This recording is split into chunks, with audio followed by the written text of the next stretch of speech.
Good morning, ladies and gentlemen. The May 6, 2009 meeting of the City Council is called to order. This meeting has been properly noticed and posted in compliance with the open meeting law. These proceedings are being presented live on KCLV Cable Channel 2 and are closed captioned for our hearing impaired viewers. The council meeting, as well as all other KCLV programming, can be viewed on the city's website at www.kclv.tv. The proceedings will be rebroadcast on KCLV Channel 2 and the web the Wednesday of the meeting at 8 p.m. and also on Friday at 4 a.m., Saturday at 7 p.m., Sunday at 7 a.m., and the following Monday at 1 p.m. This building is protected by a state-of-the-art fire detection and suppression sprinkler system, so should alarms activate, please leave through the exits, and our marshals will be outside and they'll tell you when it's safe to re-enter. We make this as a cautionary statement. There's no reason to believe that that would take place, but we do it each and every time we convene. Before we proceed with the agenda, would everyone please rise for the invocation by Chaplain Steve Sanson, Veterans in Politics International, and please remain standing for the pledge.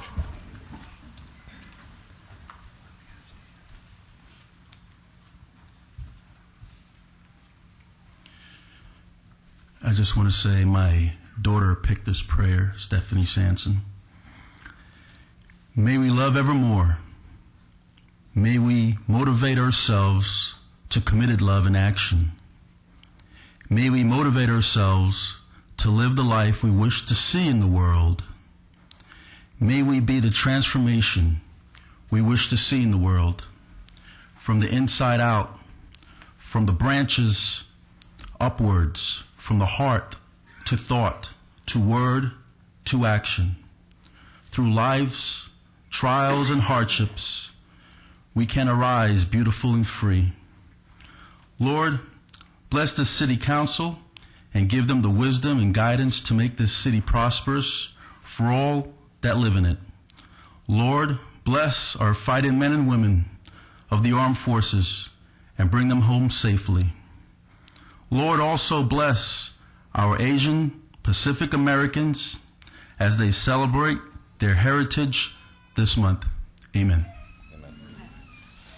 I pledge allegiance to the flag of the United States of America and to the republic for which it stands, one nation, under God, indivisible, with liberty and justice for all.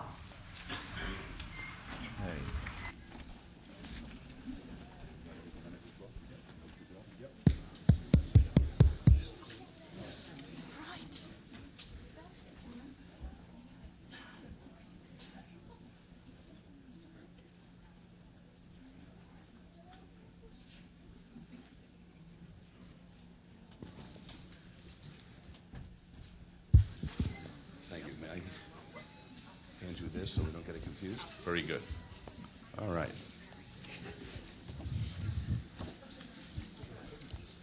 This is a very special day for us in Las Vegas. We're going to have the swearing in for Ward 2 and Ward 4 council members and the municipal court judges for Departments 1, 4, and 6. And their families are with them today, which is wonderful. And we're going to take some pictures after the swearing in takes place, and then a group picture at the end. We'll move this along, but it's a very special moment for those who were elected in the last election, who will be able to serve the great city of Las Vegas and its constituents. Would Councilman Wilson's family please come forward?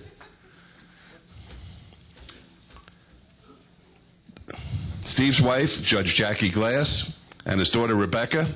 His daughter Rachel's away at school, so she won't be with us today, and we're pleased to have you with us today. Councilman Wilson, would you please stand to my right, over there, please, to be sworn in to the position of councilman for Ward 2. Would you please raise your right hand? Do you solemnly swear that you will support, protect, and defend the Constitution and government of the United States and the Constitution and government of the state of Nevada against all enemies, whether domestic or foreign, and that you will bear true faith, allegiance, and loyalty to the same, any ordinance, resolution, or law of any state notwithstanding. And further, you're not under any direct or indirect obligation to vote for, appoint, or elect any person to any office, position, or employment in the city government of the city of Las Vegas, and further, that you will faithfully perform the duties of the office on which you are about to enter, so help you God. And further, that your bona fide address is shown herein, and you will immediately notify the City of Las Vegas of any change of address during your term of office. I do. Very good. Give them a round of applause, folks. Thank you. And the Mayor Pro Tem is going to present you with your certificate of election. Congratulations. And I was telling folks at our redevelopment agency meeting earlier today in relation to their speeches that are going to be made and the presentations that are going to take place this morning that Abraham Lincoln, when he gave the Gettysburg Address, it took 90 seconds. So with that, Steve, do you have any remarks?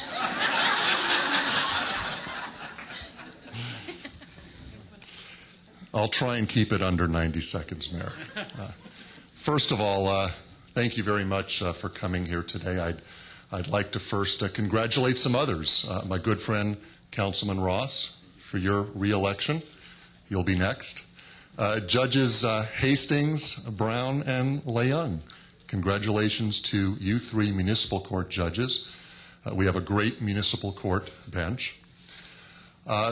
When I became a city councilman almost 5 years ago, I quickly learned that it's a team here at Las Vegas that makes us do what we try and do, which are the right things. But I would like to first thank a number of people for my re-election, because I don't do it alone. There are folks out there that help me. So I'd like to personally thank my campaign advisor, Gary Gray. I know, Gary, you're here. Thanks for your wisdom and your friendship. I'd also like to thank Tom Mullins and Steve Redlinger for all your help on my campaign. I'd like to thank my office staff over at my law office, Heather, Sarah, and Dawn, for all of your help as well. I'd also like to thank my staff here at City Hall, Audrey and Christelle. Where are you, ladies? You're right there. Thanks so much for your support and putting up with me during my campaign. Of course, I'd like to thank my beautiful family. My daughter, Rebecca, who is here, who's graduating high school. Am I at 90 seconds yet? Yeah. Okay. You know, this is one time that I'm not going to listen to him. I'm going to do what I want. Rebecca, thank you so much for all your love and your support on my campaign. My other daughter, Rachel, is away at college. She can't be here. I love you, Rachel. She had something to say, and I'm sure you're going to do that. I'd like to thank my beautiful and loving wife, Jackie Glass, for all of your support, your encouragement. You keep me grounded, Jackie. You and Rebecca and Rachel let me know that I'm not really that much of a big shot, and I'm really not all that important. I'd like to thank the City of Las Vegas employees. When I first came here to Las Vegas, you're a new family to me, and you welcomed me into your family. And you folks and all the hard work you do make me look good. So I want to thank all you City of Las Vegas employees. Finally, I'd like to thank the citizens of Las Vegas.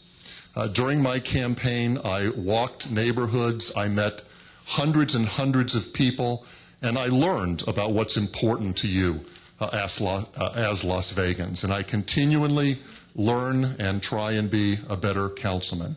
So thank you for this honor, your honor.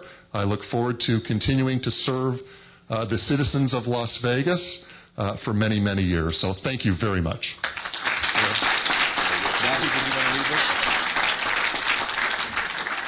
Thank you, Your Honor. Our daughter Rachel, who is in Washington, D.C., sent this email, asked me to read it, and read it like she would read it if she were here. So I'm going to give it a try. It's Dear Mr. Mayor, City of Las Vegas, and all the new council members, and Dad. I have been asked many times in my college career, where are you from? I always respond, proud and with a huge smile. I'm from Las Vegas, the greatest city in the world. The question is usually followed with, wow, I didn't know people lived in Las Vegas. What's that like? I respond sarcastically in my genetic nature, meaning we're all genetically sarcastic in this group. Well, we live in hotels, my parents work in casinos, and we all commute from California. Seriously, Rachel says, Las Vegas is the coolest city in the entire world. It is a fact. The reason Las Vegas is so amazing is because we have people with personality and a sense of humor at its core, like my dad, Councilman Wolfson. Las Vegas is one of a kind, unique, and a great place to live. This would not be possible without Mr. Mayor and the members of the City Council of Las Vegas. Rachel says, congratulations to you, Dad. Thank you for making Las Vegas special, and that she loves you. And we all do, so congratulations. Great. Okay, now, I believe we're going to have some pictures taken. Okay. I guess with the family first, right? And then with the council, correct? Oh, okay, fine, very good. So what do we do? Oh, I'm in it? Yeah. Okay. You can just come in the picture. Thank you. Come on. We're all in, okay. All right, Judge.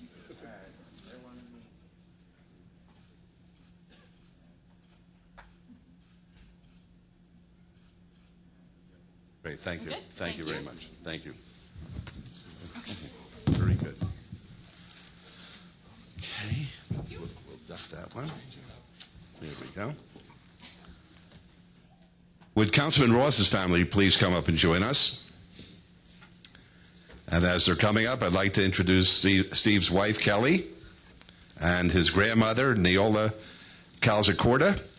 And I'll tell you this, if you shake Neola's hand, it's like shaking the hand of a heavyweight champ. It's the strongest shake as I've seen in a long time.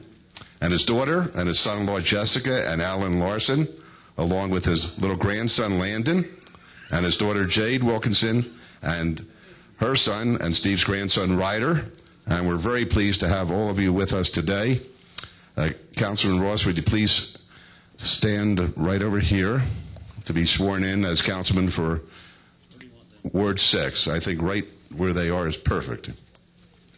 Okay, may I have the oath, please? Yes, sir. Thank you. Would you please raise your right hand? Do you solemnly swear that you will support, protect, and defend the Constitution and government of the United States and the Constitution and government of the state of Nevada against all enemies, whether domestic or foreign, and that you will bear true faith, allegiance, and loyalty to the same, any ordinance, resolution, or law of any state notwithstanding, and further, that you are not under any direct or indirect obligation to vote for, appoint, or elect any person to any office, position, or employment in the city government of the City of Las Vegas, and further, that you will faithfully perform the duties of the office on which you are about to enter, so help you God, and further, that your bona fide address is shown herein, and you will immediately notify the City of Las Vegas of any change of address during your term of office. I do, and I will. Thank you very much. That's great.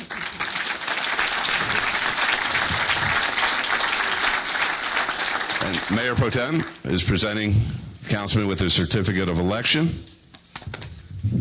It's great to have you. Great. And now Councilman Ross is going to try to speak a little less than Councilman Wilson, I hope. Thank you. Take your time.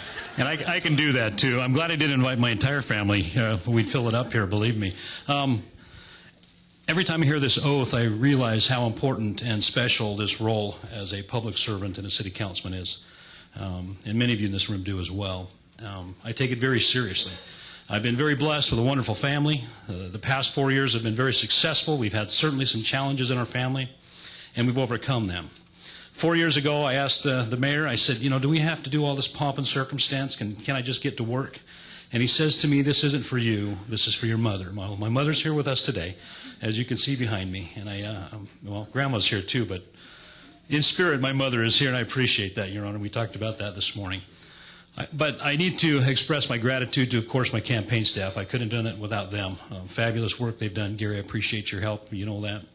And I want to thank all of the great organizations that supported me, all the men and women of this valley who supported me and got out there and knocked on doors with me. And I especially want to thank my beautiful wife for having to put up with me. Before I ran for this office 4 years ago, I had a family council and set my kids down and said, this is what I want to do. what do you guys think? And they said, go for it. Well, I got my wife's permission to run one more time, and grateful for that, and I want to express my gratitude towards my family. Most of all, the residents of this city who recognize the wonderful things we do as a city council for this great city that we live in. We're very proud of that. Councilman Wolfson's daughter is very proud of that, and she talks about it where she is in Washington, D.C., and that's important. We need to talk about those things. We need to talk about how great this city is. We want people to come and enjoy this place. I'm honored to serve with this mayor and this council because we are a team. We work together to ensure the quality of life for all residents in this city, and I think we take that very seriously. I'm not a pomp and circumstance guy, Your Honor, you know that. So at this time, I think I'd like to roll my sleeves up and get busy and get back to work. Thank you very much for your support.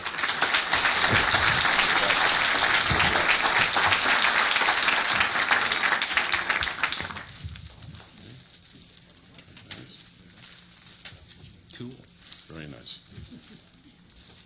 Okay, now we'll have a family picture with the council. Can I stand next to my girlfriend? You all in? Good.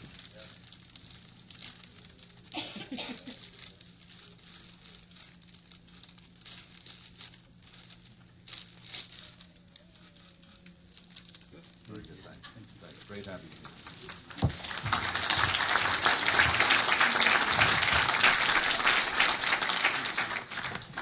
Congratulations.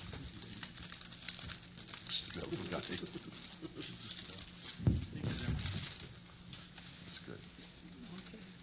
Take your time. Take your time. Okay. Just the council now? Okay, fine. All right. All together, good. Excellent.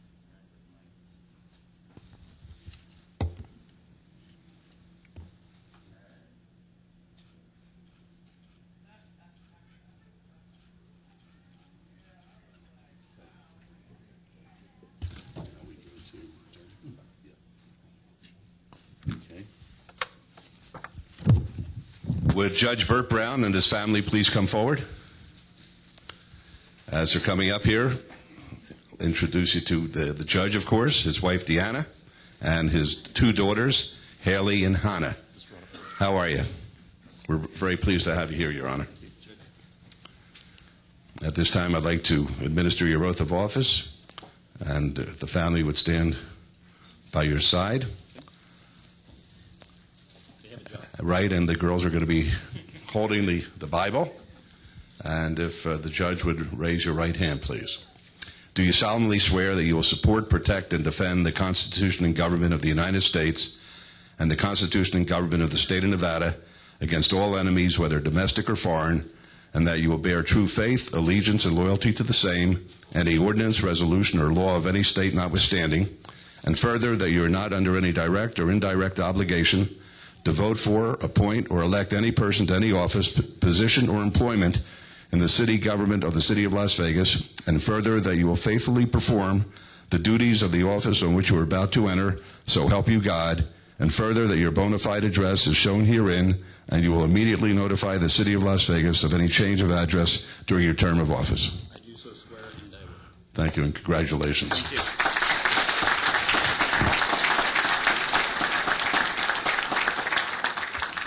Your Honor, would you like to say a couple words? Sure. Good. You've been preceded by two windy people. Oh, wait a second. I talked about the Gettysburg Address. You have the Constitution there. Your request for time limit is denied.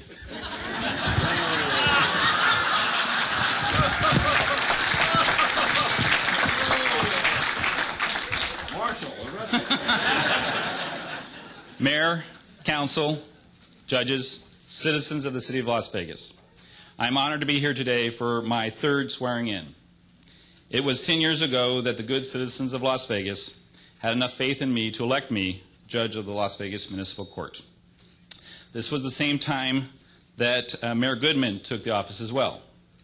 Unlike the mayor, since then I've been fortunate enough not to draw any opposition. The last two election cycles. While it may be true that the mayor got, that he can tout that he got approximately 85% both those previous times, If I had to choose, I like the non-contested version better. Why I've been fortunate enough not to have an opponent these last 2 election cycles, I don't know. I would hope that no one filed against me because there is the belief that I'm doing a good job. It's more likely that my staff, by the way, I do have the best court staff in municipal court, and they do make the court run smoothly and efficiently. And it may be that reason that no one has filed against me. That, or those god-awful yellow billboard signs. The Reelect Burt Brown signs scared everybody off. Whatever the reason, I am blessed and honored and humbled to be granted another term of office. Seriously, I think it is important to publicly recognize my staff. There is Teresa, my executive assistant extraordinaire. My clerks, Nicole, Sonia, and Hope, truly keep me organized and on track in the courtroom. Rob, my marshal, I actually think he'd take a bullet for me. We haven't tested that theory yet. These folks are who make Department 4 run as smoothly as it does, and in turn make me look good, and I thank you. I need to thank my campaign crew and advisors, Pat Cook, Ileana Dropkin, Bobby G., David Clark, and my father, Milan, who is probably the best campaign fundraiser I know. And if you want to blame someone for those god-awful yellow billboards, you can blame him. Thanks to you all, the extreme effort put in prior to the close of filing helped to not have a full-blown campaign. I'd like to thank the Police Protective Association, Clark County Deputy Marshals Association, Las Vegas Police Officers Association, and the Southern Nevada Building and Construction Trades Council, all of who came out early and endorsed my candidacy. All the other entities that endorsed me too, I thank you. Thank you to Kermit Waters, Jim Levitt, and the folks at Clear Channel for helping me with the billboard locations. Thanks to Piero's for hosting the campaign kickoff. To all those other folks that volunteered their time or financially contributed to my campaign, I thank you.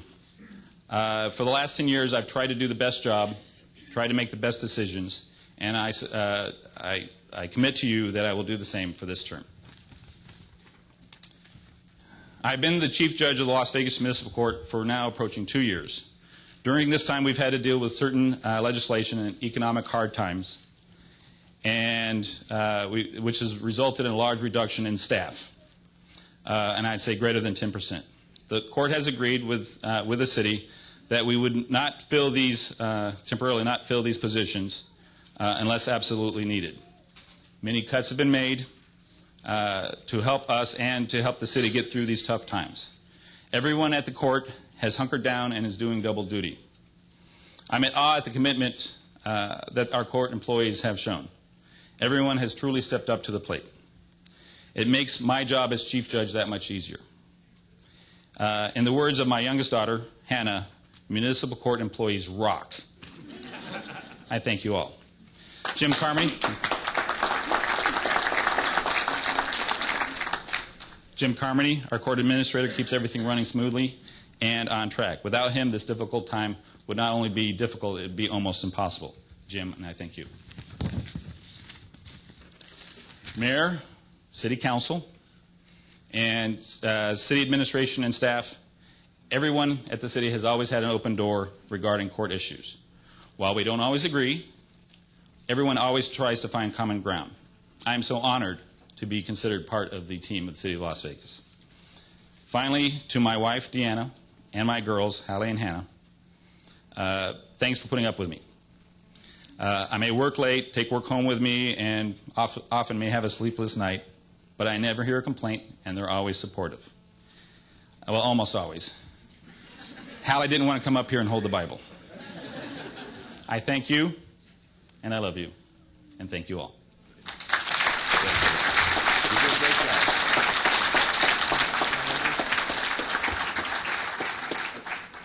The robing? Yes.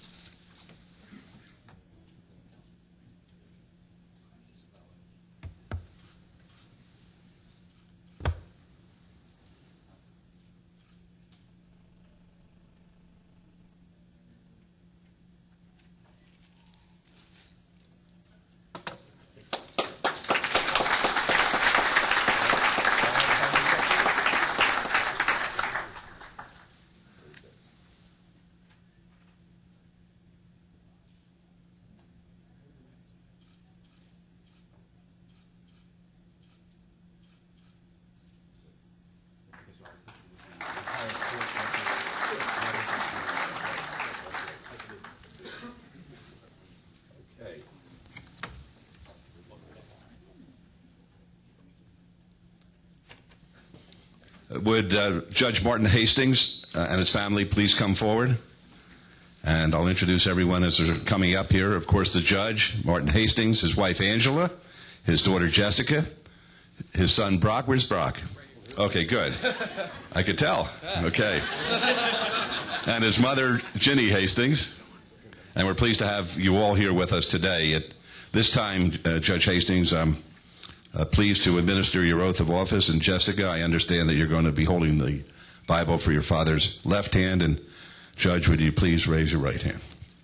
Do you solemnly swear that you will support, protect, and defend the Constitution and government of the United States and the Constitution and government of the state of Nevada against all enemies, whether domestic or foreign, and that you will bear true faith, allegiance, and loyalty to the same, any ordinance, resolution, or law of any state notwithstanding, and further, that you are not under any direct or indirect obligation to vote for, appoint, or elect any person to any office, position, or employment in the city government of the city of Las Vegas, and further, that you will faithfully perform the duties of the office on which you are about to enter, so help you God, and further, that your bona fide address is shown herein, and you will immediately notify the city of Las Vegas of any change of address during your term of office.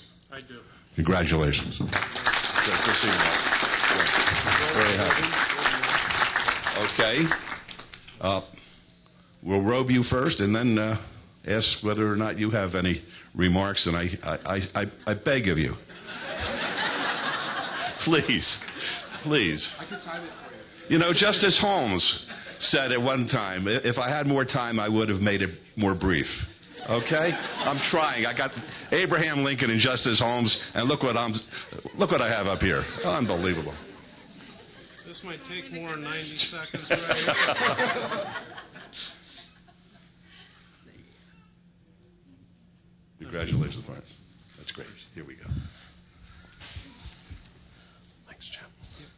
I made a mistake a couple years ago, and I've been hearing about it. My daughter wanted a picture with the mayor, and just the mayor, not her dad. So if we could take care of that. You have a brilliant daughter.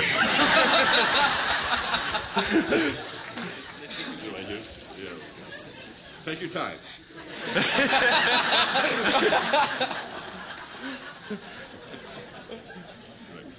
And make sure that turns out okay. Thank you. I wanted to say a few words. First, my son and daughter, your mother and I are very proud of you. You guys are both doing great, and just keep it up, okay? Thank you so much. I want to thank my family and all my friends for being here. It's a great honor to be here today. Michael, Jake, thanks. I'd like to thank Gary Gray, Steve. Without the two of you, I'd never be here today. And I'd like to give a shout to my team that I work with every day.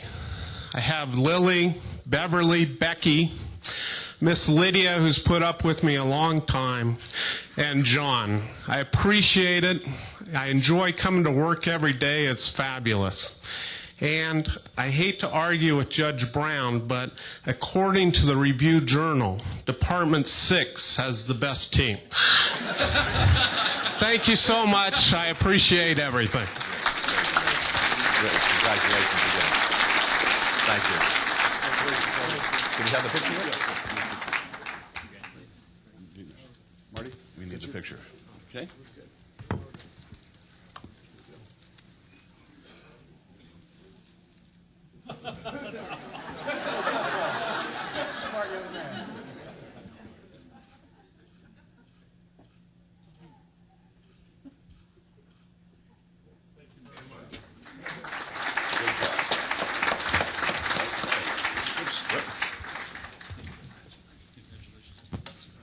Congratulations. Would Judge Cynthia Leung and her family please come forward? And I'll introduce the family as they come up here today. The judge, of course, her mother, Jane, and her father, Bernard. And we're very pleased to have you with us today. Whoops. Okay?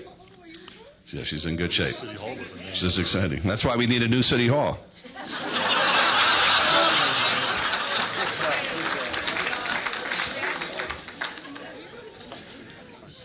Judge, at this time I'm pleased to administer your oath of office. And Jane, I understand you're going to hold the Bible. for your daughter's left hand. And Judge, would you please raise your right hand?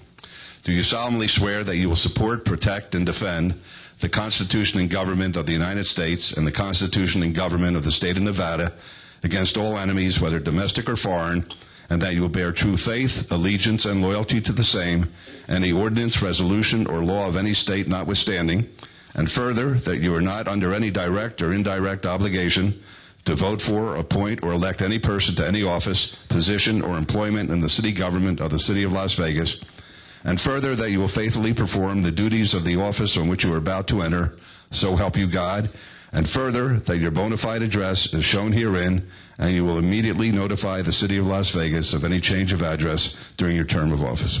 I do, and I will. Thank you very much, and congratulations once again. Made us very proud, doing a great job. Great job. No, let's have the robing. Okay. We'll do the robing, and then love to hear your remarks. Thank you very much. Take your time. Okay. Mayor Pro Tem has your certificate of election. Oh, perfect. Very good. Thank you so much. Thank you. Okay, all right. I promise this will be short. First, I'd like to say what an honor and a privilege it is for me to stand before you today.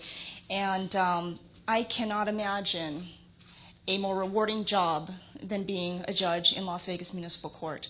And I first want to thank the mayor and the city council for appointing me last year. Otherwise, I wouldn't be in the position today to be able to thank you as I am this morning. So thank you for the appointment a year ago. I want to thank my mom and dad, of course. You've always been very supportive of me, and you've always given me good advice. And, of course, I didn't always take that advice. But now that I'm older and wiser, what I want to tell you this morning is I appreciate – I didn't think I would get emotional. Okay, here we go. I want to tell you how much I appreciate that I believe you instilled in me the confidence to trust myself, to trust my instincts, and to act on what I believe is the right thing to do. And I think that was the way you raised us, my sister and I want to tell you how much I appreciate that now that I'm older and wiser. Thank you.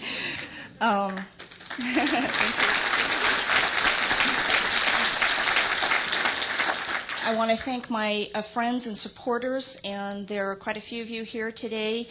It is difficult for me to articulate how thankful I am. This is my first election. There was a lot of stress involved. It's like having another full-time job, really. And it is very humbling to have experienced the kind of passion and commitment and dedication you all had to my campaign. I can't thank you enough, and I certainly will never forget that type of loyalty. So thank you to you. I, too, want to thank my campaign crew, Gary and Steve. This is my first election, and I appreciate that you guided me through this process to a successful and in the primary. So thanks to you, too. And I get to have the last word on staff. I absolutely have the best staff in Las Vegas Municipal Court. And I'm going to tell you why. Department 1 has gone through a lot of changes in the last year. 12 months sounds like a long time, but it really isn't. It went by very quickly. And what I appreciate about my staff is that throughout all these changes, you guys never complained once. You all have a great sense of humor, and it is a pleasure to come to work with you every single day. And I appreciate that kind of professionalism, and I admire your work ethic, and I thank you for that. And finally, I'm going to address the voters, and what I'd like to say to you all is, I'll reiterate what I said earlier. It is a privilege for me to serve the citizens of Las Vegas, and I do so with great pride. And I pledge to you I will maintain working hard throughout the next coming years, and I will maintain that trust that you all have instilled in me by your votes. So thank you, and I wish you all a great day.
swear and get up front.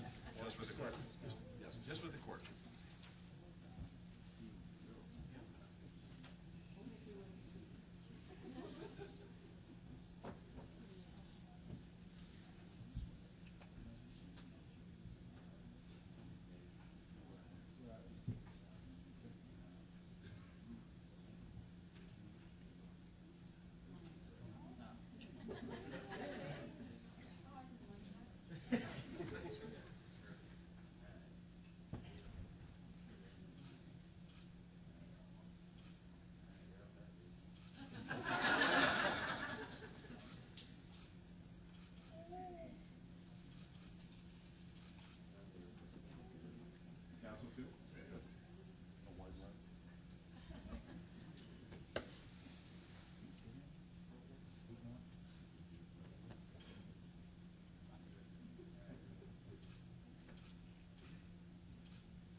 Okay, that's it.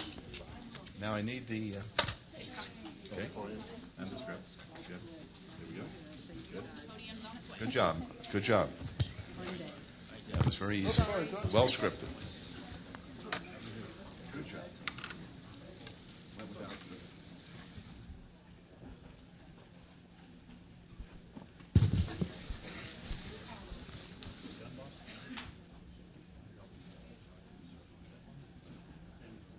Yes. They're welcome to stay, but.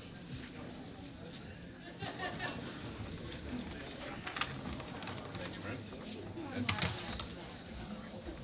You okay here?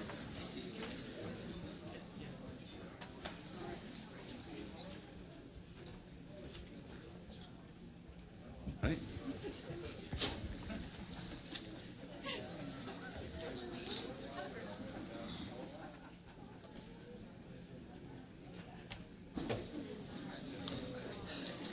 That went smoothly. Unbelievable. Amazing. We'll get started. We'll get started on our calendar about noon. Bobby, how are you? Nice to see you, buddy. Oh, I got to come over here and say congratulations to the guys.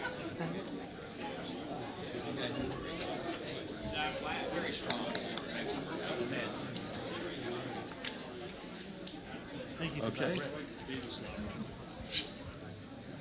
Are we okay? All right. Okay.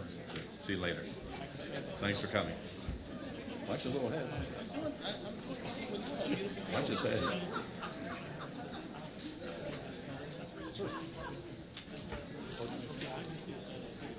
Don't even go there. At least 10 years. All right? Think we're okay? Give me 8. Yes.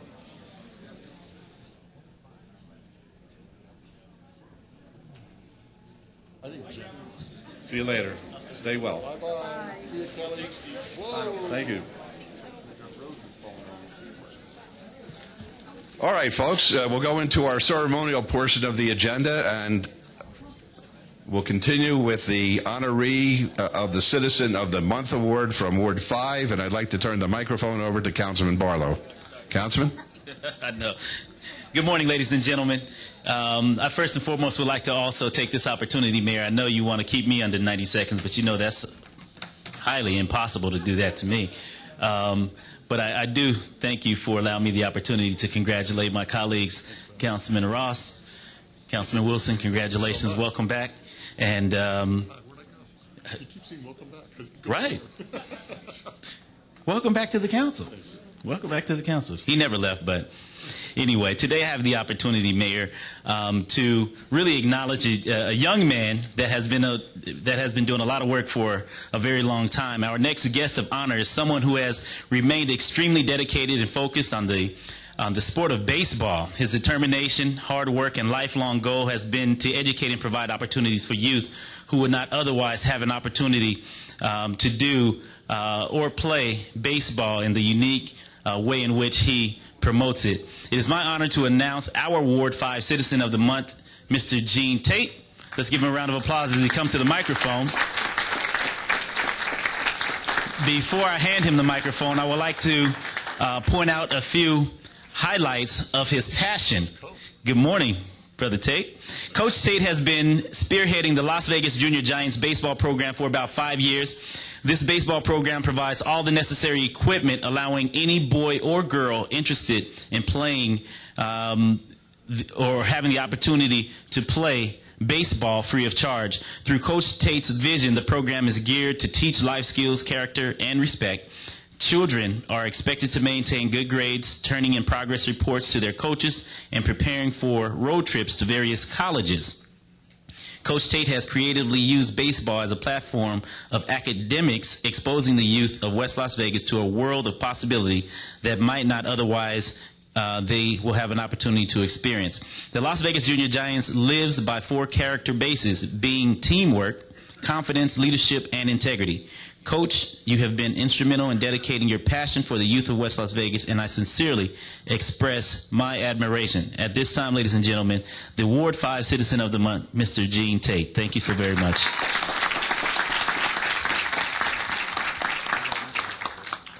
Thank you, Councilman. It is quite a surprise for something like this to happen, but we work hard with our program. Would like to thank my wife for not putting my tires on a flat so I can continue to go out and work with the youngsters. My coaches, have 3 or 4 coaches here today, Coach Jackson, Coach Ville, and Coach Staten. Coach Staten is the sergeant at arms. He keeps me in line. Okay, he said for you guys to come forward. Jackson's on the video, so I don't know if he'll want to move. But our program is a free program sponsored by the San Francisco Giants, which we do not charge youngsters to play. Each year we give out 50 to 70 gloves to youngsters that don't have gloves. We provide them with a jersey and a cap that they can come out there. We try to teach them not only baseball but life skills. I could have came saying that I was going to do a tutorial program and got 3 or 4 youngsters. I came with the sports program, and we average about 145 youngsters a year. This year, we go to, for the last 4 years, we've been able to go to San Francisco to what they call Junior Giant Day, which give these youngsters an opportunity to intermingle with about 5,000 or 6,000 youngsters between Las Vegas and Medford, Oregon, cities in between in California. There's over 80 cities that participate in this program. We've been here 5 years, and in 5 years, we've had 2 youngsters to win academic scholarships from the Giants. Our first one will graduate next year to head off to college. We play kind of a dual role. We have a program in East Palo Alto, California, in which we've had 4 youngsters there to win academic scholarships. We have one graduating in June that will be going to University of Santa Clara engineering major. So education is things that we strive on. We do different fundraisers. We have a big golf tournament coming up December the 5th. By the program being free and taking trips, having a banquet at the end of the year and things of that nature, everything costs. We have to pay the city for use of the fields. So when you see our stuff out for support, we would greatly appreciate your help. Thanks again to the city and to the councilman for recommending. Thank you, Coach. And this is your certificate for your Citizen of the Month. And to your right, this sign will be posted outside of City Hall for the month of May in recognition and honor of you and your commitment to this community. Thank you so very much. Thank you, Mayor. Thank you. You take that back to LaSalle with you, too. Right. All right, good. Very good.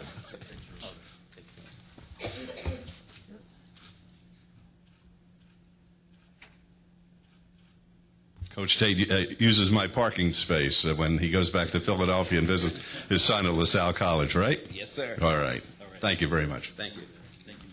For our next item, we're going to recognize May as National Preservation Month, and I'd like to ask Bob Stodahl, Chairman of the City's Historic Preservation Commission, and Margot Wheeler, Director of the City's Planning and Development Department, to join us up here. It's important that we celebrate the role history has played in our lives and continue the work of ensuring that the community's heritage is preserved.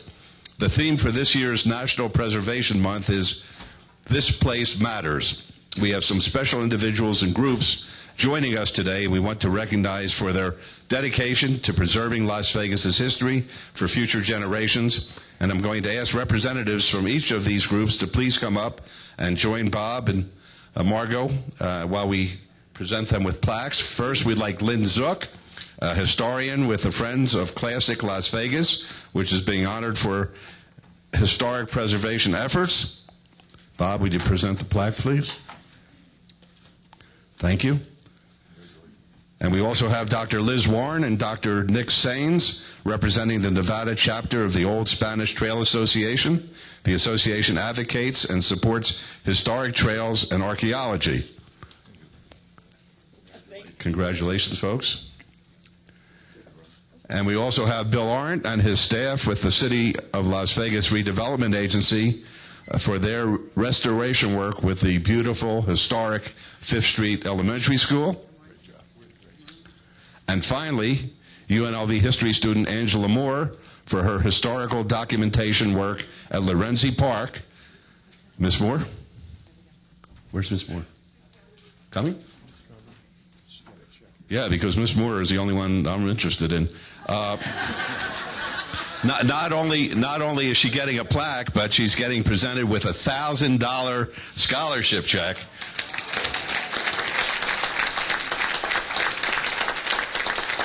From the Historic Preservation Commission to assist her in her pursuit of a PhD in history at UNLV. Congratulations. Now, at this time, we'd like to present the group with a proclamation making May National Preservation Month in the City of Las Vegas, and we ask all of our citizens to join us in recognizing the efforts of the Historic Preservation Commission and those we're honoring today. Bob, I'd like you to say a few words. Thank you, Your Honor. The honor of the mayor came before me and said I had 30 seconds, not 90 seconds. So I will make this quick. Thank you all. Many of the folks that are on the Historic Preservation Commission were not able to be here, but I would like to recognize Clayton White, if you would please come up. She volunteers her time on the Historic Preservation Commission. She is also the head of the Oral History Program at the University of Nevada, Las Vegas, and is working on her doctorate degree, which will be done in July. There's two real quick things. One, to the City Council and to the Mayor, who clearly the City Council, especially Councilman Reese, Mayor Pro Tem, and Councilman Barlow, have focused their energies on preserving historic structures in our community. From the historic West Side school built in 1923 to the wonderful, lively Fifth Street School. And by the way, Margot Wheeler wanted me to mention that we do need to change the address of the Fifth Street School. Like 4th Street? No, right now it is 4th Street. Oh. The address, to mail something there is 4th Street. So if we can get that fixed, we'd appreciate it. Unless we're going to change the school. Fix anything. Traffic tickets. Just kidding. And last, I would like to thank Margot Wheeler, who's the director of the City of Las Vegas Planning and Development Department, and Courtney Mooney, the Historic Preservation Officer. Two of them truly work very hard in preserving the things in a boom town like Las Vegas. We're always a boom town. We're always building things, including a new city hall. This is a place that just needs to move forward, but there are things we do need to save, and the council and the mayor, you've been doing that. Thank you all so very much. Thanks, Bob. Appreciate it. Thank you very much. Great job. Clayton. Congratulations. Ms. Moore? Congratulations. Love to have a picture with everybody. That'd be great. Okay. We'll all gather together here.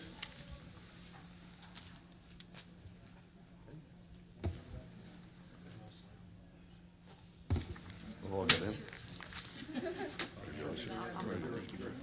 Okay. Over here.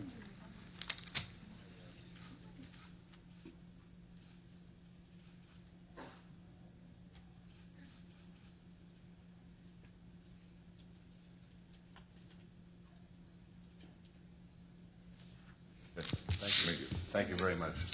Congratulations. Thanks, Bob. Now, for our final two items, Councilman Wilson will recognize May as Asian Pacific American Heritage Month, and will also present a proclamation for Public Service Recognition Week. Councilman. I will. Thank you, Mayor. First of all, are the dancers that were dancing out front here in the auditorium? There you are. You're still in uniform. Okay.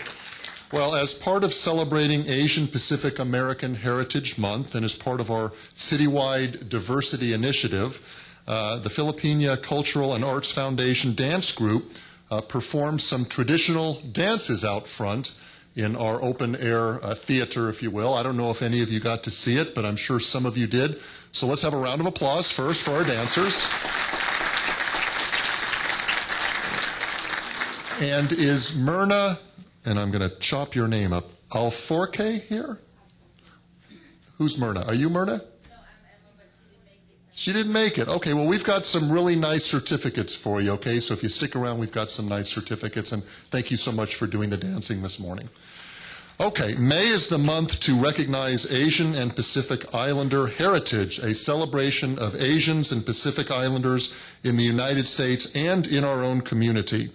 The Heritage Month is celebrated in May to coincide with two key anniversaries: the arrival in the United States of the first Japanese immigrants, which was May 7th, 1843, and the completion of the Transcontinental Railroad, which was May 10th, 1869.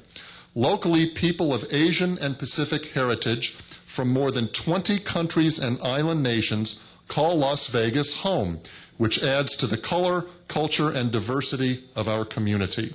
Asian and Pacific Islanders have contributed to the development and history of Las Vegas, including the Tomiyasu family, who farmed the Las Vegas Valley in the early 1900s and are considered pioneers in our city.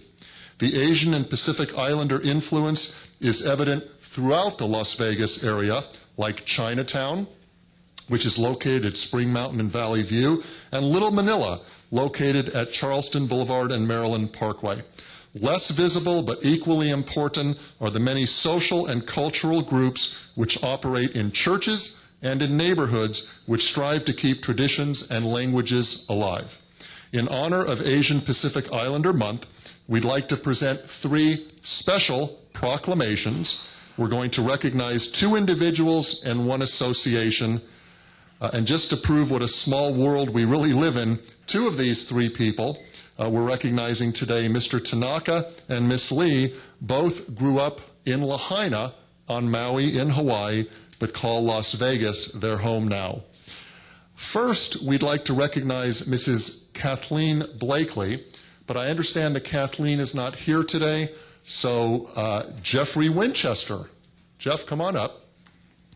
Let's talk about Kathleen. Jeff, thank you so much for coming here today and accepting this proclamation.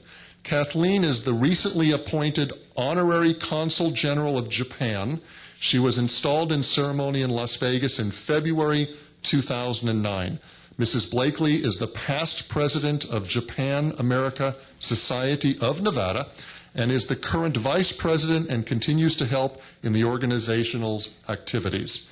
As Honorary General Counsel, Mrs. Blakely assists individuals and companies throughout the state of Nevada and is personally dedicated to enhancing the relationship between the people of Japan and the people of Nevada. So, Mr. Winchester, thanks so much for coming here today and accepting this proclamation on behalf of Kathleen. Would you like to just say a couple of words? Just a few brief words, if I may. You take your time. Okay. At least 90 seconds. I want to address what everyone is probably thinking now. I am the president of the Japan-America Society of Nevada. I have taken over after Kathleen became the honorary consul general here in Nevada. And you're all thinking, that guy doesn't look Asian. But I wanted to let you know I've lived in Japan for 12 years, and I consider Japan my second home. Nevada is my first home. And we at the Japan-America Society of Nevada, in conjunction with the Consul General's office in San Francisco, are doing everything we can to make Nevada a better place to live, to improve the quality of life here, and to improve economic ties between the great country of Japan, the great state of Nevada, and the great city of Las Vegas. So anything we can do to help the mayor and the council and the city, we stand by ready to do so. Before I hand back the microphone, I would like to recognize our executive director, Miho Rigdon. She is our kagemusha, if you speak Japanese. She's the one that makes everything happen. And our treasurer, Betty Atkins, is here as well. I'd like to recognize her.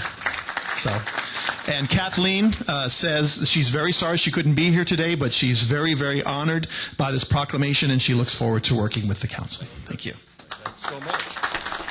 Okay, thank you, sir. Thank you. We're going to make a quick little left turn here. Would the dancers please come forward? We want to get some pictures with you. How many of you in the audience got to see a few moments of their dancing this morning?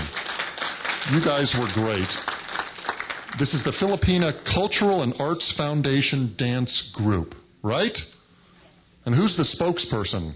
Well, you stood up, so I'm going to make you the spokesperson. Come on up here, please. Stand in front of us. We're going to take some pictures. Would you say a few words about your group? Sure.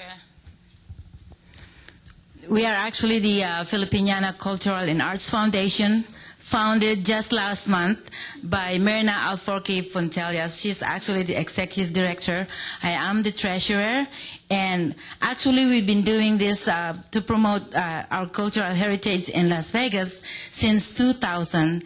And we are actually a big group. And right now, we're trying to recruit a lot of kids from 5 years old to 16 years old so we could promote our dances and our culture, our language, and what else?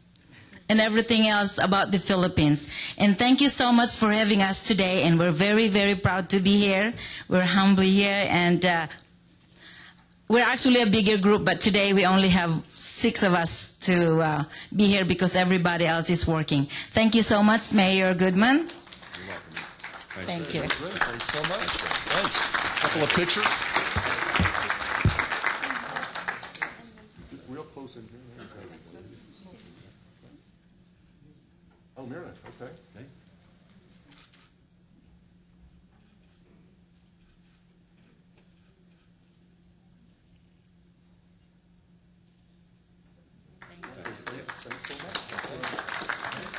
Okay, moving right along. Mr. Wayne Tanaka. Wayne, would you join me up here, please? Come on.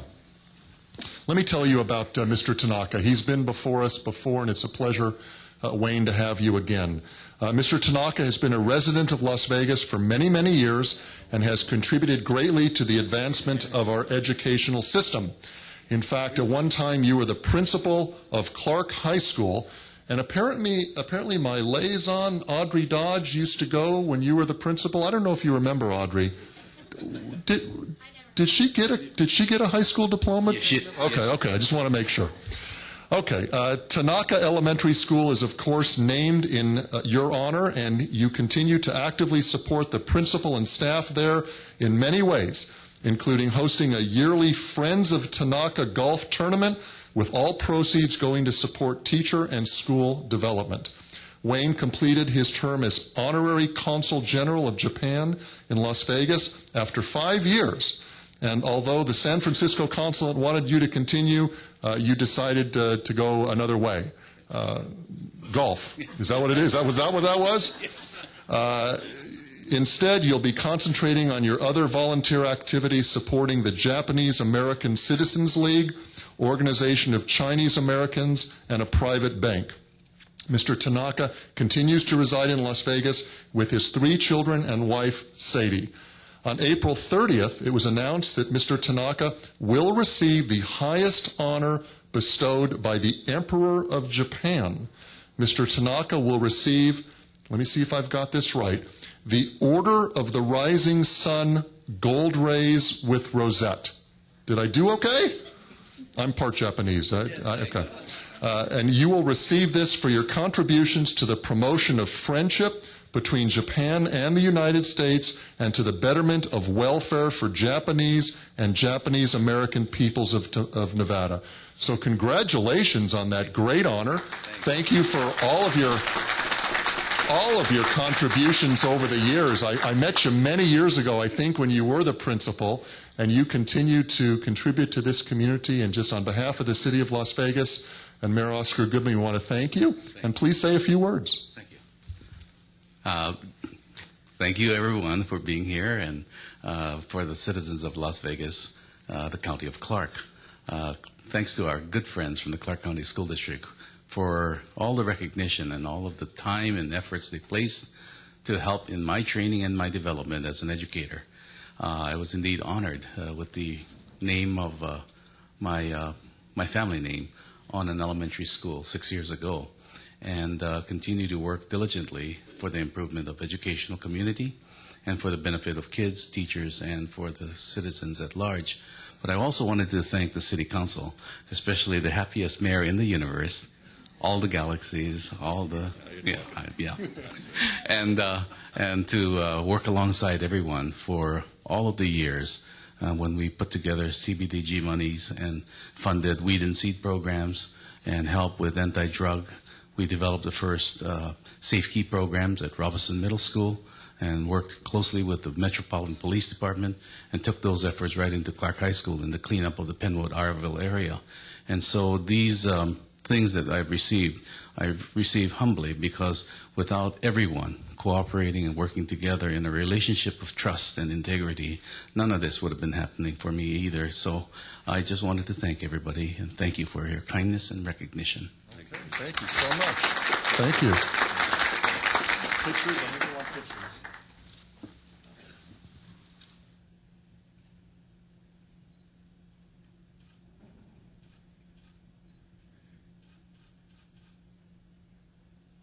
Okay. One more. And Wayne, would you please tell Councilman Wilson, just because you drink sake doesn't mean you're part Japanese. Okay, thank you. Okay.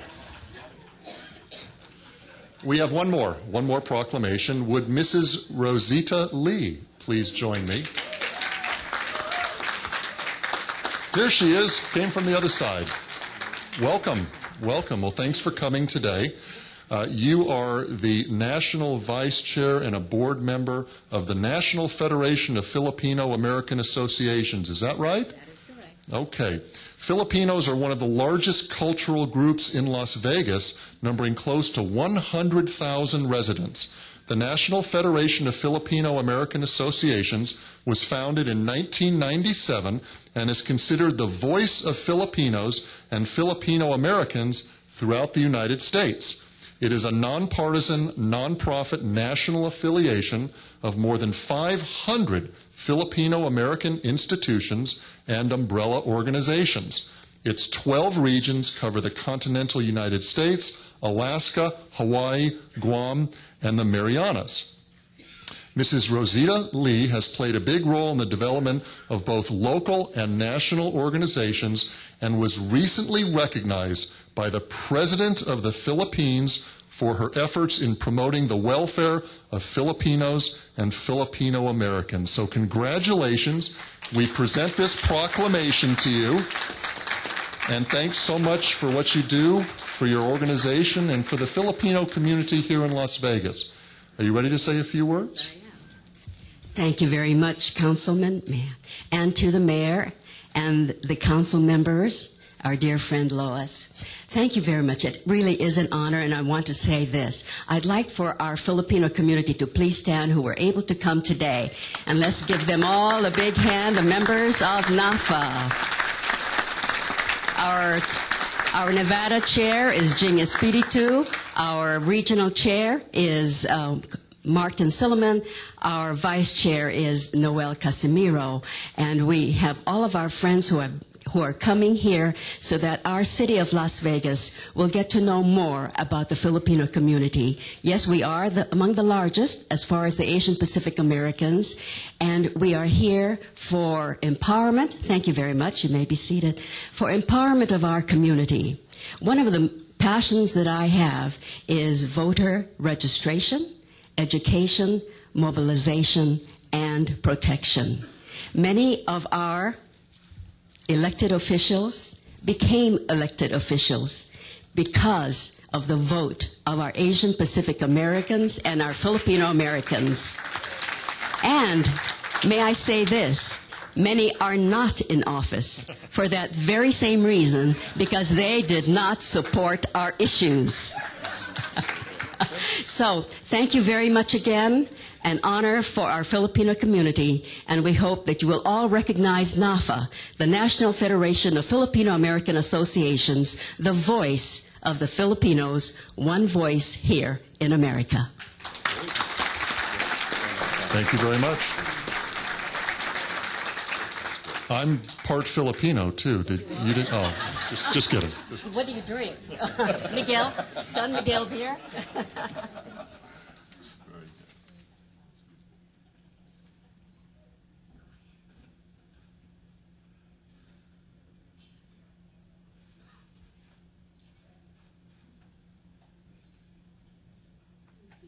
Thank you for coming. Thank you. You do such good work. Yes. God bless. Yeah, thanks. Okay.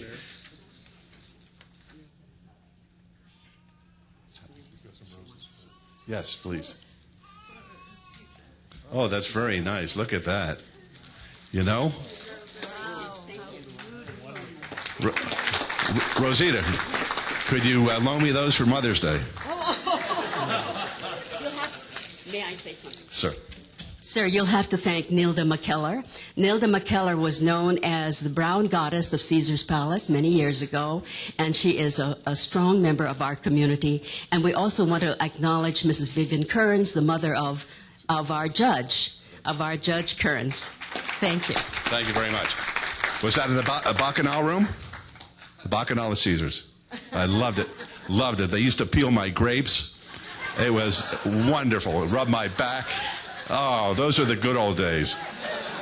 Okay, today we have some students from UNLV's Department of Counselor. No, we don't. Where did this come from? This is an add-on. Oh, who's making it? Me. Sorry. Oh, boy. Another 90 seconds. Okay, it is my pleasure to recognize Public Service Recognition Week, and it's my understanding that our city manager, Betsy Fretwell, is going to accept this award. Betsy. One of the first things I noticed when I became a city councilman was the level of professionalism and skill in each of our Las Vegas city employees. All too often our employees are easy targets for criticism and scrutiny from the general public. The mere nature of serving the general public oftentimes calls for input from our constituents, and we certainly do welcome that. I believe that our employees handle this extra challenge courteously and professionally. Public service jobs vary widely, and we are fortunate to have such a wonderful and diverse team of employees who consider it a privilege to work for the citizens here of Las Vegas and put forth such a great effort to perform their work in a way that best serves our community as a whole. So, Betsy, in recognizing Public Service Recognition Week, I would ask you to accept this proclamation on behalf of all of the employees of the City of Las Vegas. And you've been employed by the city for how many years now? Almost 9. So you are familiar with the work ethic of our employees and the professionalism. Why don't you say a few words about that, please? I'd be happy to. There's some flowers for you. Oh, thank you. Thank you very much, Mayor and Council, for this recognition of public servants. One of the things that's a high value of mine is public service. And I think that's why you have close to 3,000 employees that come to work every day to serve this community and do it with their heart full of pride about what we're doing and doing their very best to deliver the services that our community needs and wants, and to do their very best to follow and implement your vision. And they do that to the very best of their abilities every day, and you can't ask for anything more than that from anyone. So my hat is off to our employees for the great job they do every day and their passion and commitment to this community. So thank you for this recognition. I appreciate you taking a little extra time to do it. Thank you. Thank you.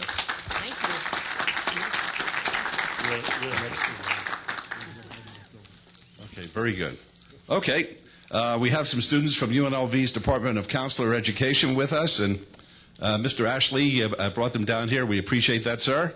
And we'd like to invite them to join us up at the dais here. And we're going to start our regular meeting in about 2 minutes. About 2 minutes. I give you this? Yeah.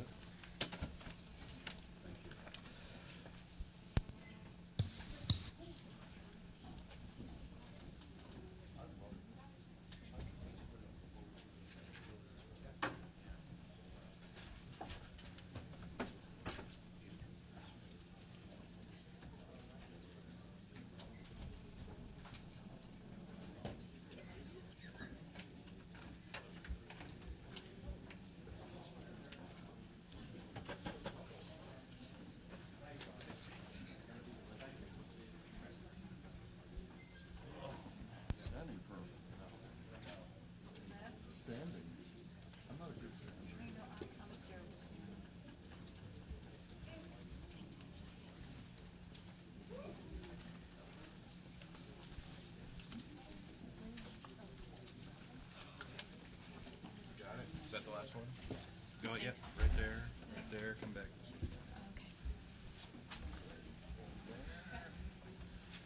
Hi. Hi, everybody. How's it going? How are you? My name is Lauren. How you doing? Nice to see you. LAU or LAU. Okay. Lindsay. Are you here? I'm here. Okay. Thank you. Hi, everybody. How are you? How are you? Good. Nice to have you with us. This is Lindsay Mo Goodman. Hi, Lindsay. Hi. How are you? Lauren is to my left. You see what's in front of you? Yeah.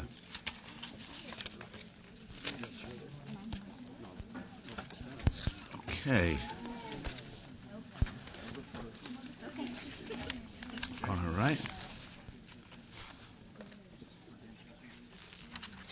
Let me see.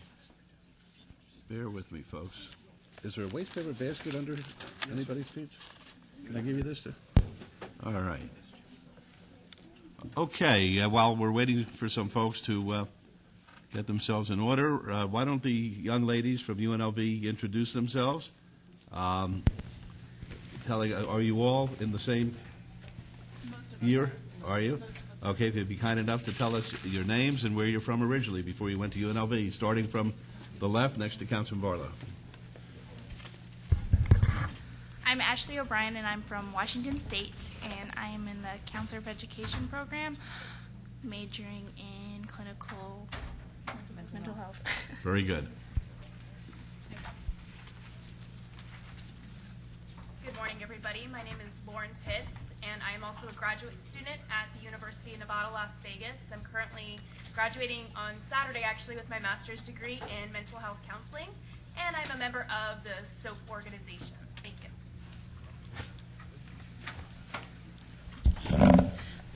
Hi, my name's Lynn. Now you better get a little closer. My name's Lindsay Harrison. I was born and raised here in Las Vegas. Master's in clinical mental health and addictions therapy. Also graduating on Saturday. President of the SOAP organization. Great, congratulations. I'm Stephanie Vogel. I'm an undergrad student at UNLV, a member of SOAP, and I'll be graduating in December. Hi, I'm Kristen Dahlke. I'm a graduate student at UNLV, also getting my master's in clinical mental health counseling with a focus on addictions, and I am president-elect of SOAP, which is the Student Organization of Addiction Professionals. All right, well, it's certainly great having all of you here. We'll go on with our regular agenda. We'll start with item number 9, which is any items from the morning session that the council, staff, and or the applicant wish to be stricken or held in abeyance to a future meeting may be brought forward and acted upon at this time. Mayor Pro Tem. Yes, Your Honor. Item number 9.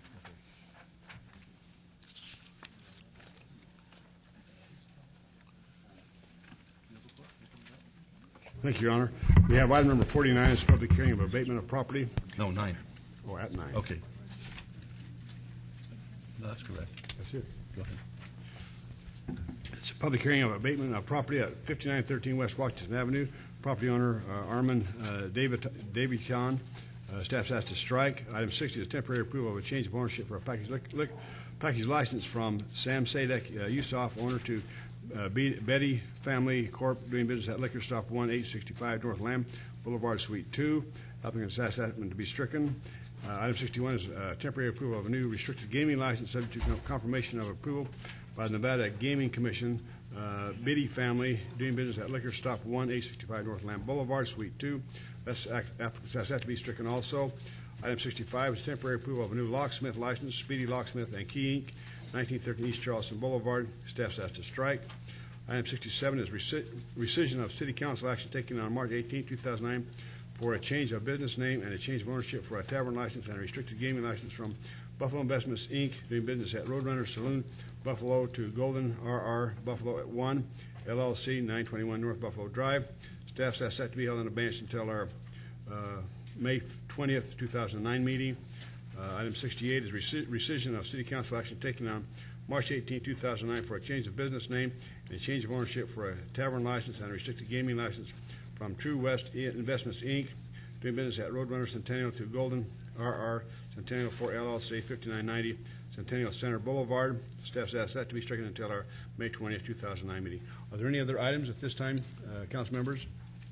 Hearing none, Your Honor, I make a motion we bring these items forward and take the appropriate action, please. Very good. Let's vote on that, please. Post. Motion carries. Thank you. Item number 10 is approval of the final minutes by reference of the special joint City Council and Planning Commission meeting of March 23, 2009, the special joint City Council and Redevelopment Agency budget workshop meeting of March 30, 2009, and the regular City Council meeting of April 1, 2009. Is there a motion to approve the minutes? Yes, Your Honor. No additions or deletions. I make a motion to approve those minutes, please. Thank you very much. Let's vote, please. Post.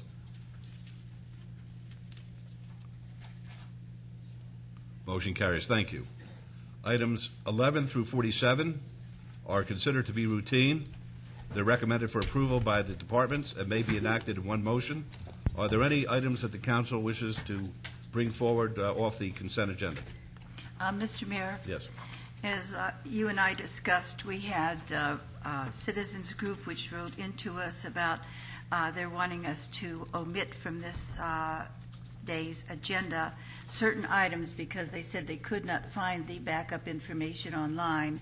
And I asked the city clerk's office about that, and I wonder if you could make a statement so people will know about the availability. All right. Ms. You Bridges? mean where the backup is located online, Councilwoman? Well, they're saying it was not online. And I checked with your office, and I was told it was online. Yes. And that if there's a problem and they're getting it, it's probably something to do with their computer arrangement. Correct. We post everything on our city website. It's under meetings and agendas. It is by month and by meeting date. It'll show you the agenda. All the backup is located. And if they are having trouble, it is probably with the speed or they don't have the Adobe PDF reader downloaded onto their computer. If they'd like to call the city clerk's office, we could always walk them through and give them additional information if they would like. So if citizens have difficulty in getting the backup information, and we do have the backup information online for all the items on the agenda, if they have trouble with that, then they could call your office. Correct. And could you give us that number? Certainly. We're at 229-6311. 229-6311. I just wanted to cover that because I know each of us had received information, and I wanted them to know that we are providing the backup, and they might have had some problem. And if they have a difficulty, they can then contact your office. Correct. And it is easy for us, once we have them on the phone, to walk it through with them and find out where their difficulties might be. That's wonderful. Thank you very much. You're welcome. Thank you, Councilwoman. Mayor Goodman, may I? Yes. And just, Beverly, not everybody is computer oriented, if you will. Not everybody is online. If somebody contacted your office and said, I want to get some documents, they can physically come down. We'll make a photocopy of them. We can fax certain things. So what we need, like Councilwoman Tarkanian is bringing out, is anybody that's having trouble, contact your office, and we'll get them whatever they want that's, public record in any fashion they want. Is that right? Correct. We have the ability to make copies if they come into our office. We can also scan the backup or take it directly from the electronic, email it to them, or fax it to them. Thank you. Correct. So Thank we you. can then go on with this vote knowing that the backup material which was questioned was there, and if they did not receive it, they contact you. Correct. Thank you. Thank you. Right. Mayor Pro Tem? Yes, Your Honor, no other questions. I make a motion to approve items 11 through 47 with all conditions, please. All right, let's vote, please. Opposed? Oops. Oh, my arrow was slightly asunder. Did you vote? You got to vote. I voted. I'm telling her to vote. You see it or no? There we go. Thank you. Motion carries. Thank you. Item 48 is a public hearing to consider the report of expenses to recover costs for abatement of vacant or abandoned dangerous building located at 4830 Kansas Avenue in the amount of $3,956 and assess a maximum of $69,550 in daily civil penalties. The property owner is Louisa Parrish, and this is in Ward 1.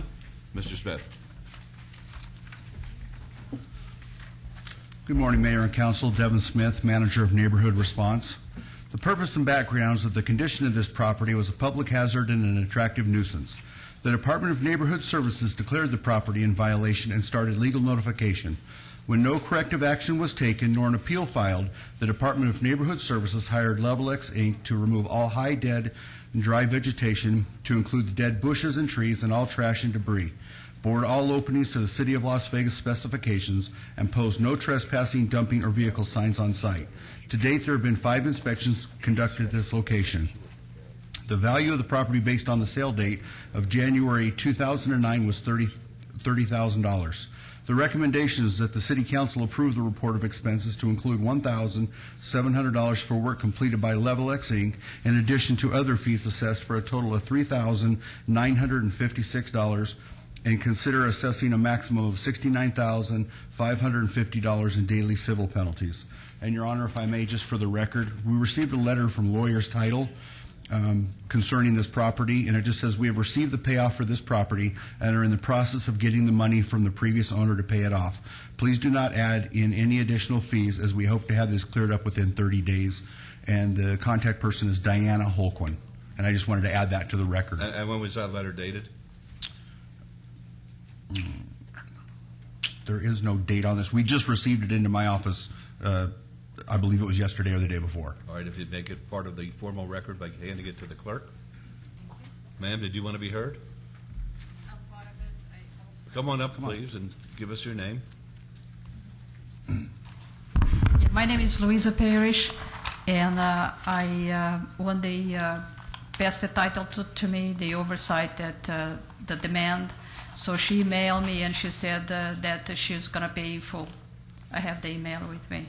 All right. Could you show that to Mr. Smith and see whether or not that's the same document? I've actually read, this was an email that was sent to her Same directly, document? just basically confirming that they were going to get with my basically, office. as I understand it, then the monies will be available to recompense the city for whatever According to the expenditures we made. according to the documentation, yes. Assuming that it's true. Correct. All right. Well, I'm certainly going to assume that it's true. Yeah, just confirm that when it was issued from you, I didn't even have an offer on a property, so I purchased the property 45 days after that. Okay. Thank you. So thank you, appreciate it. Thank you. Thank you for coming down. It's a public hearing, folks. If anyone would like to be heard, be happy to hear from you. All right. Seeing none, I'll close the public hearing. And this is Councilwoman Tarkanian. What's your pleasure? I move that the amount recommended by our neighborhood services that covers the expenses of our making the repairs be asked of the individuals involved, and also that we hold off the civil penalties because it shows that they are making a good action to improve what's been there so far. All right. That's the motion. Let's vote on it, please. Opposed?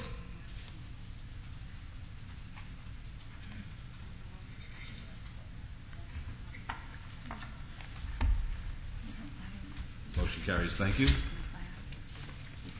Item 50 is a public hearing to consider the report of expenses to recover costs for abatement of vacant or abandoned dangerous building located at 4701 Alpine Place in the amount of $1,150 and assess a maximum of $62,350 in daily civil penalties to property owners Bank, Deutsche National, TRCO, TRS, care of REO Department, and this is in Ward 1 as well. Again, Mayor and Council, Devin Smith, Manager of Neighborhood Response. The purpose and background is that the condition of this property was a public hazard and an attractive nuisance. The Department of Neighborhood Services declared the property in violation and started legal notification. When no corrective action was taken nor an appeal filed, the Department of Neighborhood Services hired Hicks Unique Building and Construction to remove all high, dead, and dry vegetation, to include all dead bushes and trees, all trash, debris, board all openings to the City of Las Vegas specifications, and ensure boards and doors are secure, posting no trespassing vehicles or dumping signs. To date, there have been 5 inspections conducted at this location. The value of the property based on the sale date of July 2008 was $183,885. The recommendation is that the City Council approve the report of expenses to include $1,000 for work completed by Hicks Unique Building and Construction, in addition to other fees assessed for a total of $1,150, and consider assessing a maximum of $62,350 in daily civil penalties. All right, thank you. Any questions of Mr. Smith? Is the property owner of the Bank Deutsche National here? Any representatives of them? All right, it's a public hearing, folks, if anyone would like to be heard. I see none, so we'll close the public hearing. Councilwoman Tarkanian. From the backup information, it seems to me that I can't find any contact from the bank after 08. Is that true? For example, if you go through the first 2 pages, a certified card was returned to us September 15th, 08. I believe in 08 was the last contact we did have from the bank. Okay, so that means almost half a year later, we still haven't heard from this bank? I have no record of that. That is correct. Okay, so I then move that the monies that we put out from our general fund, the $1,150, be assigned to the bank, and also a civil penalty of $30,000. Right, and I'm doing that because the effort was not shown by them, and I'm sure this bank, as well known as it is, as strong as it is, could have answered you in 209, by 209. Your Honor, if I may, was that 3,000 or 30,000? 30. 30,000. All right, that's the motion. Let's vote on that, please. Opposed? Motion carries. Thank you. Item 51 is a public hearing to consider the report of expenses to recover costs for abatement of vacant or abandoned dangerous building located at 2200 West Washington Avenue in the amount of $3,199.35, and assess a maximum of $37,050 in daily civil penalties to property owners ACAB Enterprises, Inc., care of C. Bankston, and this is in Ward 5.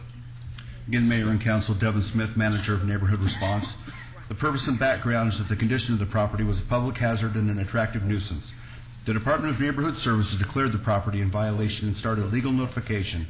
When no corrective action was taken nor an appeal filed, the Department of Neighborhood Services hired WA Construction to remove all refuse waste, trim, cut, and remove all weeds, remove turf, grass exceeding 8 inches in height in all yards to include dead bushes and trees, boarding and securing to City of Las Vegas specifications, and post no trespassing vehicles or dumping signs.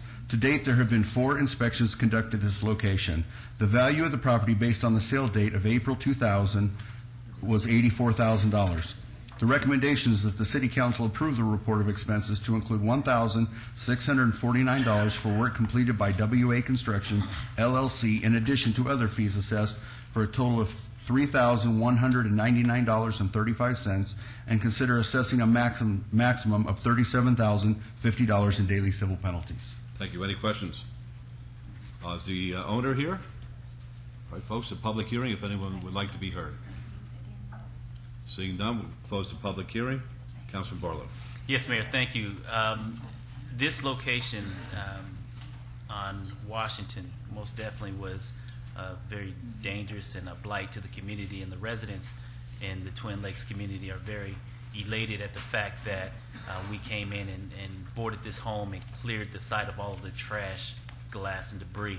And I wish the bank were here so that we could communicate with them, but they refused to respond back to our offices.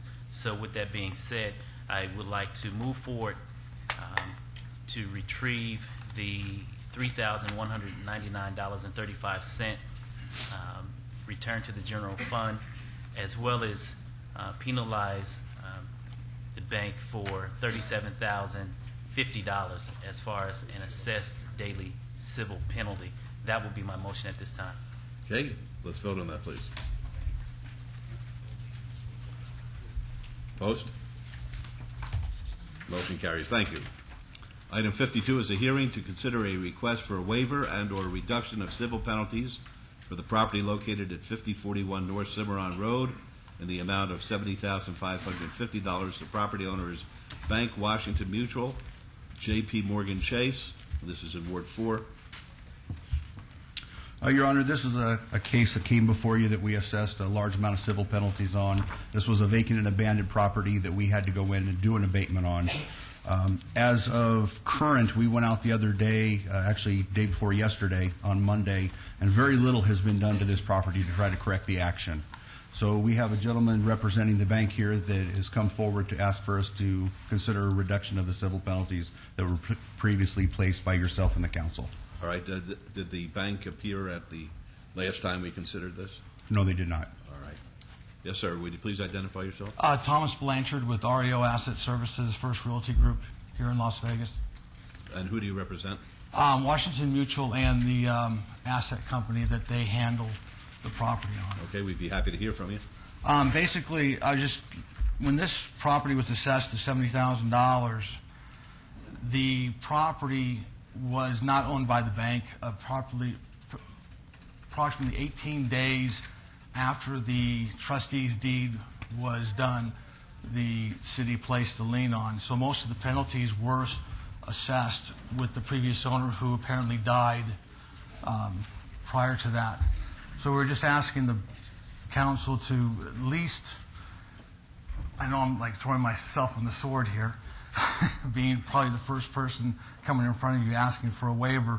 But those assessments were on the previous owner. I know the property was a little bit in disarray. We are on trying to get on top of it.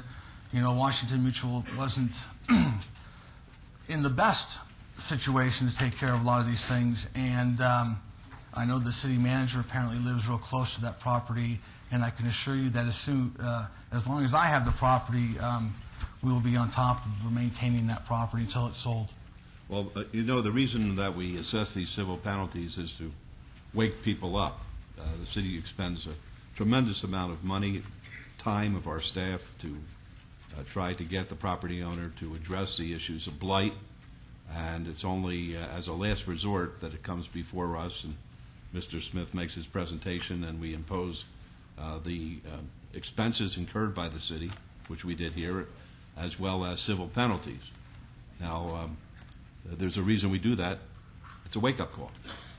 And the one thing that I don't like that I've heard today is that the property, when you're coming to us and throwing yourself on the sword, so to speak, has not been put in good condition. When would you expect that to take place? That's in the process as we speak. Apparently, recently, a car has ran the gate that protected the backyard, and we've already covered that up with some not drywall, but some plywood. The pool is drained, and the bushes and dead leaves and lawns and weeds have all been in the process as of this morning being taken care of. When will it be completed? The end of today. Okay.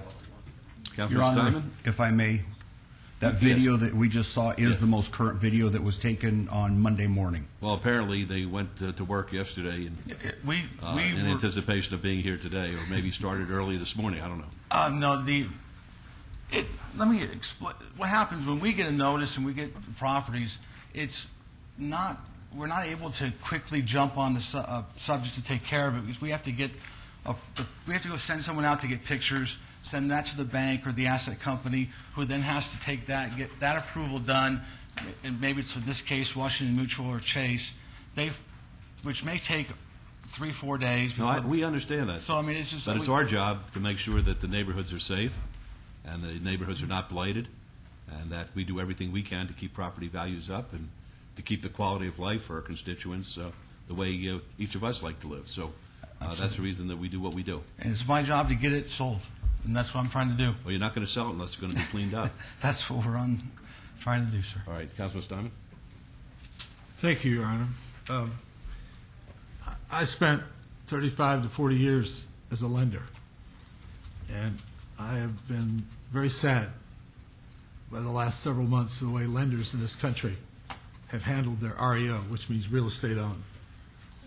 And this is a prime example here, I hate to say, Mr. Blanchard, of what goes on. When they took possession of this property last year, and it was in good shape as far as the city was concerned, and corrections were made. And to go out there 3 times over the last few weeks and see absolute green muck in the swimming pool, the weeds higher than they probably ever have been, the addition on the house wide open and not completed, the place is an absolute mess. And they've had warning. And they've even wrote a letter to us on April 9th, LPS, Lender Processing Service, that says, since ownership of the property, the bank has performed various repairs and maintenance on the property in timely fashion and in good faith and maintaining the property safe. That's not correct. That's not correct. I understand the issues you have with telling them I need to do this and so on. But you told me that you've had this for 6 months. Yes, sir. And let me tell you, this should have been done long before you appeared here.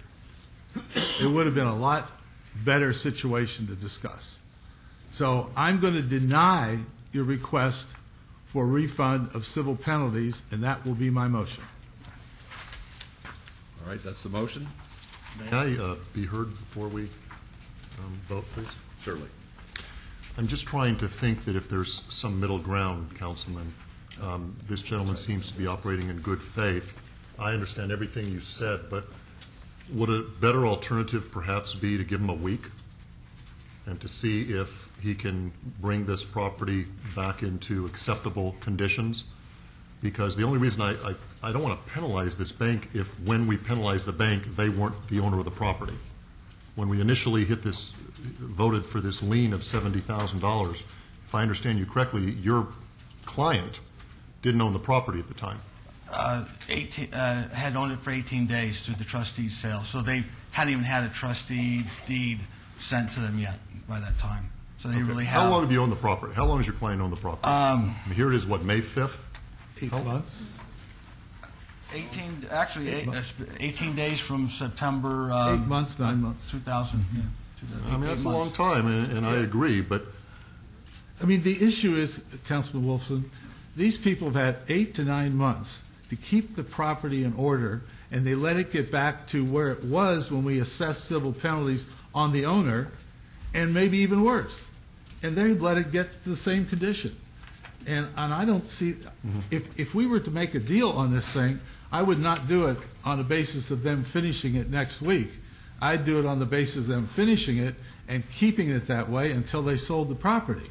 Because I'm fearful, because of past experience, they're going to let it go again.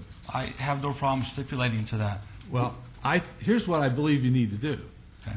I'm going to stick with my motion, but I believe that at some point, if you want to apply back, you can do that and show that you've taken care of this property and made it safe in that neighborhood. Mayor Goodman, that was going to be my next question. Is there a process where a couple of weeks from now, if they've put the property back in good shape, they can reapply back to the city for reconsideration of what we're doing today? Sure. Okay. They would just send us a letter to our department that they wish to place it back on the council agenda, and we would notify the clerk's office and do so. Because I agree with you, Councilman Steinman, in every way, but I do want to give them an opportunity one last time to bring it up into good repair. Thank you. Mayor, if you don't mind, just point of clarification in regards to moving forward with if in fact the denial moves forward. This question is more so to Brad. Logistically, will it be able to come back, or would they have to wait a year and a day like other items? On this one, those rules, are rules that are hard and fast when it applies to zoning, but not to motions like this. Okay, thank you for the clarification. Right. Mr. Mayor, If the motion, Councilwoman. I just wanted to add that Councilman Steinman and what he said about the pool, I think that shows that the effort wasn't given at the time, and with the clearness of heart that it should have been given. It isn't just to respond to us before the date of a meeting, it's to respond because there's a care about what happens in our city.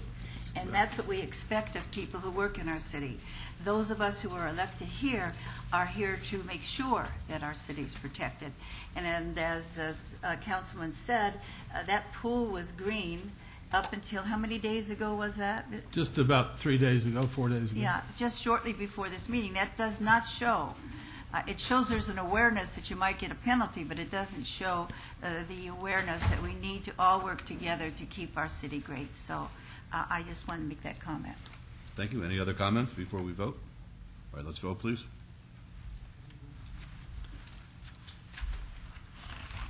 Opposed?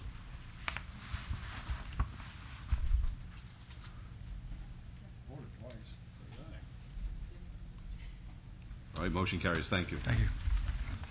All right, folks, we're going to go to item 53, but before we do that, I'd like everybody to look at our Mayor Pro Tem. As you can see, he's dressed appropriately for the El Dorado festivities that will commence next week. Next week, we're going to have something very special in the city of Las Vegas, our El Dorado Carnival, the parade, and something that really hasn't been done in years, and that is a rodeo. If you look across the street, we have 12 acres of city-owned property that has dirt being put on it as we're sitting here this morning. It's going to be made into a wonderful rodeo locale. We're going to have rodeo events throughout the entire period of the El Dorado celebration, which will commence on Wednesday and go all the way through Sunday. It's a great time for all of us to get together and feel like we're part of a city. Bring our children, grandchildren down there, have a good time. There'll be food, there'll be rides. There's even a little mutton contest where I think the mutton busting, where youngsters will have the opportunity to, I guess, ride a lamb. A sheep, same thing, lamb, sheep, doesn't matter. Let's not be that technical.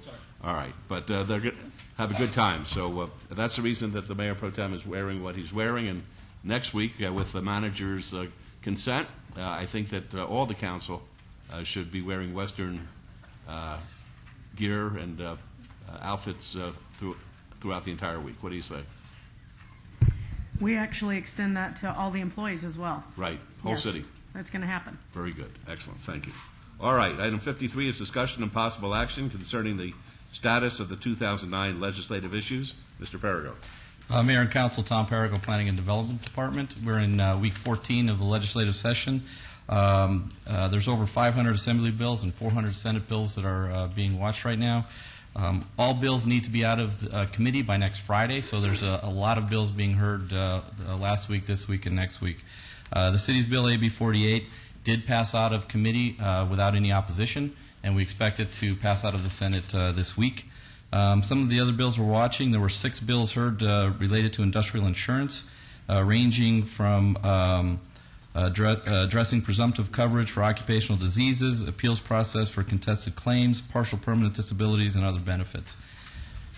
There's 3 bills and 1 resolution establishing commissions or interim studies related to intergovernmental relations, powers delegated to local governments, tax distribution formula, and the production and use of energy. 2 energy bills that we're following, SB 358, among other things, would allow local governments to establish districts for financing renewable energy, and SB 331 would provide partial tax abatement for renewable energy projects.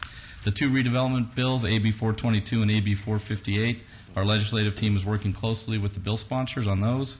Other bills of interest, AB 147 provides preferences for local bidders. AB 233, the copper wire theft bill, would increase penalties for scrap metal theft. And AB 267 allows the city to assess golf course property at higher value than open space. There's a lot of activity right now, and there's a lot of other bills, but I wanted to keep it brief and give you a summary. I'd be happy to answer any questions or to pass on any information you may have for the legislative Thank team. you. And the record should reflect that during our briefings this week, we had an extensive briefing by Mr. Perigo on the issues of the legislature. I appreciate your brevity. Thank you. Are there any questions of Mr. Perigo at this time? All right, thank you. May I have a motion to accept the report, please? In order of seniority, this is interesting. Let's see.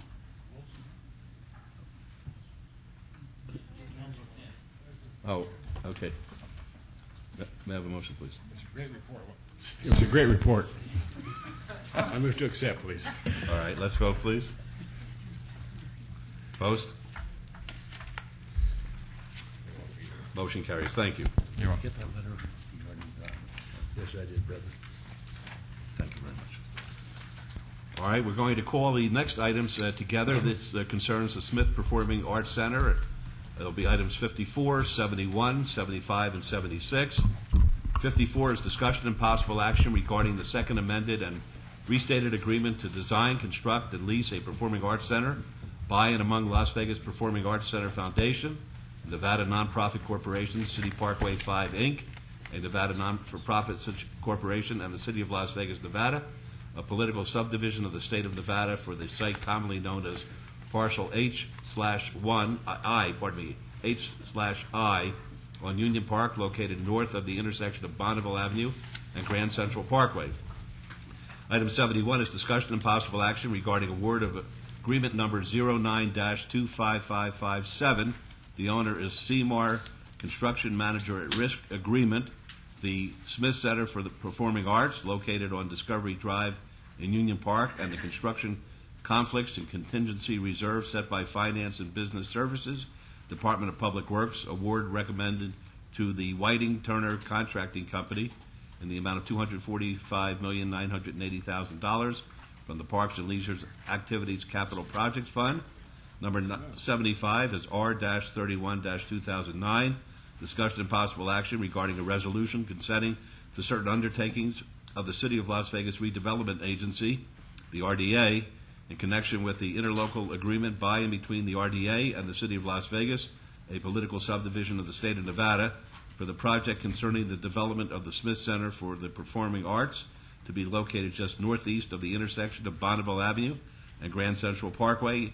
And this item is related to the item RDA, item number 4, which we heard this morning, which was RA-7-2009 during our redevelopment agency meeting. Number 76 is R-32-2009, discussion and possible action regarding a resolution consenting to the City of Las Vegas acceptance of the grant agreement by and between Donald W. Reynolds Foundation, a Nevada nonprofit corporation, and the City of Las Vegas, a political subdivision of the state of Nevada, concerning the funding of the construction of a performing arts center to be located northeast of the intersection of Bonneville Avenue and Grand Central Parkway in the Union Park Master Plan Development. All of these items are in Ward 5. Before we begin, I'd like to read into the record a letter which was written to myself concerning our City Council meeting of this date. It's on Fred W. and Mary B. Smith, the Smith Center for the Performing Arts Stationery. It's from Donald D. Snyder, who is the chairman of the Performing Arts Center. It says, Mayor Goodman, more than 2 years ago, I committed to a trip with family and longtime friends to celebrate several May birthdays and anniversaries. Little did I expect that after 14 years of involvement with what is now known as the Smith Center for the Performing Arts, one of the most significant actions by the City Council would take place while I am in South Carolina hosting this big gathering of family and friends. Over the past 14 years, I have taken great pride in being in attendance at every significant milestone. Unfortunately, I will have to miss the milestone of the City Council awarding the contract for construction of the Smith Center along with related agreements.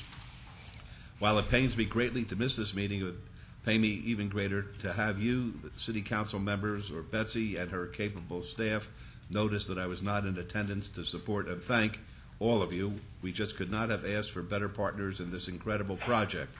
Thanks to you, the entire City Council, and the City of Las Vegas team for helping make this all possible. I've said many times that this is the most important project in Las Vegas in our lifetime. Now that we are ready to commence construction, please know that all of us on the Smith Center side of the team will do everything to make you proud of your support and confidence.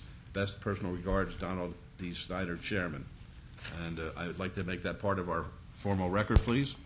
And with that, I'll turn to Mr. Arndt. Thank you, Mr. Mayor. Yeah, I think it's going to go up. You do plan to show pictures? Yes, sir. Very good. Good morning, Mr. Mayor, members of council. Bill Arndt, Acting Director, Office of Business Development. I'm going to keep my remarks very brief so I can let my colleagues and our partners from the Smith Center have the bulk of the time for talking about this wonderful project. In my remarks, I'd like to describe each item real briefly so you understand the items before you today and what you're voting on. Item 54 is the second amended and restated development agreement. This item defines roles and responsibilities for construction of the Smith Center for the Performing Arts. It defines the role of the city, defines the role of the Las Vegas Performing Arts Center Foundation, and also the Reynolds Foundation, which is a valuable partner. It modifies the parking commitment from the city. Originally, as you may recall, the project contemplated 2 theater buildings, a large hall and a smaller hall, and there's been a change in the scope to account for the current vision for the campus for the Smith Center, and so it reduces parking commitment from the city to provide parking at no cost to the Smith Center from 1,800 spaces to 1,200 spaces. It also assigns rights to both the city and the Las Vegas Performing Arts Center Foundation for future development on the remainder of the Smith Center campus, the site on which the small hall originally was going to be built. Item 71 is the construction manager at risk agreement between the city and Whiting Turner for the construction, and the recommendation is to award the contract to Whiting Turner. The significance of this for the city is that because the city is using its general obligation authority to capitalize the rental car tax revenue for the project, by law, the city has to own and manage the project as a public work. So that is the reason this item is before you today. The city will be contracting with the general contractor, Whiting Turner. The help from the Performing Arts Center Foundation team and their owner's representative, the projects group, has been invaluable in getting to this point. This item sets the guaranteed maximum price. The contract does include a contingency of $3 million. And I do want to note that there is additional funding for contingency that we're funding as the owner, the City of Las Vegas, through redevelopment agency funds.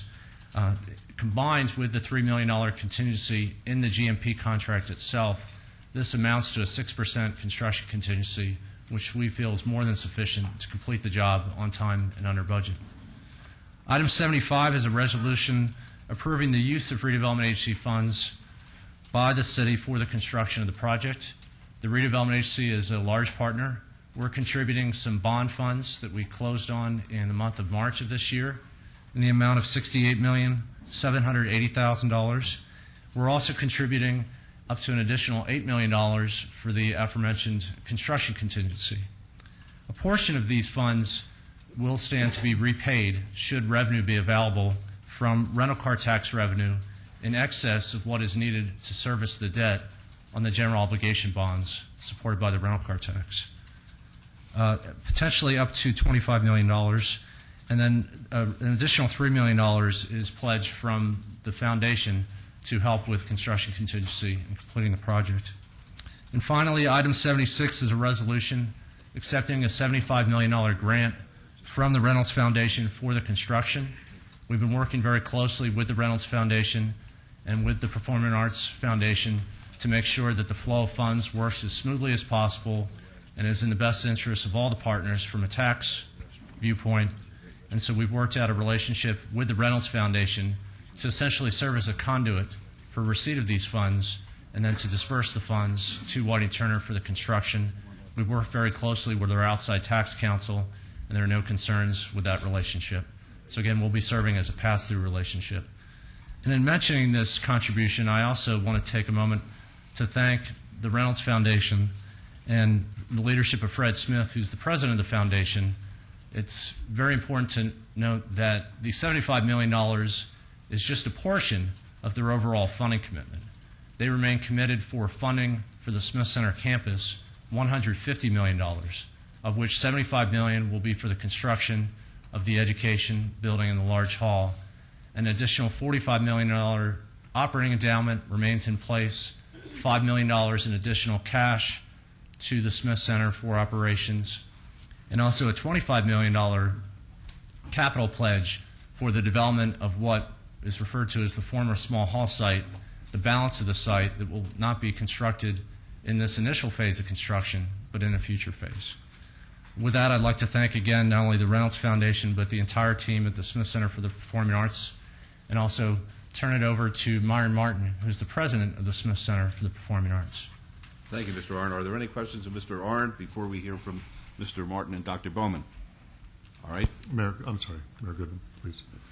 Mr. Arndt, what or how much of a partner is the City of Las Vegas if you look at the amount of money the RDA is putting into the total construction price of the project? We remain a large partner, really the majority partner in a way. The funding that we're providing, I mentioned the $68.78 million, an additional $8 million, and then also the general obligation pledge. That we feel that we've been very conservative with this general obligation pledge. It's really meant to maximize this very specific revenue stream, the rental car tax, looking at it very conservatively. So we think that our general obligation pledge financially doesn't have a fiscal impact on the city, but it's very important. It actually maximizes that revenue stream for the project. So we're a contributor in a large way to the project. We're also contributing the land at no cost, I should have mentioned. And then we're also funding some remediation on site and honoring the obligations for, we believe, that the railroad has for continuing remediation. We're fronting funds for that cost to make sure that the project proceeds on time and under budget. So we remain a majority partner, but the bricks and mortar dollars, in a way, are the easy funding for this. What's really made this project happen is the continuing commitment of the Reynolds Foundation with the operating endowment. We are going to work closely hand in hand with the Smith Center team to own and operate this building using the expertise of the Smith Center, but also make sure that the city's interests are represented to make sure that this is a world-class facility for the city and for your constituents. Is there an operating agreement in place now? Part of the attachment to the second amended and restated development agreement, which is before you today, item 54, there actually is a lease and operating agreement which governs the operation of the facility. Essentially, you could think of it like a triple net lease dollar a year where the Smith Center is picking up all the operating costs of the facility using funds on hand as well as the commitment from the foundation. So there is an operating agreement in place. It's a large project. It's a complicated project. And that agreement is going to be a living, breathing document.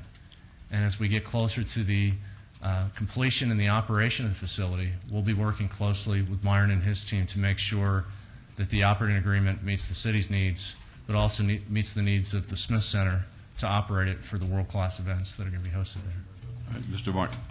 Thank you, Mayor. For the record, I'm Myron Martin, 241 West Charleston. I'm the president of the Smith Center for the Performing Arts, and very pleased to be here. Thank you, Mayor, for reading into the record Don Snyder's letter.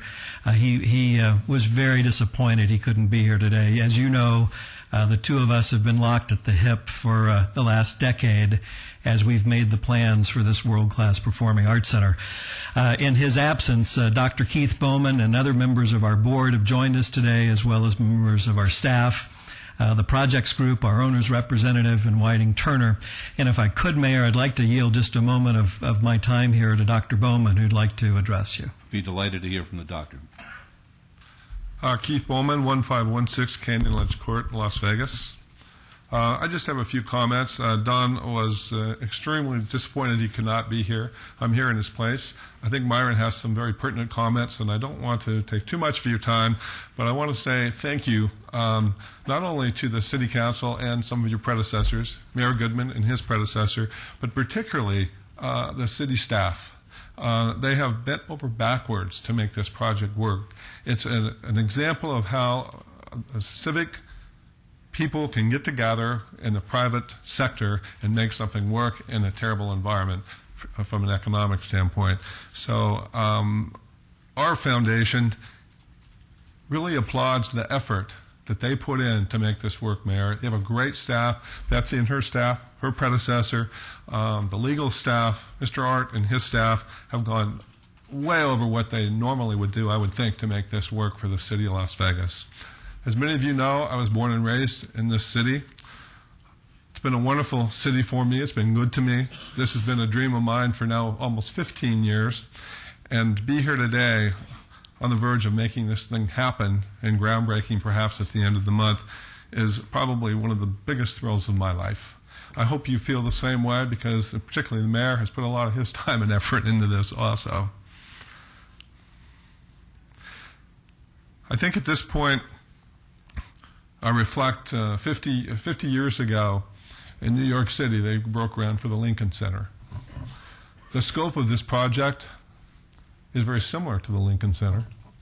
Most people don't realize this, but I think you'll be proud, not only when we break ground, but when we open this facility, that Las Vegas has now become a new urban city.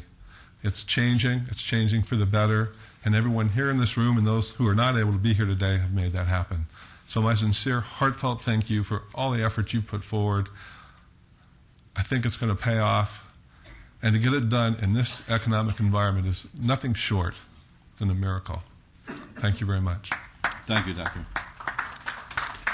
Thank you.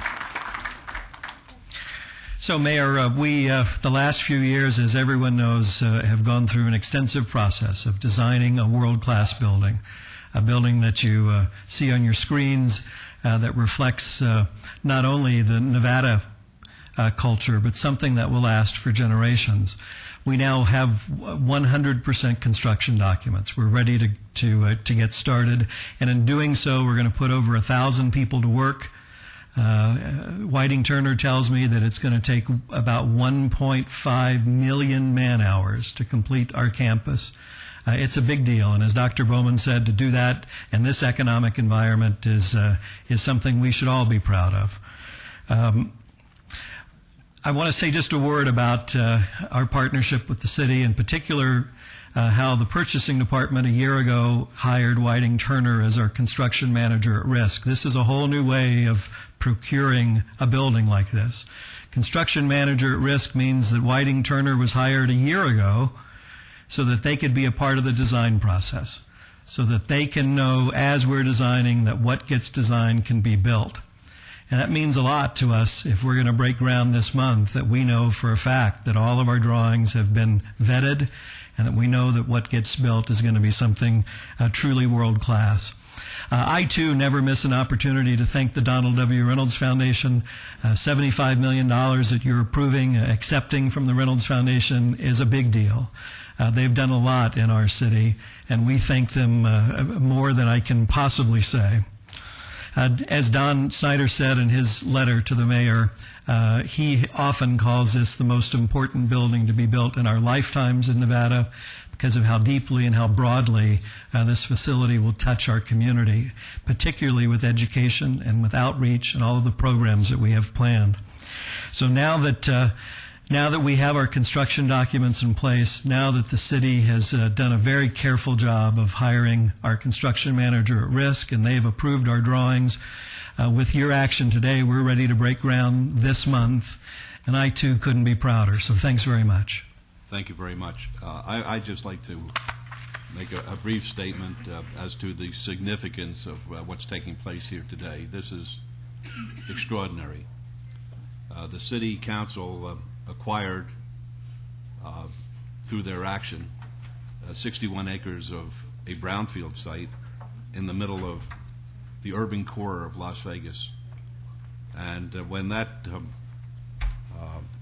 purchase was made, and basically it was a result of trading land that the city had for the 61 acres downtown, which we call Union Park at this time, there was a commitment on the part of those folks who are sitting up here and their predecessors that we were going to build a city within a city that would be an extraordinary venue in the sense that it would be the heart and soul of culture, of art, of academic medicine, of residential, and all of these things are coming true.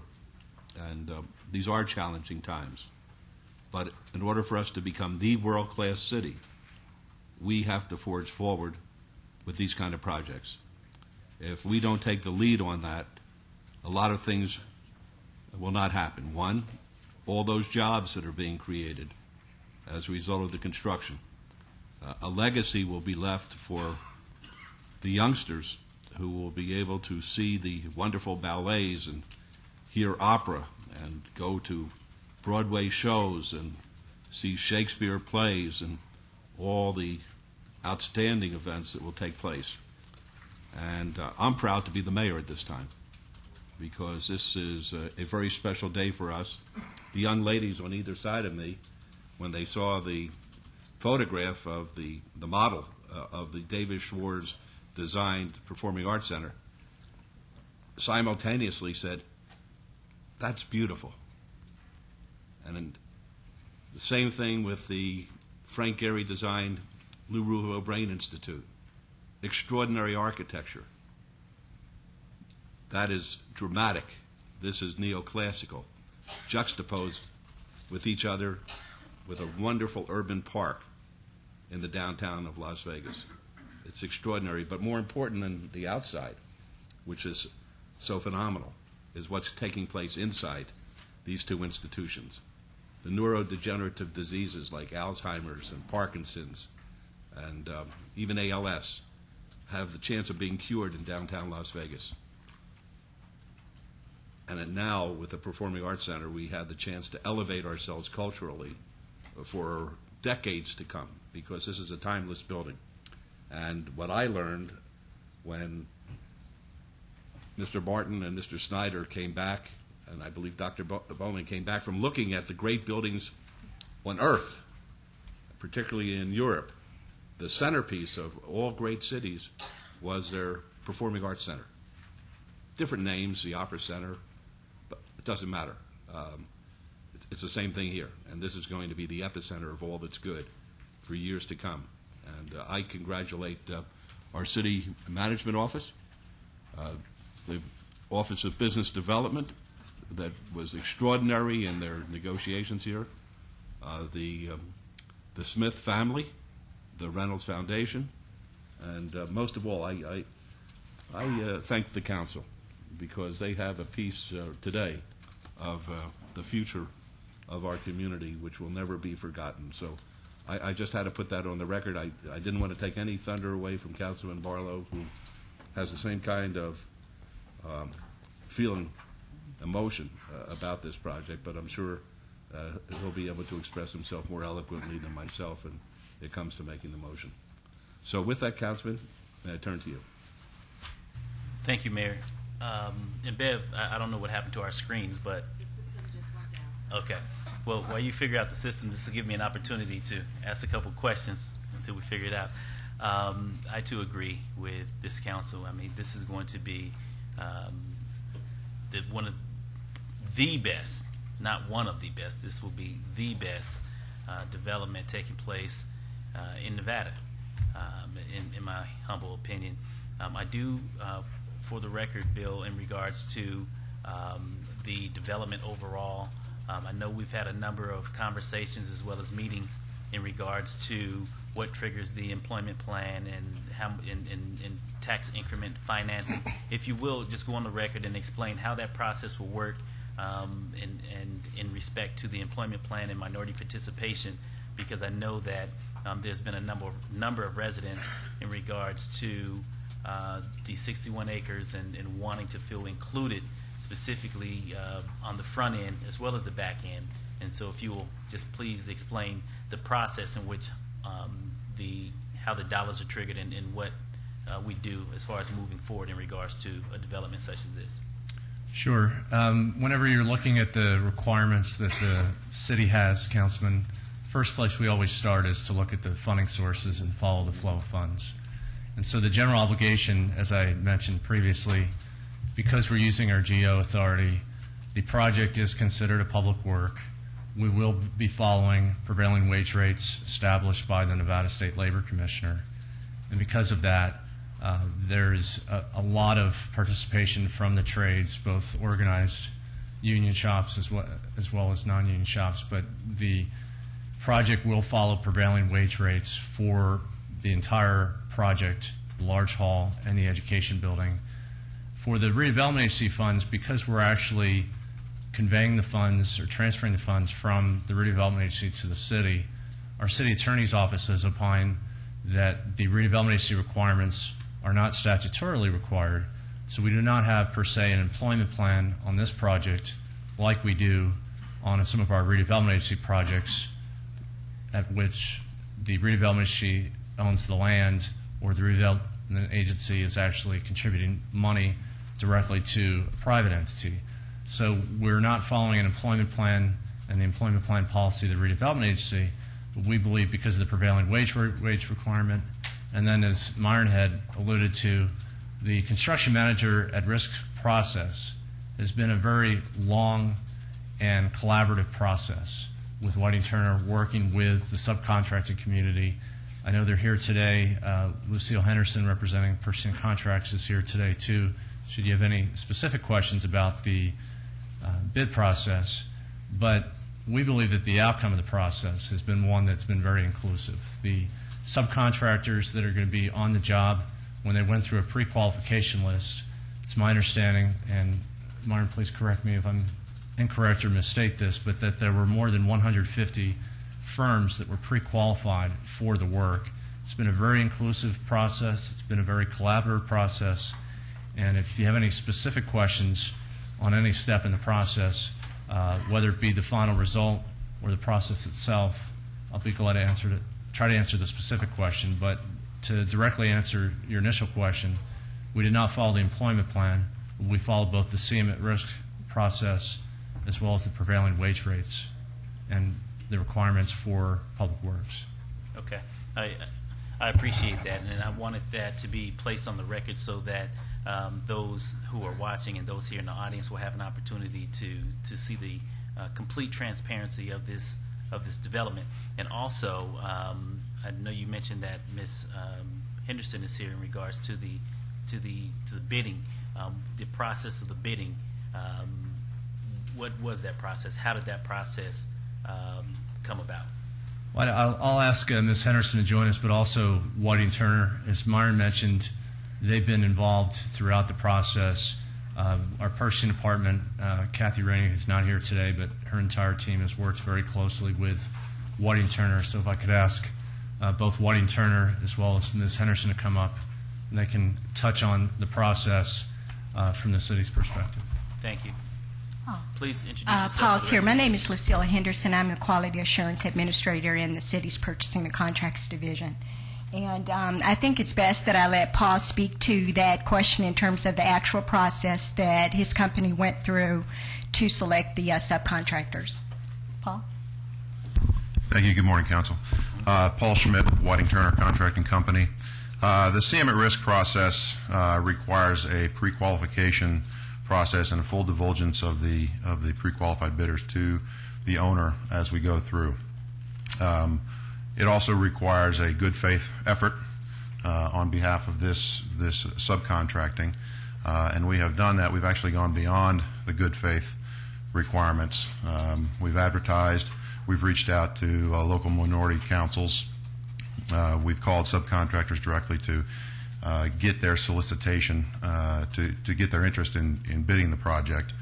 And that netted over 30 trades that were pre-qualified that were minority women-owned businesses. We don't have the results of that bidding yet because much of the project is yet to be awarded. But we've gone beyond that as well, and not a requirement of the good faith effort is to reach to our subcontractors. Many of our subcontractors will hold multi-million-dollar subcontracts, and in those subcontracts there are many opportunities beyond our first-tier level, which we are actually encouraging and requiring our subcontractors to participate to the level that we have with outreach, good faith, and subcontracting. We're monitoring their success on that as well as our own, and we will be providing a monthly reporting of our success in that arena. Who would you be reporting that to? Who would you be turning that information into? We will turn that into the owner, which is the city. Okay. We will also turn it to the projects group, which is the owner's representative. And everything is transparent in the bidding process. All the bids can be reviewed, and I'm sure will be reviewed by the owner, as well as our participation efforts and our outreach efforts. Beyond that as well, we will be self-performing portions of the work, carpentry, concrete, and we have already set up some relationships with subcontractors that weren't able to meet the overall requirements. We're working with a concrete subcontractor, minority-owned concrete subcontractor. He's been in Las Vegas for his whole life. He's been in the concrete business for 15 years, and we are working with him directly. Just as an example, we will be making his payrolls until the point where he doesn't need it any longer, and on this project and on other projects as well. So we're proud of our efforts in this regard, and we're certainly willing to share that information and plan on sharing that information on a monthly basis. Thank you, and I appreciate that. And how many jobs on the construction side would you say will take place at this with the development of the Smith Performing Arts Center? How many jobs? Construction jobs. Well, as Myron mentioned earlier, we believe it's 1,000,000 jobs and 1.5 million man hours. Okay. And of those jobs, we don't know right now, but we will be reporting the makeup of that workforce on a monthly basis, which also is beyond the requirements of good faith effort. And the reason why I asked the question is to basically let the viewers know that here's an opportunity for a lot of those that are in the various trades, an opportunity to go back to work because they have been out of work for quite some time now. And I'm pleased to have this development come forward because it most definitely will be a beacon of light in the midst of a very dismal economy.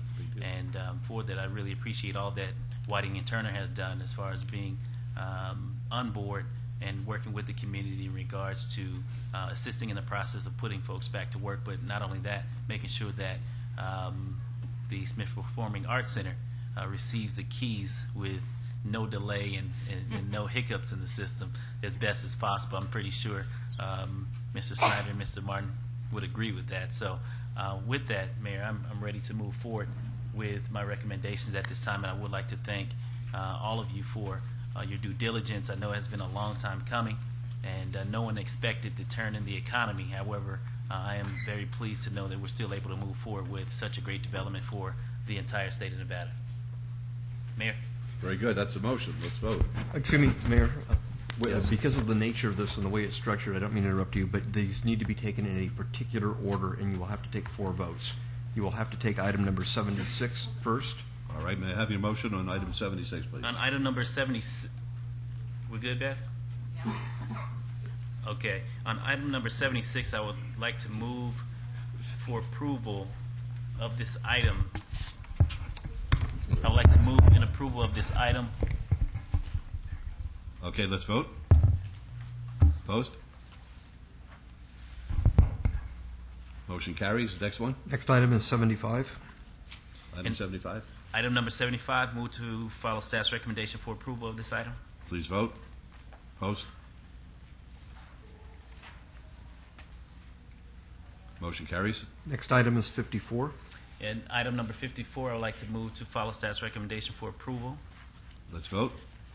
Opposed, please. Motion carries. And finally, item 71. And finally, item number 71, I would like to once again congratulate this entire team, specifically the City of Las Vegas, Office of Business Development, the Manager's Office, for all that you've done to keep this on track. And with that, I move to follow staff's recommendation for approval. Please vote. Opposed? Motion carries. Good luck.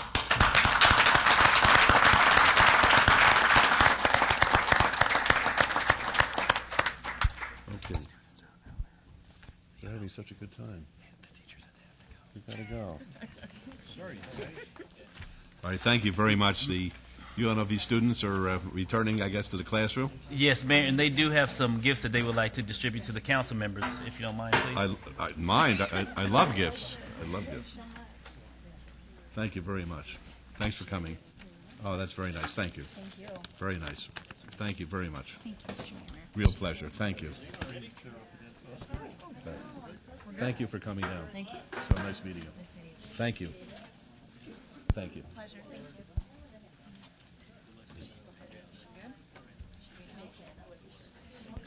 you. We all right? Yes, it is. It's the Western way. That's it. Thank you very much. Did you lose this? Yes, I did. There we go.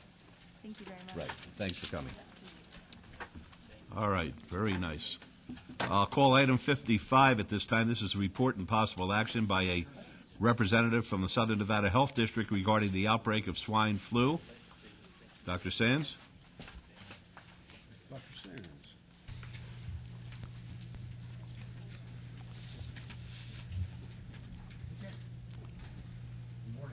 Good morning. Good morning. Have you Good to see remember- you, Doc. Good to see you all. Thank you. And I appreciate the opportunity to give you a briefing on what's happening with H1N1 influenza, the swine flu virus. As you know, there's a great deal of interest in it, and so I appreciate, again, briefing you and your constituents on what's happening here in Southern Nevada and with the health district and the rest of the state. But first, I just want to thank Betsy Fretwell, from the city manager, as well as Karen Levering from Emergency Management and Chief Garman for their support that we've received all through this and cooperation. We've been, as we'll talk about, communicating very regularly with all the partners in the community on this to make sure that everybody's up on what's happening with this in Southern Nevada as well as the rest of the country. In that, so I just want to also thank Councilman Barlow for being part of the press briefing we had yesterday when we announced the first cases here in Southern Nevada. As I said yesterday, we did announce the 2 confirmed cases of H1N1 influenza in Clark County residents.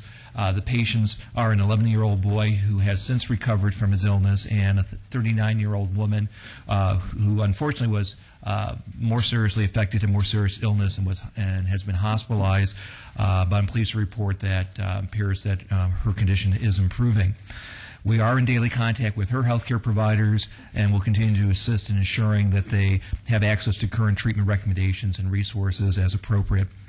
Neither of the cases reported any travel within 7 days prior to the onset of their illness or having contact with people who were ill and who also had travel associated with that. Both of these cases were confirmed by laboratory testing at the U.S. Centers for Disease Control and Prevention in Atlanta, and currently we have 5 additional probable cases that are still pending test results from Atlanta. Our state laboratory, branch of the state laboratory that we have here at the Health District will be, by the end of this week, be able to do the confirmations so that we won't have to be sending those specimens on to CDC to get final confirmation. It's also important to recognize that H1N1 flu cases now are occurring throughout the county and probably have been before we had the confirmation of these cases through the laboratory testing. And while the identifications of these cases aren't really surprising in Clark County and it really should not be a cause for alarm, it does underscore, again, what we've been saying all along about the importance of the public taking the necessary steps to protect their health and to prevent the spread of disease. As we can do a lot as public health officials, but people individually can do a lot more, just taking certain precautions that we'll talk about to prevent the spread of the disease and protect their health and as well as the health of their families. Now, it bears repeating at this time that why this is a new flu strain, and there are very valid concerns related to the public's lack of immunity to this virus. That's why we're so concerned about it. At this time, there is no evidence that it's either causing more illness or more severe illness than our regular seasonal influenza strains that we have had circulating over the last several months. The Health District's influenza surveillance program is ongoing, begins every year in September of every year and runs through pretty much through the month of May. But it will be ongoing, particularly because of this new virus.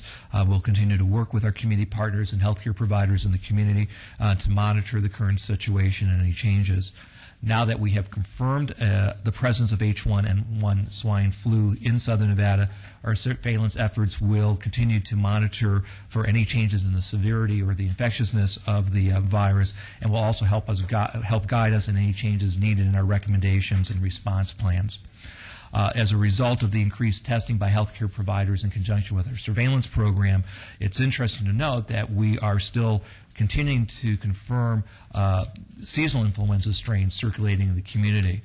They're much more predominant, and even though the H1N1 swine flu has been identified, it doesn't appear to be a dominant strain in our community. The Health District has been involved in a number of other additional activities that should further reassure the public that we are taking all the necessary precautions and steps to ensure that we are prepared to respond to the evolving situation. This past week, many may know, our community received its share of the Strategic National Stockpile, which contained antiviral medications as well as personal protective equipment. And why these supplies are available in our community, it's important for people to understand that the antivirals can only be prescribed by a healthcare provider and are only recommended for the treatment of serious illness or for a patient that may have underlying medical conditions that make them more susceptible for serious illness or for severe complications related to that illness. It's important that these medications be used as recommended so that to ensure that they remain effective against the flu virus, but also make sure we have sufficient supply in the community so that people who will benefit most, whose outcome will most depend on the antivirals, have access to them. We have been also in close communication with the Clark County School District from the beginning of the situation to ensure that school-related issues are addressed appropriately and things are being done in the best interest of protecting the health and safety of both students and school employees.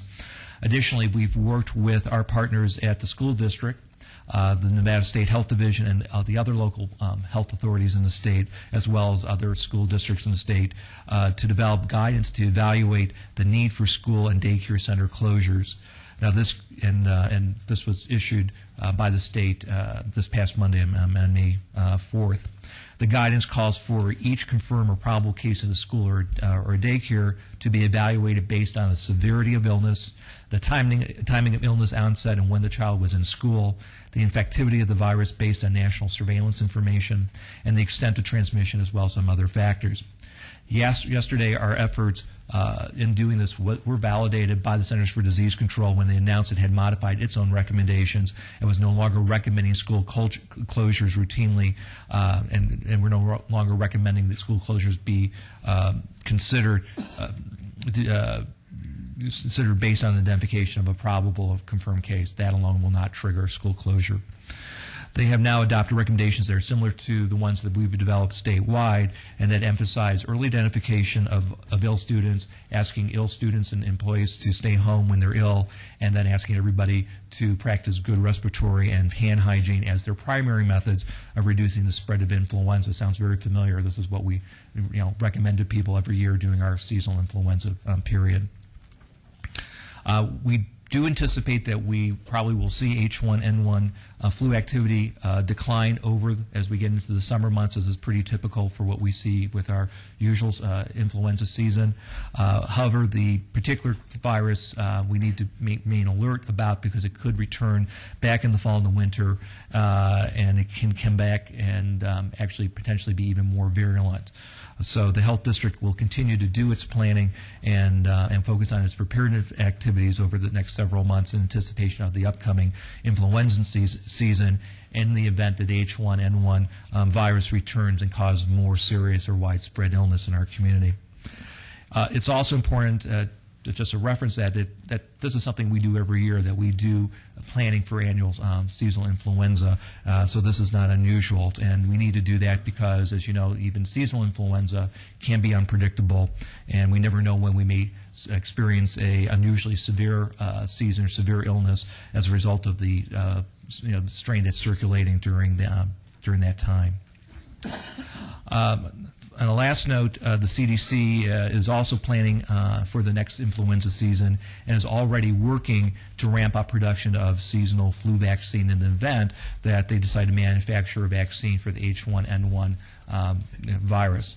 The decision to manufacture a new vaccine is an important consideration given the resource implications and the unknown course that the virus may take. And so the CDC is continuing to keep both state and local health authorities up to date and informed as what they're working on and what we may be need to expect for the next flu season, and particularly in terms of what recommendations might come out for influenza vaccine for next year.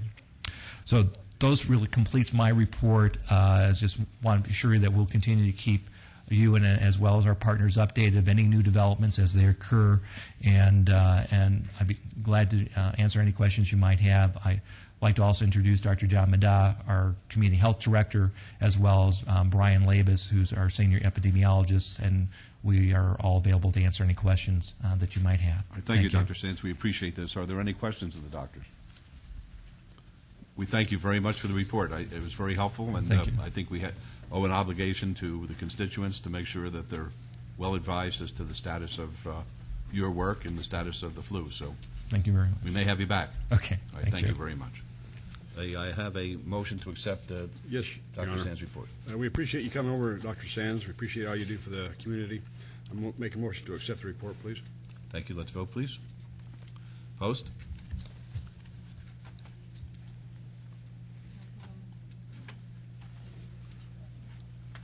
Motion carries. Thank you.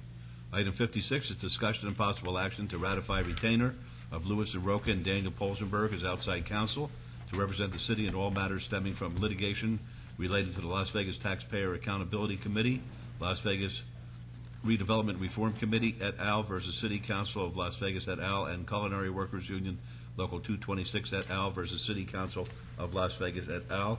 Mr. Jerbick. Thank you, Your Honor. This item's in order.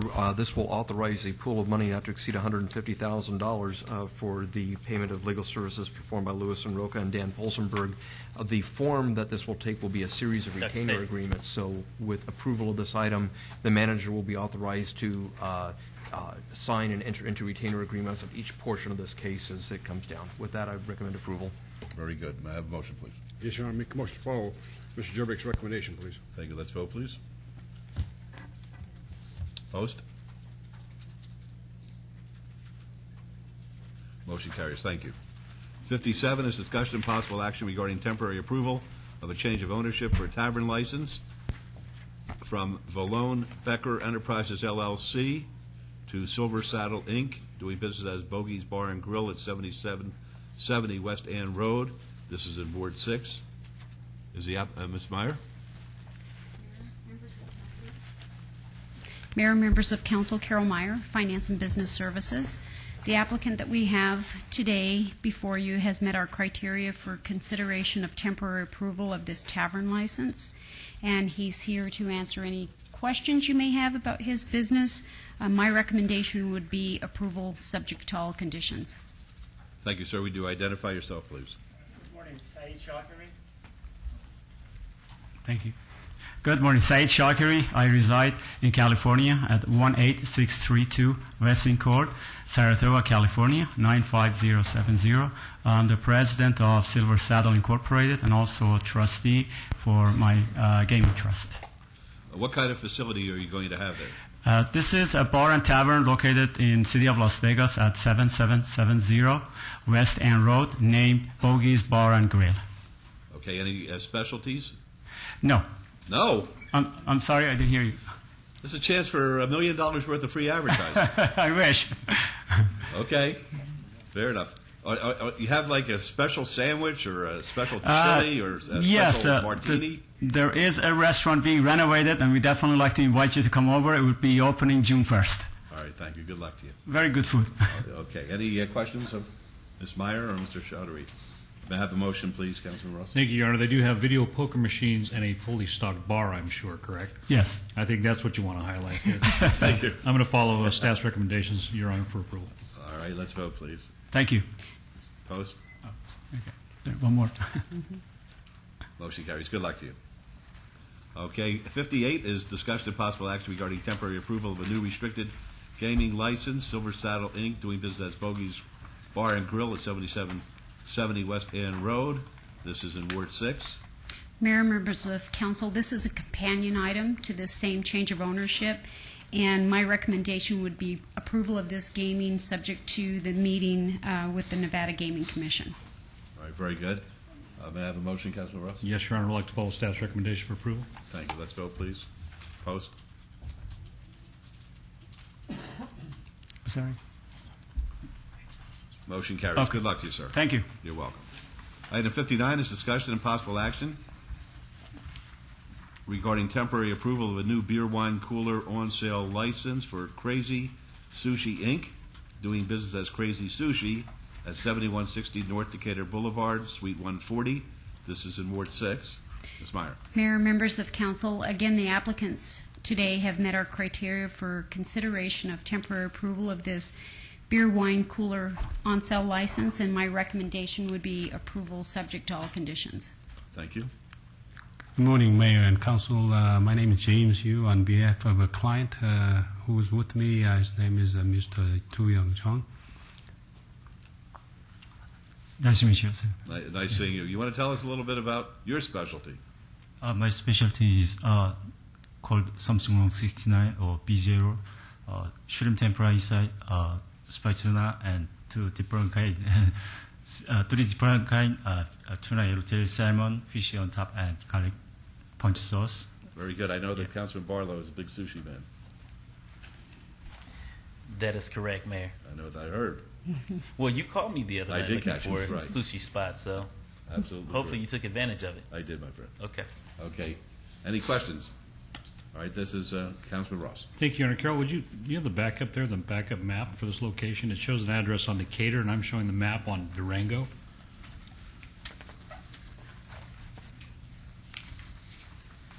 Just want to make sure we get this right for the record. Is the North Decatur address the correct address? It is. It's actually, no, that it is 7160 North Durango.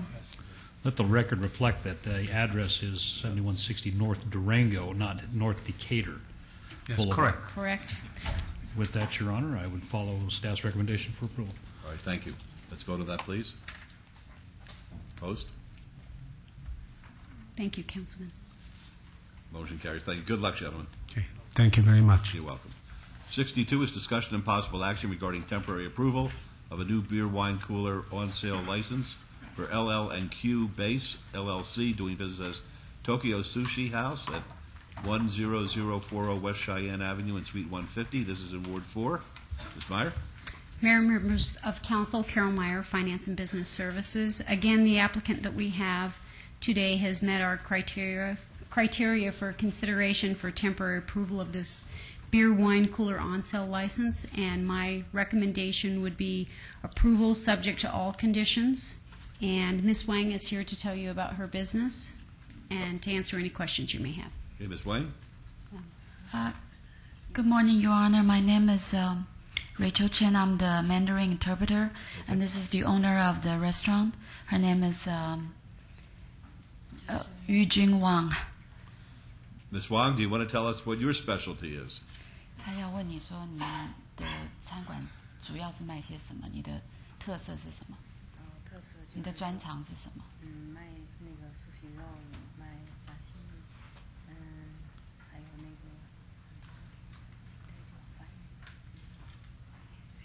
She's the owner of the restaurant, but of course she has chef and manager, and her son is managing the restaurant, and it's basically Japanese cuisine. Okay.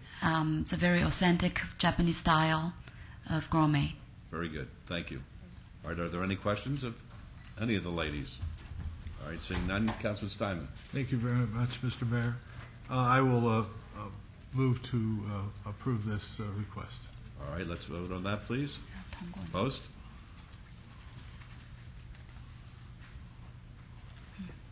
Motion carries. Good luck, ladies. Thank you very much, Your Honor and Council. Item 63 is going to be trailed to the afternoon session and will be heard in conjunction with item 132, which is SUP 33604. We'll go on to item 64, Discussion and possible action regarding temporary approval of a change of business name and change of ownership for a locksmith license from ABC Locksmiths, Inc., doing business as ABC Locksmiths, Inc., to NK Enterprises, Inc., doing business as ABC Locksmiths at 3981 West Sunset Road in Suite E. Mr. DiFiore. Mayor and members of the council, today Mr. Kaufman is here today for consideration by council for the temporary approval of this locksmith license. Currently, he does have a temporary license from Clark County. We've addressed the concerns that we've had within the locksmith industry with Mr. Kaufman. Some of the things that we have found, as you recall in the past, were phony telephone numbers, no business address listings attributable to the licensees coming forward. Mr. Kaufman does have a physical location on Sunset Road, and he does have vehicles that clearly identify excuse me, his business name on the side of the truck. He does have some practical experience in the locksmith industry since 1992 in Van Nuys, California. And having said all of this, I would like to have the council consider a temporary license to be issued with a 6-month review. Thank you, Mr. Kaufman. You want to be heard? Sure. Yeah, I've been a locksmith myself for 16 years, third-generation locksmith. I bought ABC Locksmith this January of 2009. It's a company that's been here for 18 years. We have a staff of 35 employees. We have 15 locksmith trucks on the road, clearly marked with a big yellow vans and pickups. I'm sure you guys have seen them around town, ABC Locksmiths. And we have a great reputation. We also have an exclusive contract with AAA Roadside Service to do all the locksmith work in the city of Las Vegas. And we've also been awarded recently working with the Metro, 911 welfare, to open up any doors in any emergency. Very good. Thank you very much. Sure. Appreciate that. Are there any questions of the gentleman? All right. May I have a motion, please? This is... Yes, Your Honor. I move to follow staff's recommendation for approval of this item, please. Thank you. Let's vote. Jim, excuse me, Mayor. Do we need a 6-month review? I'd like to have a 6-month review and come back with anything that would result in the investigation. With a 6-month review, Your Honor. All right. With that amendment, let's vote. Opposed? Motion carries. Thank you. Thank you very much. Thank you. Good luck to you. Thank you, sir. I've been advised by our city attorney that I have to recall item number 59. This is Councilman Ross's matter. Apparently, with your picking up on the address, it looks like we have to obey this to the next meeting with the correction. Will they have to renotice? I don't know. Actually, what we have to do is recall it and rescind the vote, and then have another vote to strike the item, because this item is currently written. There's no point in obeying it because it would still be improperly written. We'll have to repost it with a new address. I've talked to Mr. DiFiore about what we can do for the applicant in the meantime, and I don't want to speak out of turn, and Jim will correct me if I'm wrong, but I think that Mr. DiFiore can allow them administratively to have this license until 2 weeks from now, and with your permission, we wouldn't have the applicant show back up because they've already been here once, and that causes the least misery to everyone. Right, that sounds very accommodating. Your Honor, do you want me to recall? I move to recall agenda item number 59. Very good. Let's vote on the recall motion. Opposed? Further consideration. Then I would move to strike agenda item 59, Your Honor. Very good. Let's vote on the motion to strike, please. Opposed?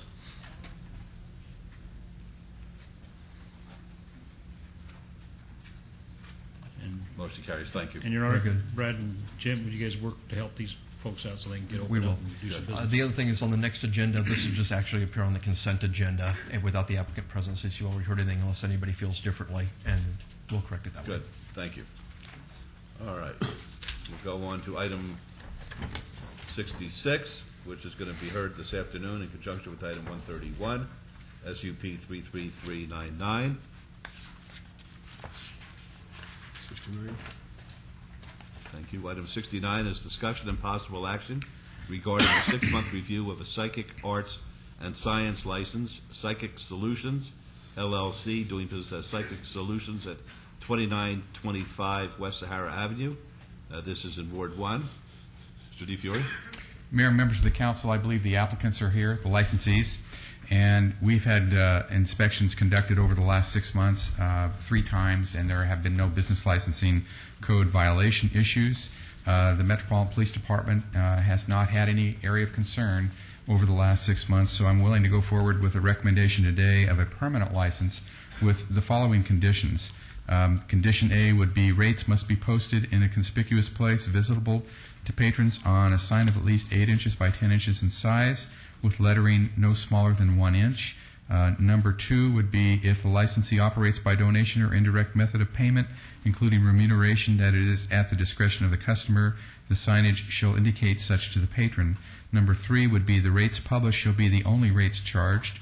Number 4 would be the business would only be operated from 2925 West Sahara Avenue address and not at any other location. And the last one would be there shall not be any reference to a home telephone number as a contact number. These are the conditions that she operated for the previous 6 months, and I would ask those to be carried forward for consideration of a permanent license. All right, thank you. Are you Angie Marks or Yes. Stephanie Marks? Angie.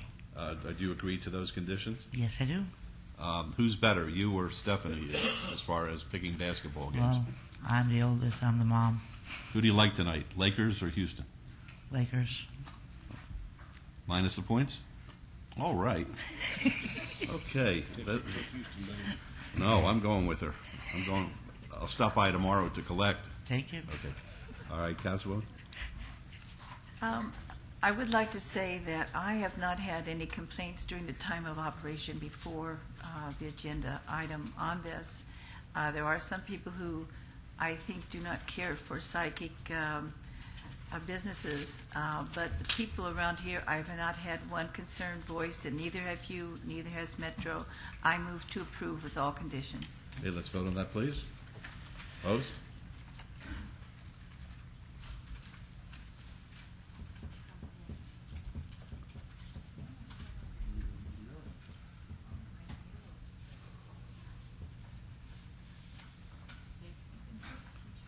Motion carries. Good luck to you. Thank you. You're welcome.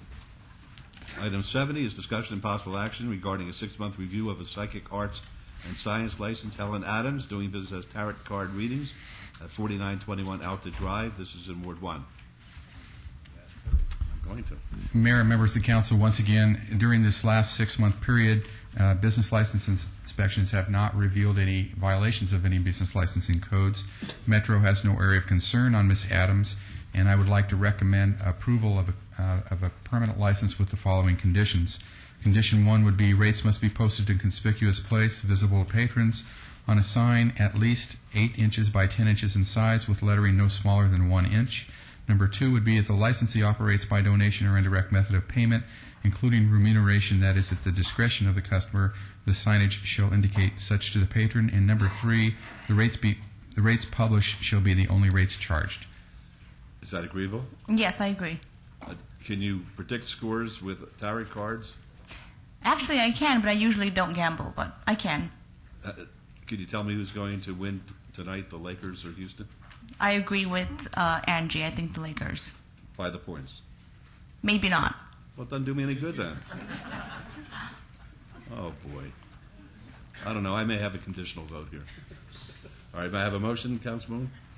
Yes, my comments are the same as the previous, that we've not had any concerns from those who live in the area. That we do get concerns sometimes voiced by those who object to the type of business, but we have not had where it actually exists, the complaints, and all has gone well, so I move for approval. All right, let's vote on that, please. Opposed?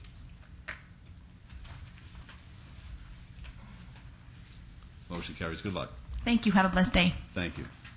Item 72 is discussion and possible action regarding the City of Las Vegas substantial amendment to the 2008 Action Plan for the Homeless Prevention and Rapid Rehousing Program that secures $2,105,118 as part of the American Recovery and Reinvestment Act, an acronym ARA, of 2009 to the Department of Housing and Urban Development pertaining to all wards. Mr. Harson. Thank you, Mayor and City Council. Steve Harson, Director of Neighborhood Services. This agenda item is a part of the substantial amendment process to the City's 2008 Action Plan that will secure a little over $2.1 million in federal dollars for homeless prevention. Where's the... Do we have the PowerPoint? There you go. There it goes. The available funding is all a part of the American Recovery and Reinvestment Act legislation that was signed into law in February of this year, allocating $7.7 billion for various stimulus efforts. Out of ARA, one of the stimulus programs created is called the Homeless Prevention and Rapid Rehousing Program, which commits $1.5 billion to various states, counties, and cities throughout the country to focus on homeless efforts. In turn, we were informed that the City of Las Vegas is slated to receive a direct allocation of $2,105,118 of federal funding through this Homeless Prevention Rapid Rehousing Program. To secure the funding, we are required to submit a plan indicating how we will use the federal funds while staying in compliance with federal rules and regulations. To further outline eligible activities associated with this funding package, I have Tim Whitwright, who is the Neighborhood Development Manager, who is going to outline the planning process, important dates, and the public comment period that we had to follow.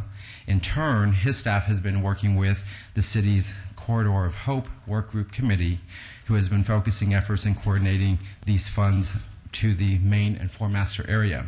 So with that, Deputy City Manager Orlando Sanchez will be giving a more detailed presentation. He has been leading that effort with Neighborhood Services staff Tara Almer and Trina Robinson. So with that, I'm going to turn it over to Tim. Thank you again. Tim Whitwright, Manager of the Development Division, Neighborhood Services. Of course, with all the money come the great federal regulations. One of the requirements is that these funds can be used to serve persons earning 50% of very median income, which essentially means a one-person household earning $22,900 a year, or, for example, a two-person household earning $26,150 a year. And, of course, just common sense. We only use the amount of money needed to assist these individuals and no more. Eligible activities. The activities range from very short term, which is basically taking individuals and putting them into hotel, motel vouchers up to 30 days, and then ranging upwards of a longer housing assistance up to 18 months. In addition, it even allows us to pay rent that's in arrears, so if they are behind on their rents, we can actually pay those as well to keep them in the housing. And of course, again, security, utility deposits, and moving costs that are related to that. And just to indicate what this is essentially tenant-based rental assistance. And what tenant-based rental assistance does is pays a difference between the fair market value, fair market rent, if you will, and what a family can afford to pay for rent, utilities, deposits, as long as it doesn't exceed 30% of their gross income. Again, housing relocation stabilization services. This program doesn't work if you don't have the case management and, of course, the outreach and engagement that's needed to get these individuals into the program. Also allows for credit repair assistance, which is something that normally isn't allowed in the funding. Actually, essentially, it says collection evaluation of HMIS or a comparable program as being an allowed or eligible activity. It's actually a requirement of the funds. It's actually a requirement. Just want to make that note. Also, administrative costs. We're allowed 5% of the total funds to pay for administrative costs. It also requires that we make available a significant portion of that to the subrecipients themselves. So we're actually proposing to provide half of those funds to subrecipients. That last sentence. The last Sure. two sentences. You couldn't believe it, could you?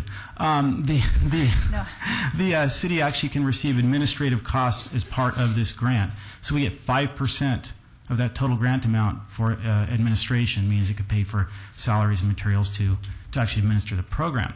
But this particular, the HPRP actually says that we are to make a significant portion of that available to the subrecipients. Okay, to the nonprofit agencies, if you will. So we are proposing to make 50% of their half of that available to the 2.5%. 2.5%. That's correct. That's correct. Thank you. You're welcome. Ineligible activities. Essentially, we just can't pay for services or activities that are already covered under other programs that are being funded through ARA, the American Recovery and Reinvestment Act. Again, I mentioned tenant-based rental assistance, so we can't pay for mortgage costs. Okay. It is not to build units or rehab units. Again, it's tenant-based rental assistance. And again, it's not eligible to pay out things like credit cards, other consumer debt, any kind of repairing vehicles or other transportation costs, travel, food, and it's not to cover medical either. Just some important dates to understand. The plan itself, the substantial amendment that we're discussing today, is due to HUD by May 18th. In addition, the HUD has to complete their review by July 2nd, so they have until July 2nd to review and approve the plan. They then will execute agreements with the city by September 1. And then a real important date for us is we have to in turn get approval through council and actually complete agreements with any subrecipients not later than September 30th, 2009, or we would be in danger of essentially losing this funding opportunity. The budget that we have set out, the homeless prevention portion of this program, we're dedicating $230,000. As far as the actual rehousing portion of it, that tenant-based rental assistance portion, we are allocating up to $1.6 million. And of course, our total, then we have also our administrative funds at 5% we discussed earlier, for a total of $2.1 million as total budget for this program. At this point, we'll turn this over to Mr. Sanchez to cover the rest of the details on the program. Oh, sorry. Sanchez. Good morning, Mayor, City Council. Orlando Sanchez, Deputy City Manager.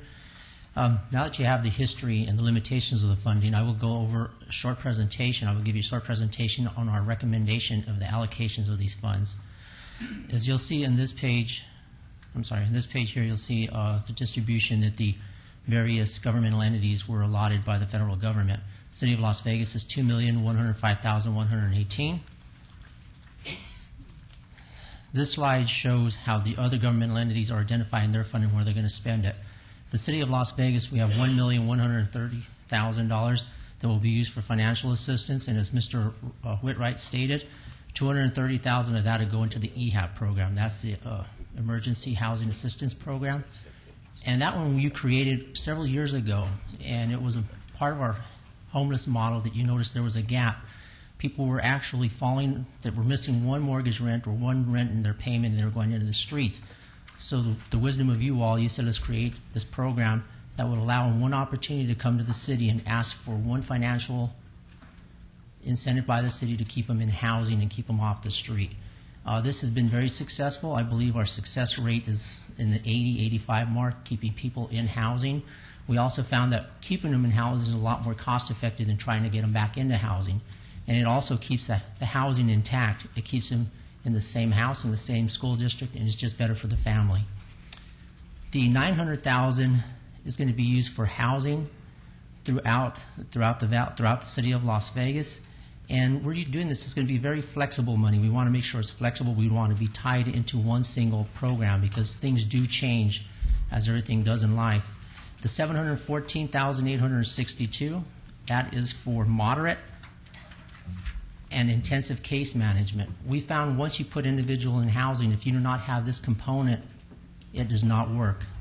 So it does not serve a purpose to put a person in permanent housing or semi-permanent housing if he does not get the required medical attention that he needs. So it's a very critical component of our operation to provide moderate and intense case management. The $150,000, Tim went over that and the administration, so I'll go on to the next. Just to give you a snapshot of how the valley looks for our homeless, every other winter, we have it's called a point-in-time picture of our homeless within the valley.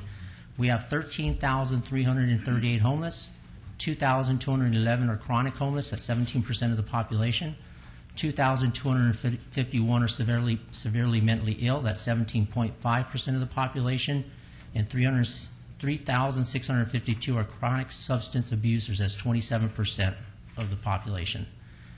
When they did this survey, they also questioned the individuals that were homeless, what were the top 4 reasons why they were homeless, and they were as follows: job loss, alcohol, drug use, gambling problem, and family issues. I went over the EHAP, the 230. Can I just ask a question, I'm sorry. Mayor Pro Tem? Yes, boss. So you're saying that basically 61% of those, if you could go back to your last slide, of those are either chronic homeless or abuse users, or I forget the third title you had there. But it was chronic. Mental illness. How could I forget that one? But anyway, So that means you have 39% that fall in a category that are more recently homeless or are not chronic and may have other reasons. So are you concentrating on the 39%? We are concentrating in all aspects of the homeless population. But you're absolutely right. It's easier to go after the low-hanging fruit, which would be the 39%, and get them in housing as quickly as possible. Dealing with the chronic homeless, it's a long, drawn process, and as you've heard before, you have to gain their faith and trust before you can get them into housing. You can also legal 2,000 them, and we're just trying to work more as a region on trying to go out there and promote to show the individuals that it's better for them to get some kind of housing and some kind of stabilization in their lives. Do you know about what percentage of these individuals you'll be helping, or the numbers that might be involved? In this program, I did not have specifics. I believe what we're trying to...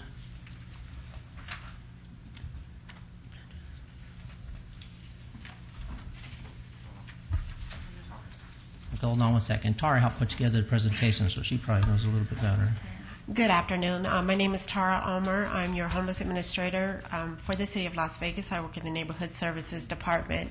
What we intend to do is to do a census specifically of that particular main Four Master area, so we can get accurate data and information in terms of who is out there, what types and levels of services are needed. So we will be doing that in the next month or so. So you're concentrating on the Four Master area? That is correct. And so are you saying that all these funds will go to the Four Master area? The funds that are designated homeless prevention for the EHAP program, that will serve anyone that comes in that meets the criteria, but the other amount will be focused primarily on those in the main and Four Master area. That is correct. And so you have over 700,000, I believe, for case management, right? That is correct. And so that's excellent because we don't know where all this goes. I just have to tell you, I try to concentrate on the homeless area, and I try and keep up with what people are doing, what our regional development group is doing, what the county's doing. It's very hard because it seems we're getting money here, we're getting money there. I just hope, and I don't know where that would fit in on your budget, I just hope that you have a very strong evaluation and record keeping of it, because if anything comes out of this, let it be something that lets us know what works and what doesn't work. And if it doesn't work, it's nobody's fault. It's just that helps us for the next thing that we do. But right now, when I go and I look at what agencies are doing, I can't find that. One of the things that we've identified is the folks down there really need intensive case management, and that's something, not only the intensive case management piece, but the 24-hour or 7-day-a-week, if you will, intensive outreach, where we have a dedicated outreach team that specifically focuses on that area. We have not had that. We have been missing those two components. One of the things that we're looking at proposing, and I'll let Deputy City Manager speak more about the pilot, but we're looking at doing a pilot just prior to the implementation of these funds, so then that way we can test it. We can find out what the problems are, the challenges are, making sure that the program model that we're looking at implementing in October, that we've identified, what works, what's not working, so we're not wasting these funds when they do come in. Because in the past, again, I just don't know if we got out of it what we needed to get out of it in order to know where we should go and what we should do. It's just like we're, reaching out. And of course, we have homeless throughout the city. This is our critical area, of course, Four Master, and that has to be addressed first. But I mean, there are other areas where we don't have the large people around, but we do have them under the palm trees, the palm fawns on Sahara and near Rancho. We have them at Dexter Park, for example. And these are people I think we need to help too, if we maybe concentrate on Four Master, but look at maybe some of the other needs that are there also. I would like to have, if I could have, and maybe for all of us up here, I'd like to know what we have spent so far and what our evaluations are of what we've spent. Okay. If in other words, if we had this program here, how many did we help, and have they stayed helped? And if we had another program there, same thing. I just think that will help us get a better grasp on it because it's really such a critical problem. And the evaluation of when you spend these monies and what you do is so critical for knowing where you go next and if it's working or not working. And you're absolutely right. Just if I could just address the evaluation piece, we are looking at an evaluator to evaluate some of our other programs and looking at asking them to also include this in that piece. And if you have case management, you'll have case management files, right? Absolutely. So then we should be able, from the case management files, to determine some of that information we need for where we go with other people. Is Yes, that correct? that is correct. Okay, thank you very much for taking And Councilwoman, if you'll see the $150,000 that we set aside for data collection and evaluation, we did set money aside exactly for that and I purpose. saw that. I didn't know if it would be enough. That's the only thing I was concerned about. But if you've got the case management working with that, I think that it would be enough. All right. Thank you. I did neglect that we were concentrating on the corridor of hope, and that's where these fundings are going. You'll see in the homeless prevention, I already gave you that shot. In the homeless prevention, $230,000, that's our EHAP program. If every dollar was used and we average the highest we possibly can, $1,200, we'd be able to help 192 people from becoming homeless. And that's a worst case scenario. A lot of people don't need that amount of money, so we can probably double that number. Just depends on the need. And the intervention plan. And your homeless is going to include those who drink, alcoholics, excuse me, Mr. Mayor, and things like that. Wait a second. Was there a reference to an alcoholic or just alcohol? The reference was to the homeless alcoholics. Thank God there's a distinction. Yes. And I was going, if I could ask Councilman Reese now, what is your situation near your park? Has that area cleared up as far as the homeless? I'm just noticing, and they're creeping over a little bit into Ward 2. I don't know if they've been noticed there, but the homeless. The more we spend. One, you have one? The more we spend, the more homeless we have. They're in Ward 1. They're just creeping into Ward 2, which is. And I promised Orlando I'd be good. What was that? I'm sorry. I said the more money we spend, the more homeless we have. And yes, I have them sleeping in and around two of my parks, I know for sure. We do have a problem, and I support the need. But again, though, for as long as I've been here, I feel like sometimes that I've lost the battle because the other entities will give money, but they want to keep the homeless corridor intact. They don't want to expand the homeless corridor. And I know Councilman Weekly, before Councilman Barlow, fought it, and I know Councilman Barlow really, to me, has a problem trying to address some of the concerns in his ward. And yes, it is an issue that should be faced by all the county, not just this council.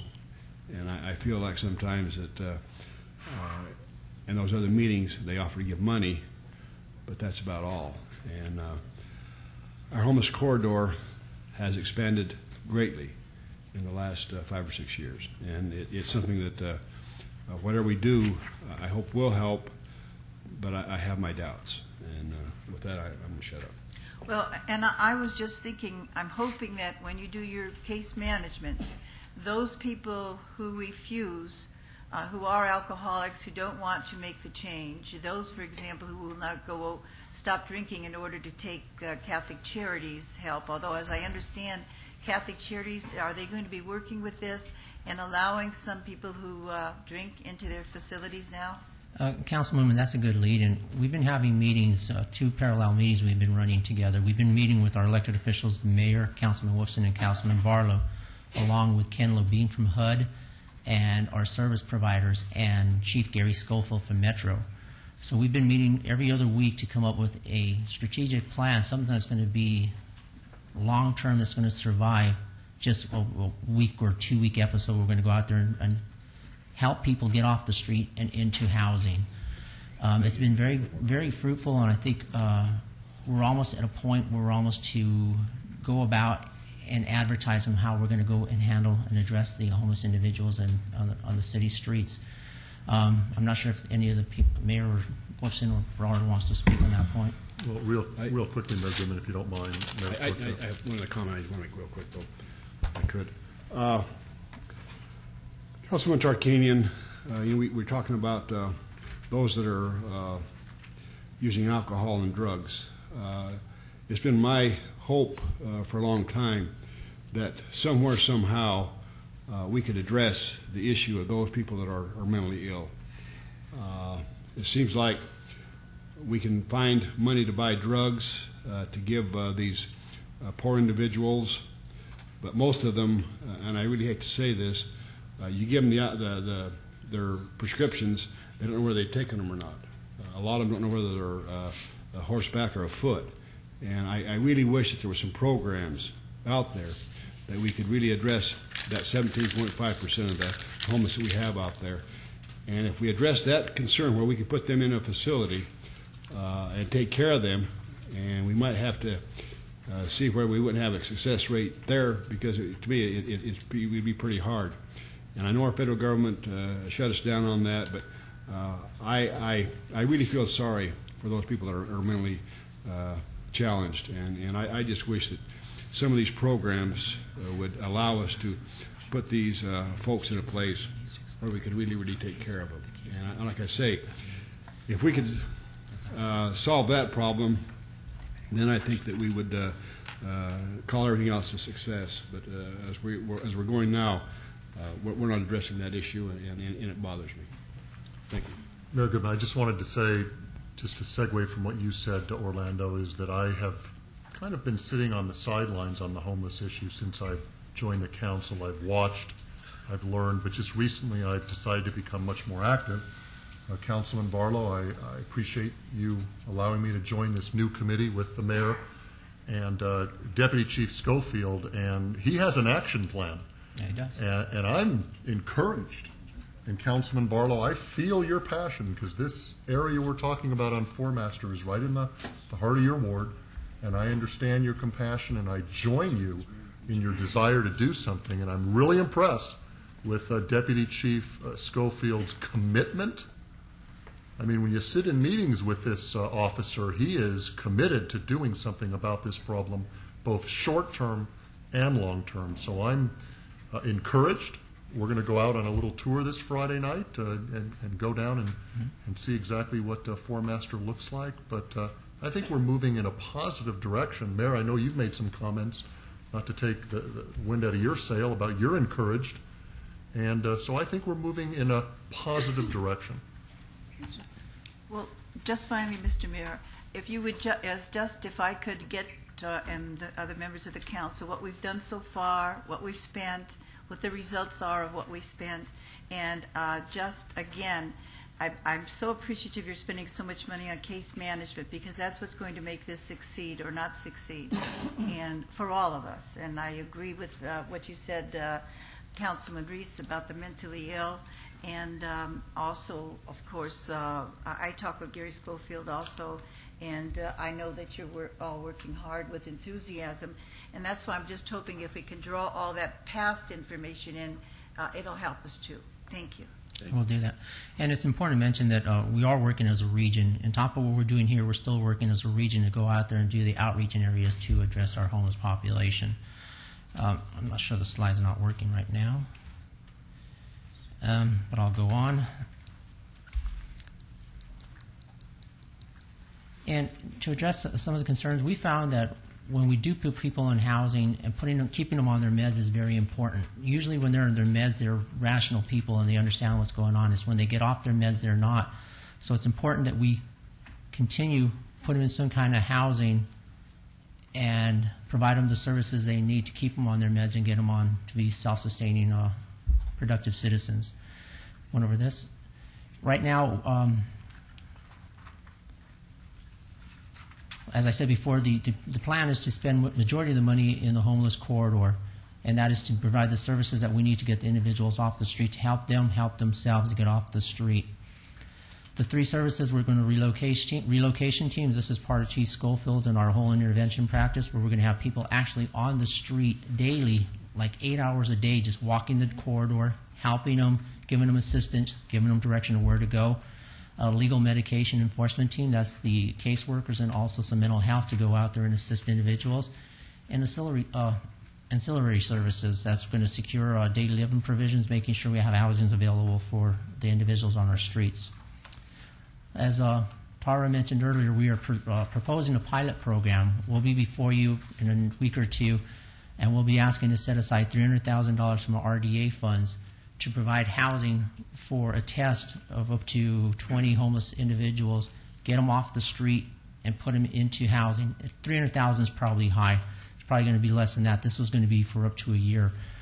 So that was just a real high number at this point. And we're also using $100,000 from the EHAP money that Neighborhood Services has not used, the $40,000 this year and $60,000 for next year funds to provide the casework that we need to make sure that the people that are in the housing get the services they require. From this, we'll be able to gauge the need and the cost of the individuals and how successful we've been, and we can gauge our future money from the 2.1 and how to use it.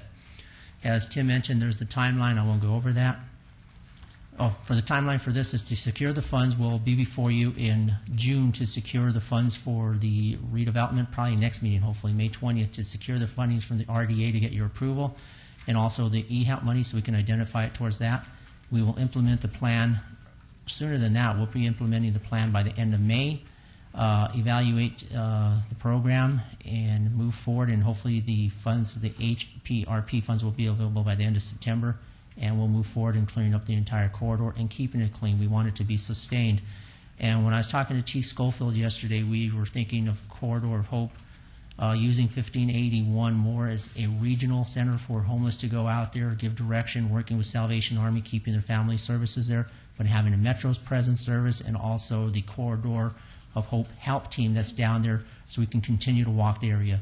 We're also thinking of doing an ambassador, corridor ambassadors, individuals that you hire that are homeless but are no longer homeless, and giving them minimum wage to go out there and take ownership of their own area, start walking it, give them assistance. If they're going to try setting up encampment, say, this is not the place to go. Let me walk you over to the services where you need to be so you can get off the streets. I think it's going to be it's a long, drawn process, but at the end it will be sustainable. And that's the end of my presentation. Do you have any questions? Yes, Mayor, thank you. First and foremost, I would like to thank you, Mayor, and as well as Councilman Wolfson for working with me very diligently in respect to the homeless issue that has been going on for quite some time now, and also understanding that Mayor Pro Tem Reese has had similar issues, as well as Councilwoman Tarkanian, and it's all over the city. It's all over the county. It's just not in one locale. However, this specific area of the city is the worst.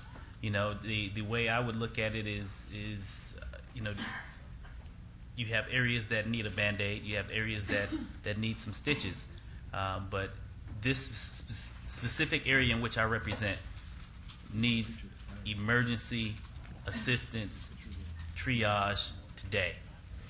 It needs a complete overhaul in the sense that I receive calls from Woodlawn who inform me that, Councilman, we have individuals camped out on top of grave sites, setting up fire pits, cooking pigeons. I have Channel 3 staff contacting me for issues of break-ins of their vehicles and sleeping in front of their facility and impeding the driveway. Thomas & Jones calls me on a daily basis in regards to their customers not being able to get into their facility to lay their loved ones to rest. I have Palm Mortuary. I have all of the service providers. Anderson Dairy have contacted me. I mean, these are individuals that pay taxes to the city of Las Vegas. Yes, sir. Specifically during the time that we're in right now with funds low for everyone, we run the risk of driving these businesses who pay their taxes and who are doing the right thing. We run the risk of running them out of business because of our inability to move the homeless.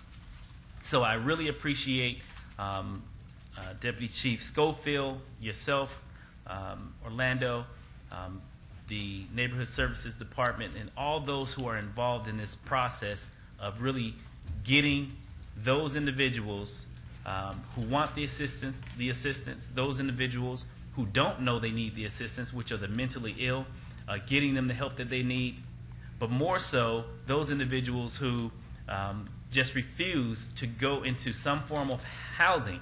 Those are the individuals that I want off my streets, and they will be moved. And I shared this with the mayor and our staff in regards to pulling up a front loader and scraping them all up off the sidewalk. But I know that that wouldn't be the right thing to do, but that's how frustrated I have become with this. And so the plan that's in place right now, I believe, is a very good plan. It addresses the short as well as the long-term process as to how, in fact, we're going to provide assistance. And for those individuals who just refuse to help completely, those are the individuals that will most definitely be dealt with in regards to not sleeping on the streets in which I represent. And that's where I'm at with it right now, Mayor. And I really, once again, appreciate and thank you all for your due diligence and assistance and assisting me in the process of really getting those individuals who really are in need of assistance, the assistance they need. And I also want to thank the service providers for stepping up, Catholic Charities, Shade Tree, Salvation Army, and the Rescue Mission. And the Rescue Mission for their assistance at sitting at the table. And thank Deputy Chief Schofield once again for a marvelous plan that he has brought forward. And one other thing, if I can add, the meetings that we have, we also have parallel meetings with Chief Schofield's running to do the implementation plan. And that involves all stakeholders of the area, the businesses, the homeless themselves, the service providers, a whole gamut of people that are out there working on the plan. So it's feedback from everyone. It's very inclusive. What are you doing down there? That's all. Okay, well, I have been going to these meetings, but basically it's the same old hymn that I've been singing for 10 years here, and I think people are getting it. They're getting the fact that to go out there and feed these folks and to give them tents really doesn't make anybody any better for it other than the person who thinks they're doing a good deed. Basically, it enables them to remain in that state that we don't believe is appropriate.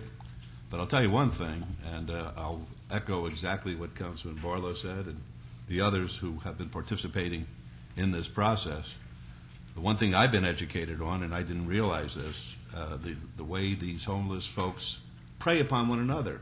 I didn't realize that because many of them have Social Security checks, which they're able to cash, that drug dealers move in there and occupy the tents, and they're dealing drugs to these poor souls out there, and they're making a lot of money, and we're going to make sure that stops. That's for darn sure. There are pimps out there who are taking some of these homeless women and making them into prostitutes for a couple of bucks, and we're going to make sure that that's going to stop. So I believe that Gary Schofield is the right fella for this job, working with us, and we're going to be tougher than ever, and there'll be a lot of civil libertarians who will be screaming and yelling, but maybe when they open up their mouth the first time, we'll take one of these chronic homeless who was resistant, who doesn't want to accept the services of these good charitable groups, and dump them in the crybaby's backyard. Did you want to be heard, Mr. Mavigny? I sure do. All right, 2 minutes, though, because it's not a public hearing. Well, that's what it is. That's the problem. It is what I it can is. live with it. It is what it is. 2 minutes. You all know me, most of you. I've been in this town for 40 years. And in 1980, I got the idea to help dropouts. And it was a jobs program to get them jobs. So now we're here in the 2009, going into 2010. The problem hasn't abated. The problem is going. And if you people, Your Honor, in this council, would get a blank check from the federal government to pay for the needs of the homeless, the veterans, the dropouts, the ex-felons, you wouldn't do the simple job simply because you've been going in the wrong direction from the outset.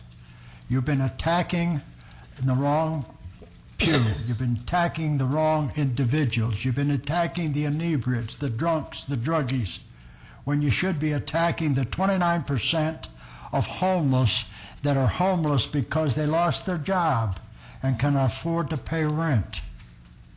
And I examined this problem. I went to sleep examining it. I woke up examining it, figuring out where the solution was, if there was one.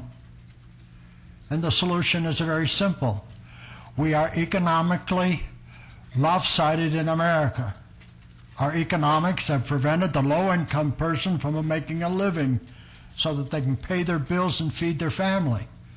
Then the idea hit me, what about retrofitting mobile homes for low-income housing?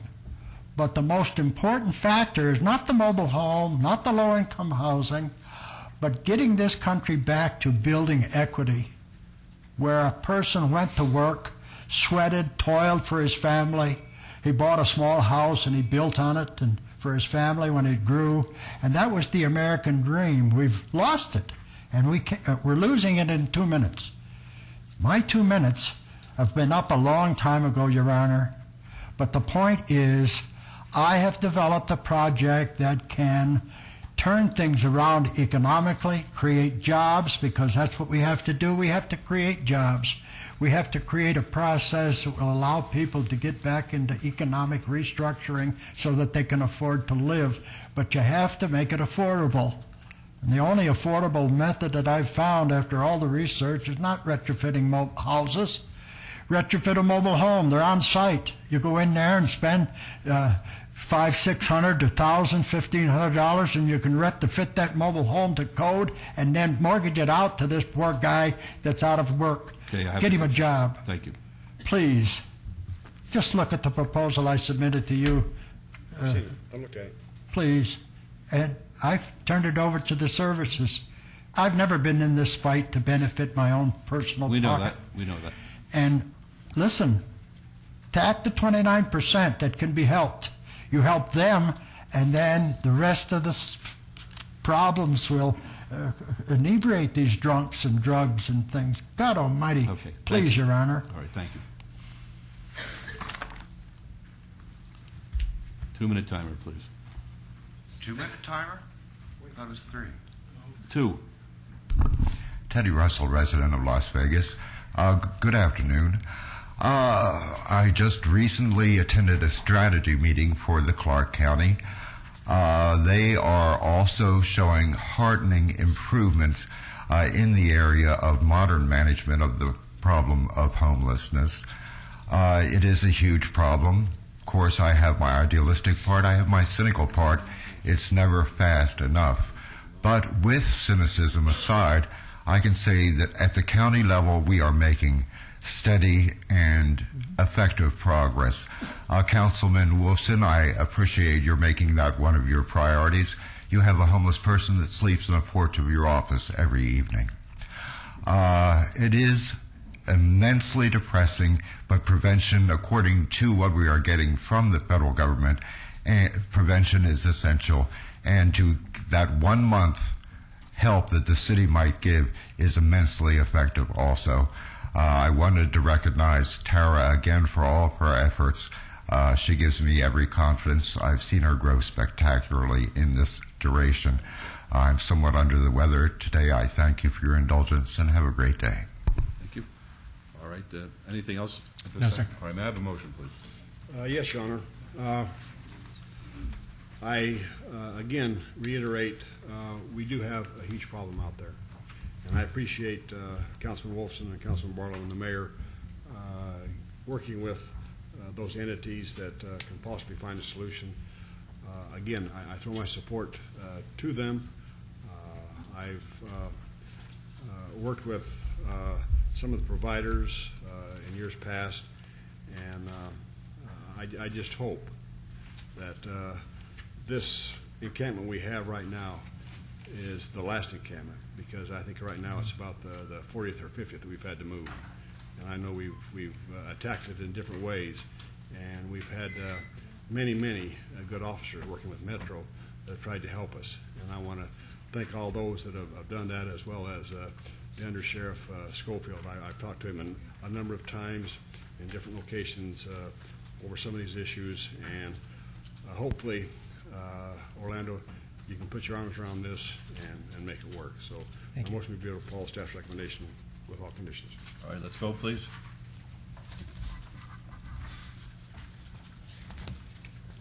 Opposed? Motion carries. Thank you. Thank you for the report.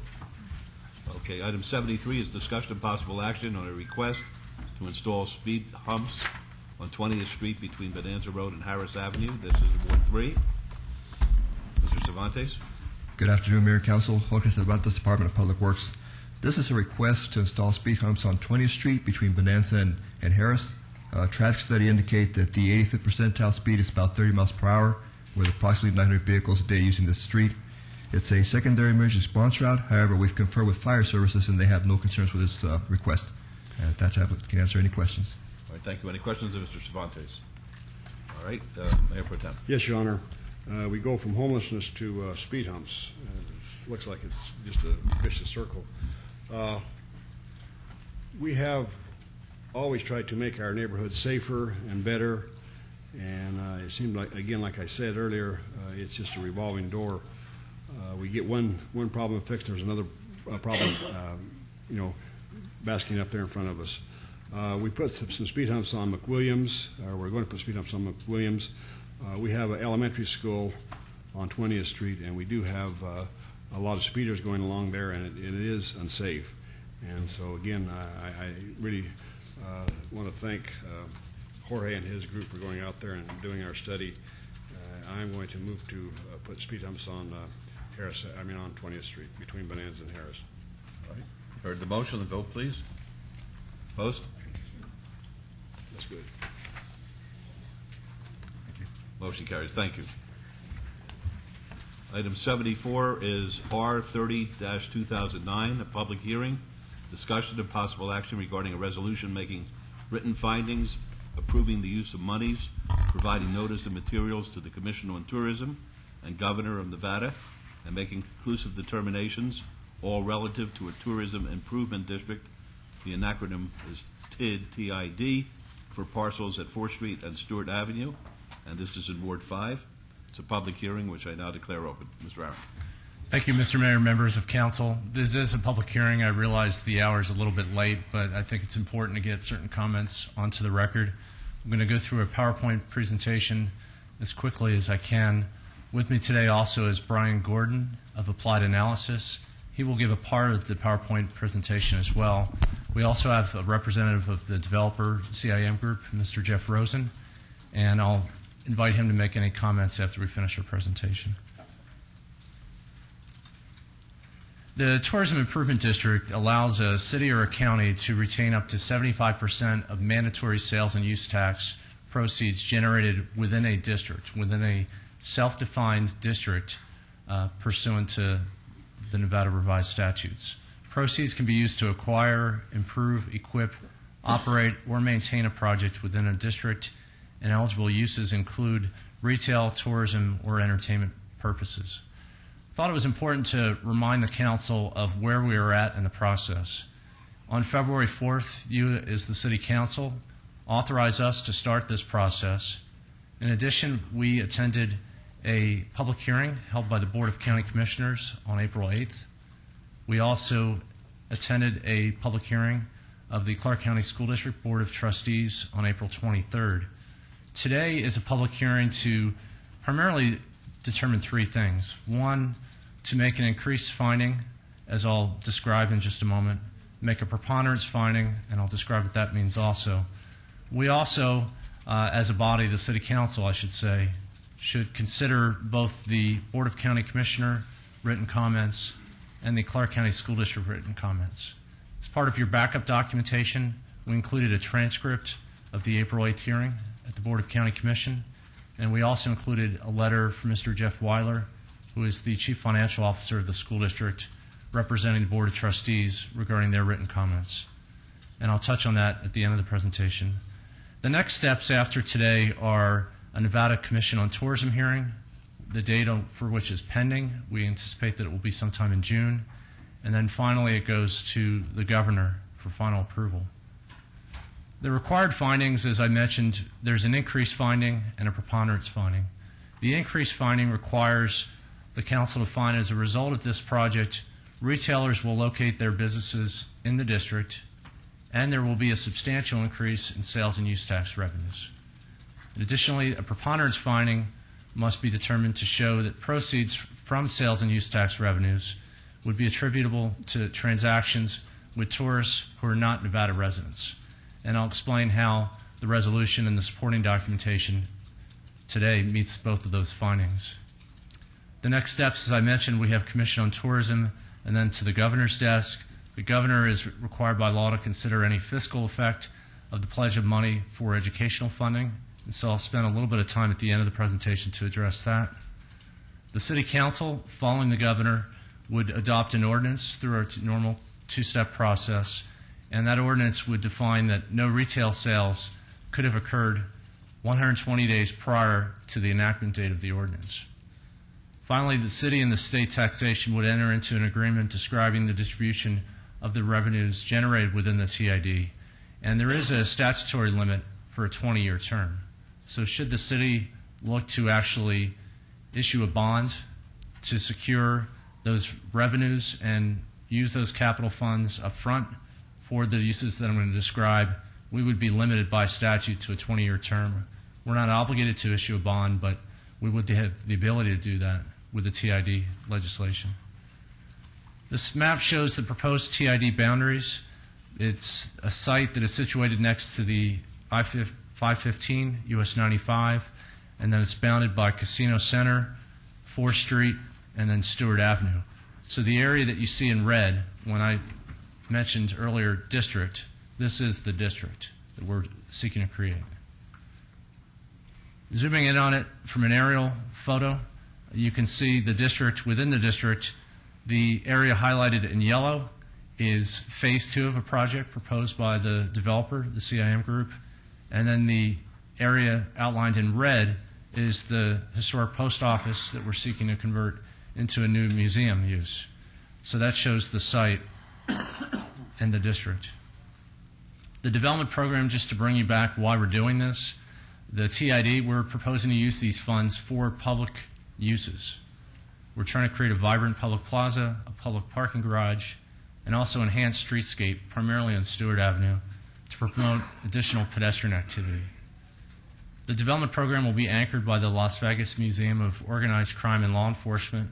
We'll be proceeding with that project independently of this incentive and moving forward with that project to support the overall development program from the CIM group. The program eventually contemplates retail and entertainment uses, including 200,000 square feet of retail, 150,000 square feet of office, a 500-room hotel, and potentially a new casino.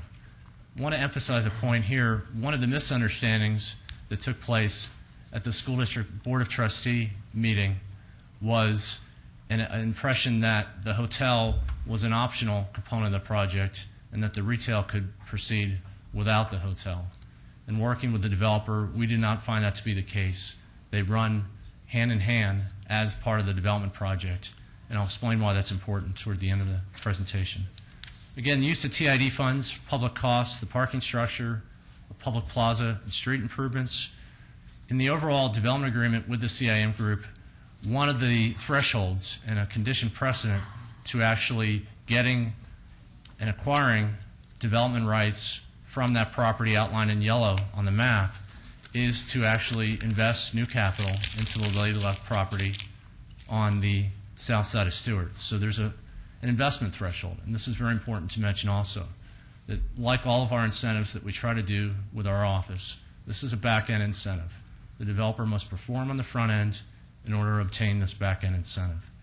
And then also it's important to mention that no TID funds will go toward private development or to the developer to support the private development. We are using the funds for public programs and public uses as identified in the slide. I'm going to turn it over to Brian Gordon. He's going to go over real briefly the findings of the study that they did to show what the fiscal effect is, and then I'll conclude the presentation on what action is before you today and speak again a little bit more detailed about the impact on education funding. Thank you. Mr. Brian? Jordan. Thanks. Thank you, Bill. Mr. Mayor, members of the council, thank you for the opportunity to speak to you today. As Bill mentioned, I'll just cover the summary findings of our more comprehensive report. Essentially, the creation of the Tourism Improvement District, based on our analysis, would result in incremental revenues of about $26 million, and those would inure to various entities. About 88.2%, or $23 million worth of those revenues would inure to public entities. The $3.1 million differential would inure back to the Tourism Improvement District, which would be used for these public infrastructure improvements in the area. In addition to the incremental revenues, there will be costs associated with the development that takes place on the site. The overall costs are expected to be about $17.6 million, resulting in a net fiscal benefit overall related to the development of $5.4 million per year. That is after accounting for the allocation of sales tax back into the Tourism Improvement District. Excuse me. Taking a look at a handful of the other public revenues that would be generated as part of the project, obviously sales and use tax being a major component. You can see the split here on the slide in terms of the amount that would continue to go to public entities, and then the portion that would inure back into the Tourism Improvement District. We also took a look at the transient lodging tax that would be created as part of the hotel component of the project. That would generate an estimated $2 million. Property taxes would contribute another $1.6 million, and the modified business tax, or the payroll tax, if you will, would create another $400,000 or so in public revenues going to various public entities. We also took a look at the scenario if the project is developed. Obviously, we've just run through the numbers, $23.1 million in public revenues plus the $3 million in the TID. Without the project, the property remains in public hands, and there would be no incremental revenues associated with the lack of the development of a project. We're also asked to take a look at the impact on surrounding retailers. One of the things we're responsible for looking at is what that impact might be. If we take a look historically at the market over the last decade or so, we see that incremental investments in the area generate incremental demand and ultimately additional spending in the area. During the past decade, we've seen hotel rooms grow at a compound annual growth rate of about 2.4%.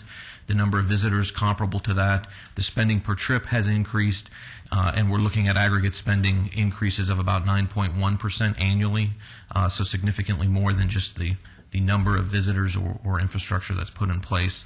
This project is contemplating about a $200 million plus investment. That combined with the $100 million investment that Bill mentioned in terms of the investment required at the Lady Luck site. A lot of money going into the area. We expect that to generate incremental demand. We're also required to take a look at the source of those retail sales and use taxes, who would be paying those. We took a look at different market areas, 1, 3, and 5 miles. Obviously, the area is dominated by hotel rooms and mostly non-Nevada visitors. We estimate about 79% of the spending in the area is attributable to non-Nevada visitors. We would expect a similar profile at this site. When evaluating the overall impacts of the project, we took a look at some of the economic impacts during first the construction phase as well as the operational phase. During the construction phase, the project will directly employ about 1,000 person years of employment, including the secondary impacts. We're looking at about 1,800 jobs. They're going to earn approximately $66 million in wages and generate over $280 million in economic output. That being the construction phase. As we move into the operational phase, or the ongoing operations of the project, on an annual basis, we're looking at 1,600 direct jobs on site. The ripple effect associated with that, or the secondary impacts, would total about almost 2,700 jobs. They would be earning approximately $114 million in wages and contributing about $267 million in economic output on an annual basis. We were also asked to take a look and discuss briefly the impact on education funding. Certainly, a portion of the sales tax would be allocated back towards these public improvements.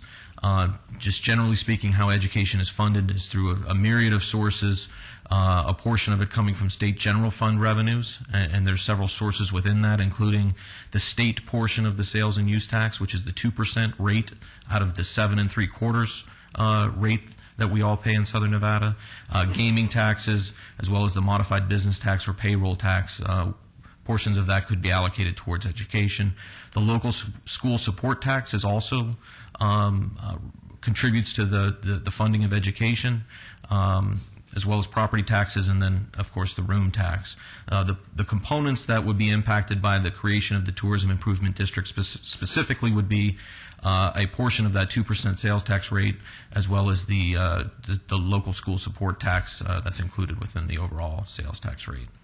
I think Bill's going to discuss some of those in more detail. All right, thank you, Mr. Gordon. Thank you. Your Honor? Yes. So, Mr. Gordon, you're saying that we'll actually be spending more on education if we create this tourism, this TID? We initially reached out to the Clark County School District, and they responded that there would be no impact associated with this proposed development. We subsequently received information from them that they had estimated a certain ballpark figure on a per pupil basis for the workers that would be on site, that would be incremental to coming to the marketplace. So if the project's developed and it uses the existing labor pool, those people are already in the marketplace and being educated, or their children are being educated. The assumption is that a portion potentially could come from outside of the market, which would create incremental cost for the school district. This estimate is about 25% of the labor that would be on site would come from outside the market. Today we're at a 10.4 unemployment rate. So, again, just an estimate at this point. But yes, there's certainly a cost associated with incremental individuals in the school district. Well, it's not the cost I was looking for. It was the additional incremental taxes that will be being paid towards education. Sure, and I think Bill's going to walk through the details here of the additional potential revenues that are going to be generated as part of the project, as well as the cost side. And I think it's up on the slide here, the total potential revenues inuring to public education is potentially $1.5 million, which is significantly above the estimated cost. Mr. Howard. Mr. Mayor, thank you. Thank you, Brian. I wanted to go over this slide personally because I wanted to point out that for those that are attending the meeting here today and the listening public on KCLV or the internet broadcast, that this slide is actually part of the backup documentation. It is actually part of the backup documentation, item number 8, and the last page. So I apologize for anyone in the audience if they're having difficulty reading this slide. I do have a paper copy as well. But this is actually numbers that were extracted from the applied analysis report, and wanted to summarize in one slide the net fiscal impact on education. So as Brian had mentioned, the impact to education from the revenue side comes from a variety of sources. It comes to sales and use tax revenue, which is state sales and use tax component, and local school support tax. It also comes from property tax, modified business tax, and then also the transient lodging tax. And that last one, the transient lodging taxes, for some reason was not considered by the school district at their public hearing. We politely requested that they do consider it because we fully expect the hotel to move forward in conjunction with the retail, as I mentioned earlier. When you add all those revenue sources to the state and to education with the TID, it's a little over $2 million in new public revenue that would not otherwise exist should the project not occur. To education, monies that are actually potentially available for education, as Brian had mentioned, this sums to $1.5 million. Now, as the school district had requested in their written letter to Ms. Fretwell and to the City Council, the school district requested that the City Council consider setting aside the estimated expenditure of $824,759. As Brian had mentioned, this is not the net cost to education based on the report by plot analysis. This is just the cost. When you account for the new revenues generated by the project and available to the state for education. This leaves a net potential impact on the education system in the state of $679,344. So I thought it was important to go through that and then also reference the backup documentation that is supported and was available to the public as part of this public hearing. I just want to summarize again what findings you're making today. Today's council resolution, which you're voting on, makes the finding that there is a positive fiscal effect from the TID and the proposed project will benefit this area, the district. It establishes the increased finding and the preponderance finding. It approves the use of the TID proceeds by the city for public costs, and it sends written notes to the Nevada Commission on Tourism and to the governor. And in closing, before we take public comment, I wanted to invite Jeff Rosen from the CIM group, if he had any comments. And just if I could take the liberty, Mr. Mayor, two of the comment questions that we as staff have fielded on the project have been as follows. One question is the developer receiving another tax incentive from the city or from the redevelopment agency? The answer to that question is no. This is the only tax incentive that's being contemplated by the city or the redevelopment agency. And a second question, and I'll let Mr. Rosen comment on it, is would the developer proceed without this incentive? I think it's really important to view this in light of the macroeconomic climate of Las Vegas and Southern Nevada. And staff believes that this incentive, but for this incentive, the project might not proceed. And with that, I'll turn it over to Jeff Rosen of the CIM Group. Thank you, Mr. Rosen. Jeff Rosen with the CIM Group. Good day, Mayor and Council. I was going to go back to the timeline. While the first hearing might not have been since February, the TID process actually started last July when we entered into our DDA with the city.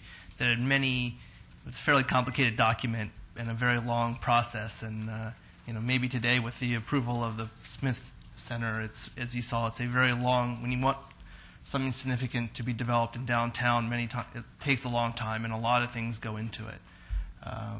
Part of that DDA was a collaboration between CIM and the city to work towards a creation of a tourism improvement district, as well as with the whole team from the Mob Museum. So since that, we've all worked extremely well. A lot of thanks to Bill and everyone on his staff, and as well as Betsy and everyone overseeing the Mob Museum, where things are moving forward. It's a tough economy out there, but we continue to push things forward. This is one part of the many arrows in the quiver to help redevelop this part of downtown. So on the Tourism Improvement District, while the first hearing might not have been until February, we've been at this for almost a year now, and hopefully we'll continue to move forward with that process. Thank you. Mr. Mayor, that concludes my presentation. I should also mention we have our bond counsel, John Swenside, here in the audience. So if there are any technical or legal questions in nature, I'll defer to Mr. Swenside. Very good. This is a public hearing. How many wish to speak on it? We've got a few of us. Well, I want to see so I know how to allocate the time here. How many plan to speak? All right, then we'll put.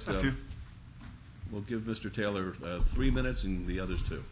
Mayor Goodman, I'm sorry, and Mr. Taylor, I apologize. May I just make one observation first before we go into public comment? Bill, if you don't mind, I just want to make sure that the record is clear for anybody that's watching this. Is this site right now is owned by the city of Las Vegas.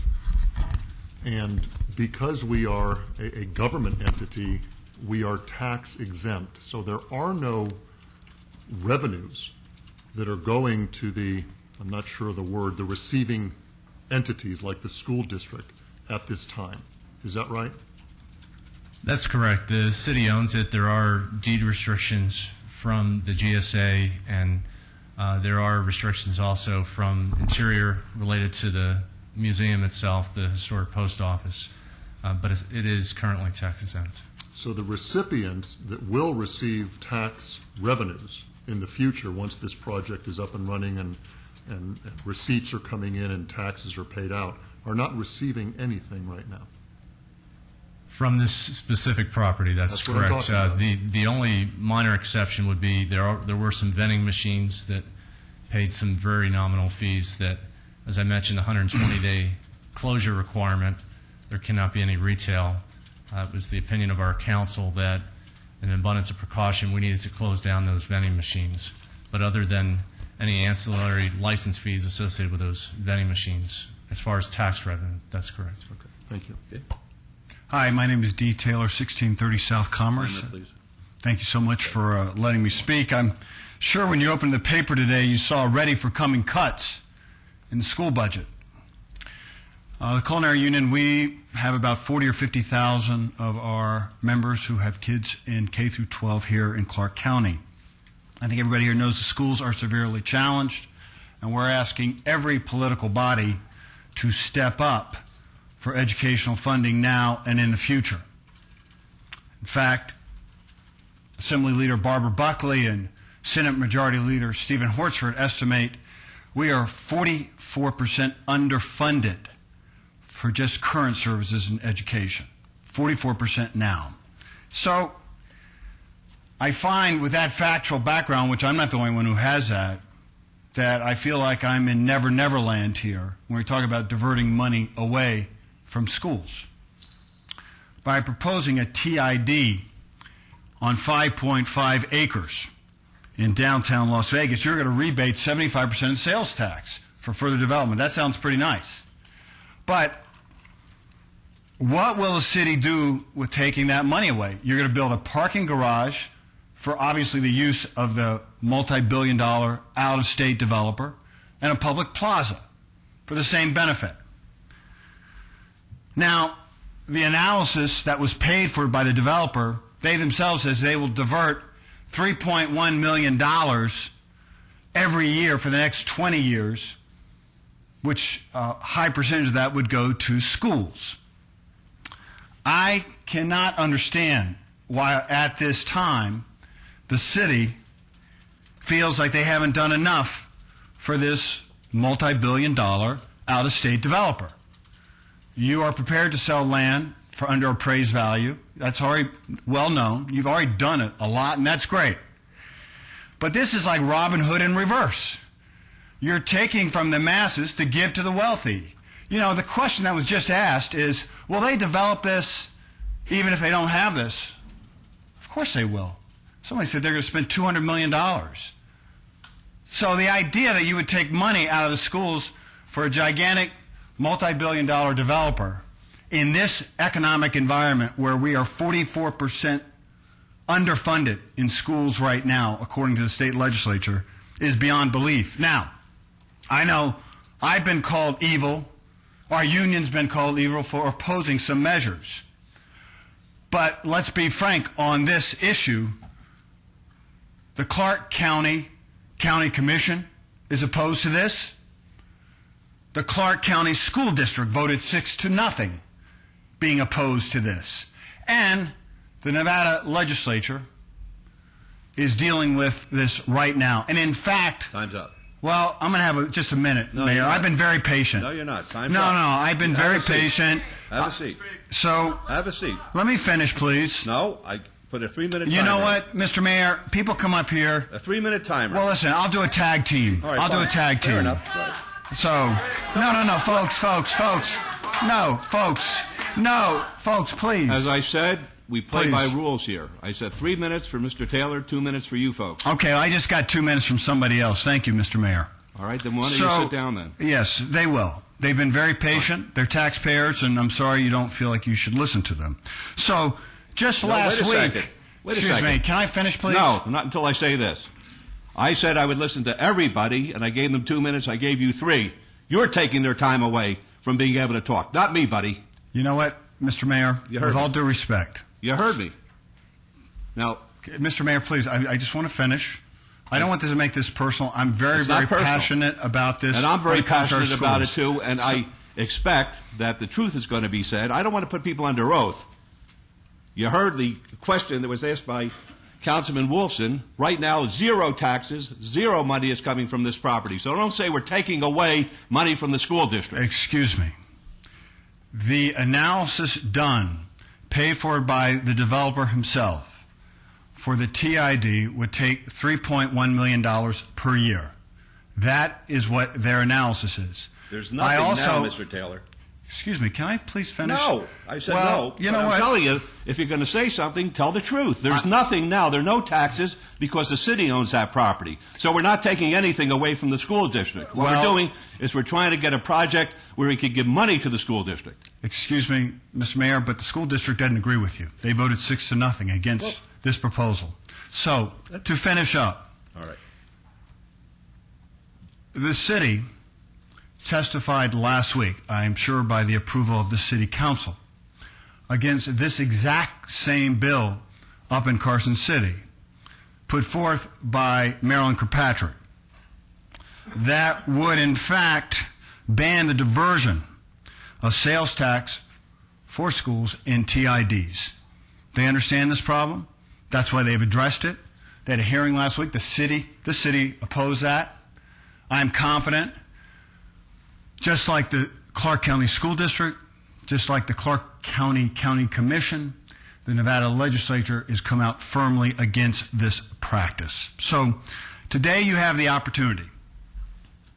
You can vote for children in schools, or you can vote for the benefit of large, multi-billion, out-of-state developers. And as my mother once said, it is not what you say, it's what you do. So I appreciate the time you've given me, and I would turn this over to a woman who is a long-term member. Thank you. Hello, my name is Hi, Diane please. Woolman. My address is 9029 Blue Raven Your Avenue. name again, ma'am? Diane Woolman. I'm here today. I've been with the union for about 18 years. I've been in this town for about 20 years.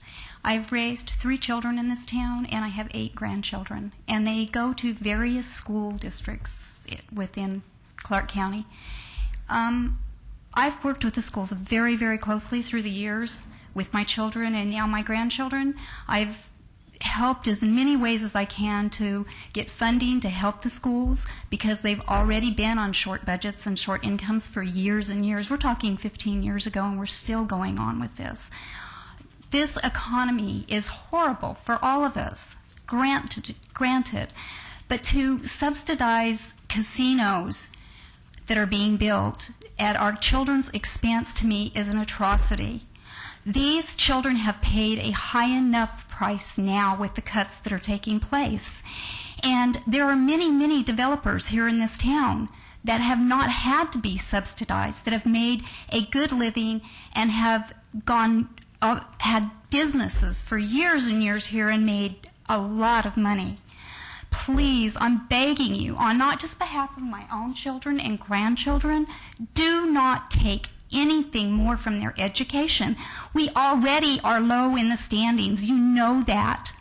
We're suffering very, very much in our school systems. Ma'am, did you hear? And I beg you. Did you hear that right now, because the city owns that property, there are no tax dollars that go to education? Did you hear I that? did hear that. But And I what we're also doing know is that we're- if you subsidize, you're going to have to get that money from somewhere. And our children have already been affected by these cuts. I'm begging you, please don't take any more money from there. Yes, they will bring revenue to the schools, but so does every other casino in this town. And they're not asking you to bail them out or help them with anything. They've made money in this town without the city's help. Right, thank you. Please.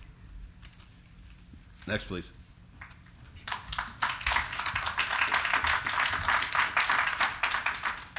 Good afternoon. My name is Maria Gandara. I live in this city since last 9 years. I'm member for the Culinary 226 local. And I'm a wondering parent. I have 2 kids that they go to Kirk L. Adams. I'm really wondering about what happened right now with the schools. We know the budget is increases in the schools. Right now, like a parent, I'm trying to help the school that my kids assist because they send us a list if we can help with supplies for keep the programs after schools. My kids have involved in projects at schools. But they send us for the next year, they're going to cut those projects because they don't have the budget. I have other kids, 3 years old, and I'm wondering what's going to happen with him if this is still like the way that it is right now. As a citizen, as a parent, I'm available, and I'm trying to do everything that my government say that I need to do for help. But I'm really scared. I'm in panic when they say they're gonna or could be take money from the or taxes from the schools, because everybody in this city, we love this city. We love the visitors, but I want my kids in the future to be part of this big city. I don't want to be traveled or go to other place that where they can have a good jobs. And I think my best investment that I can give to my kids is education. For they can work in this big building, this big project. That's why we are here. I'm talking as a parent to ask for your help, to keep the possibility to take away something for the kids. In place, give more for the kids. Thank you. Thank you. Next, please.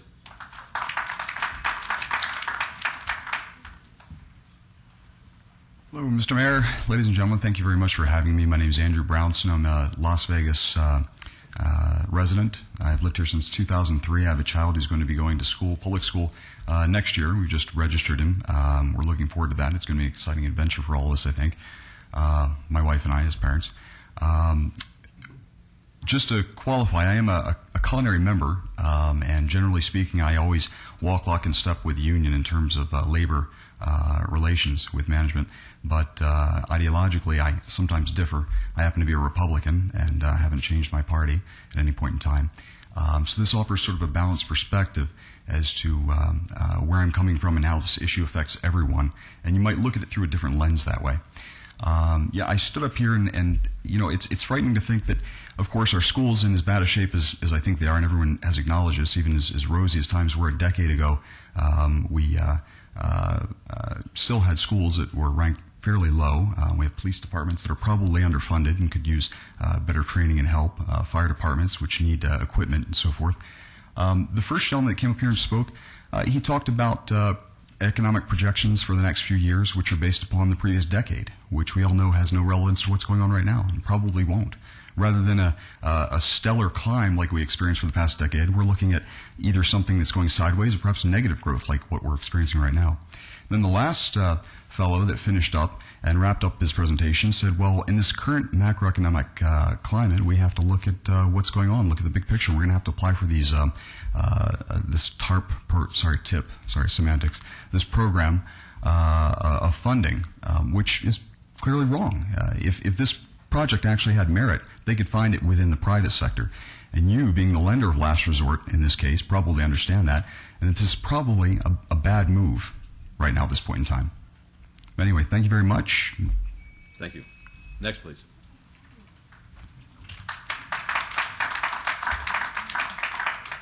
Good afternoon, Mayor, City Council. My name is Joseph Michael Cordova III. I'm a born and raised native of the Las Vegas area. I've been here 44 years. I currently have two children, one child in the Clark County School District.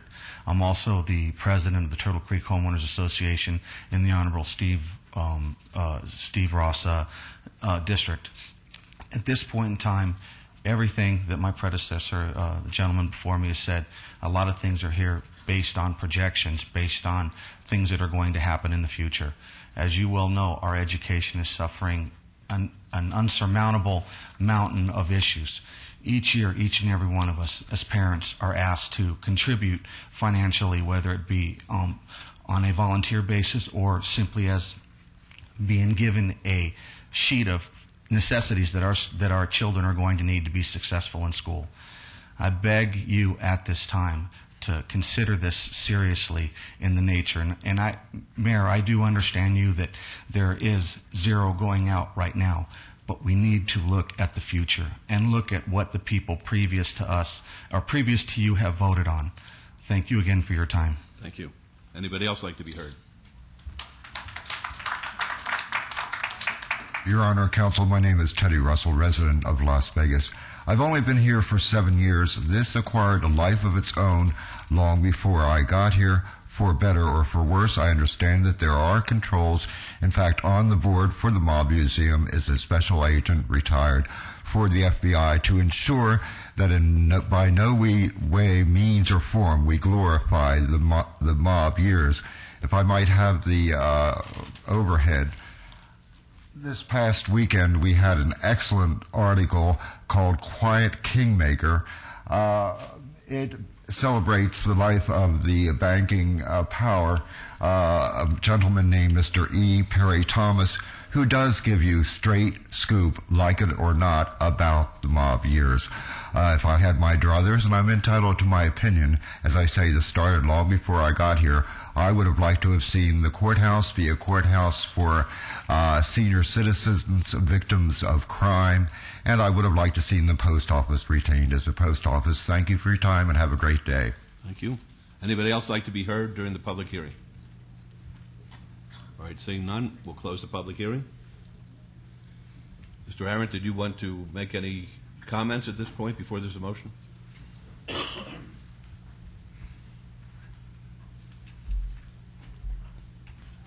Mr. Mayor, thank you. I just wanted to offer a point of clarification for what actually took place at the Clark County School District Board of Trustees hearing.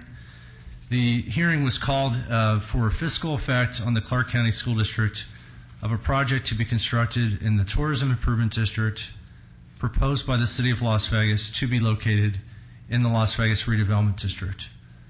The trustees did take an action at that meeting. The action was to provide written comments to the City of Las Vegas, and I wanted to read directly from the letter. I did not want the words to be my own, but rather the words of the employee responsible for the school district. In Jeff Weiler's letter, again, Mr. Weiler is the Chief Financial Officer, and this is part of your backup documentation. Mr. Weiler writes, following the public hearing, the Board of School Trustees took action on an agenda item requesting that, pursuant to NRS 271A.110, any agreement entered into by the City of Las Vegas and owner of property interest within the tax increment district defray, in whole, the initial $824,759 additional expenditures identified in the report by Applied Analysis. And I just wanted to make it abundantly clear, not only to this body, but also to the listening public as well, that the school board did not take a position for the project. They did not take a position against the project.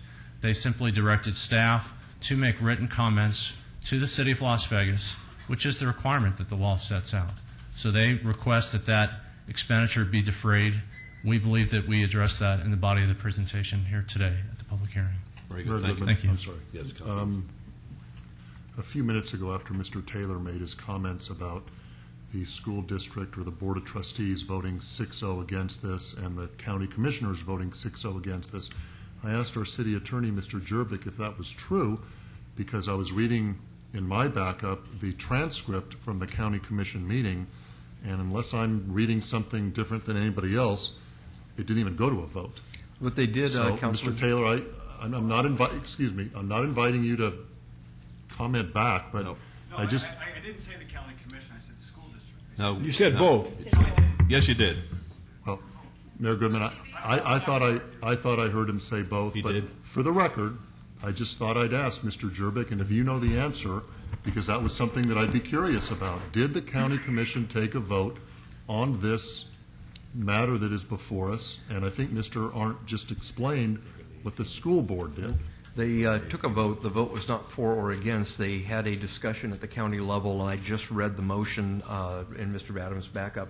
The motion was to forward their comments to the city, and that motion passed.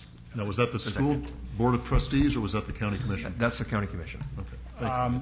If I could interject here, this is Scott Adams, Chief Urban Redevelopment Officer. I handled the matter for the city at the County Board of Commissioners meeting, and it was simply a public hearing. And the process simply provides for a public hearing. It was simply a public hearing, and the commissioners made comment, and the vote was to direct those comments in a formal memorandum or set of minutes to the city so we could place those comments on the record. And Mayor Goodman, if you don't mind, and Mr. Adams, you're right, because that transcript I read had part of your testimony in it, In fact, I just want to make another observation. When I was reading the transcript, it appeared that at least one particular county commissioner was pretty much in favor of what we're doing. So there was no vote against what we're doing. That's correct. Okay, thank you. All right, Councilman Barlow. Yes, Mayor.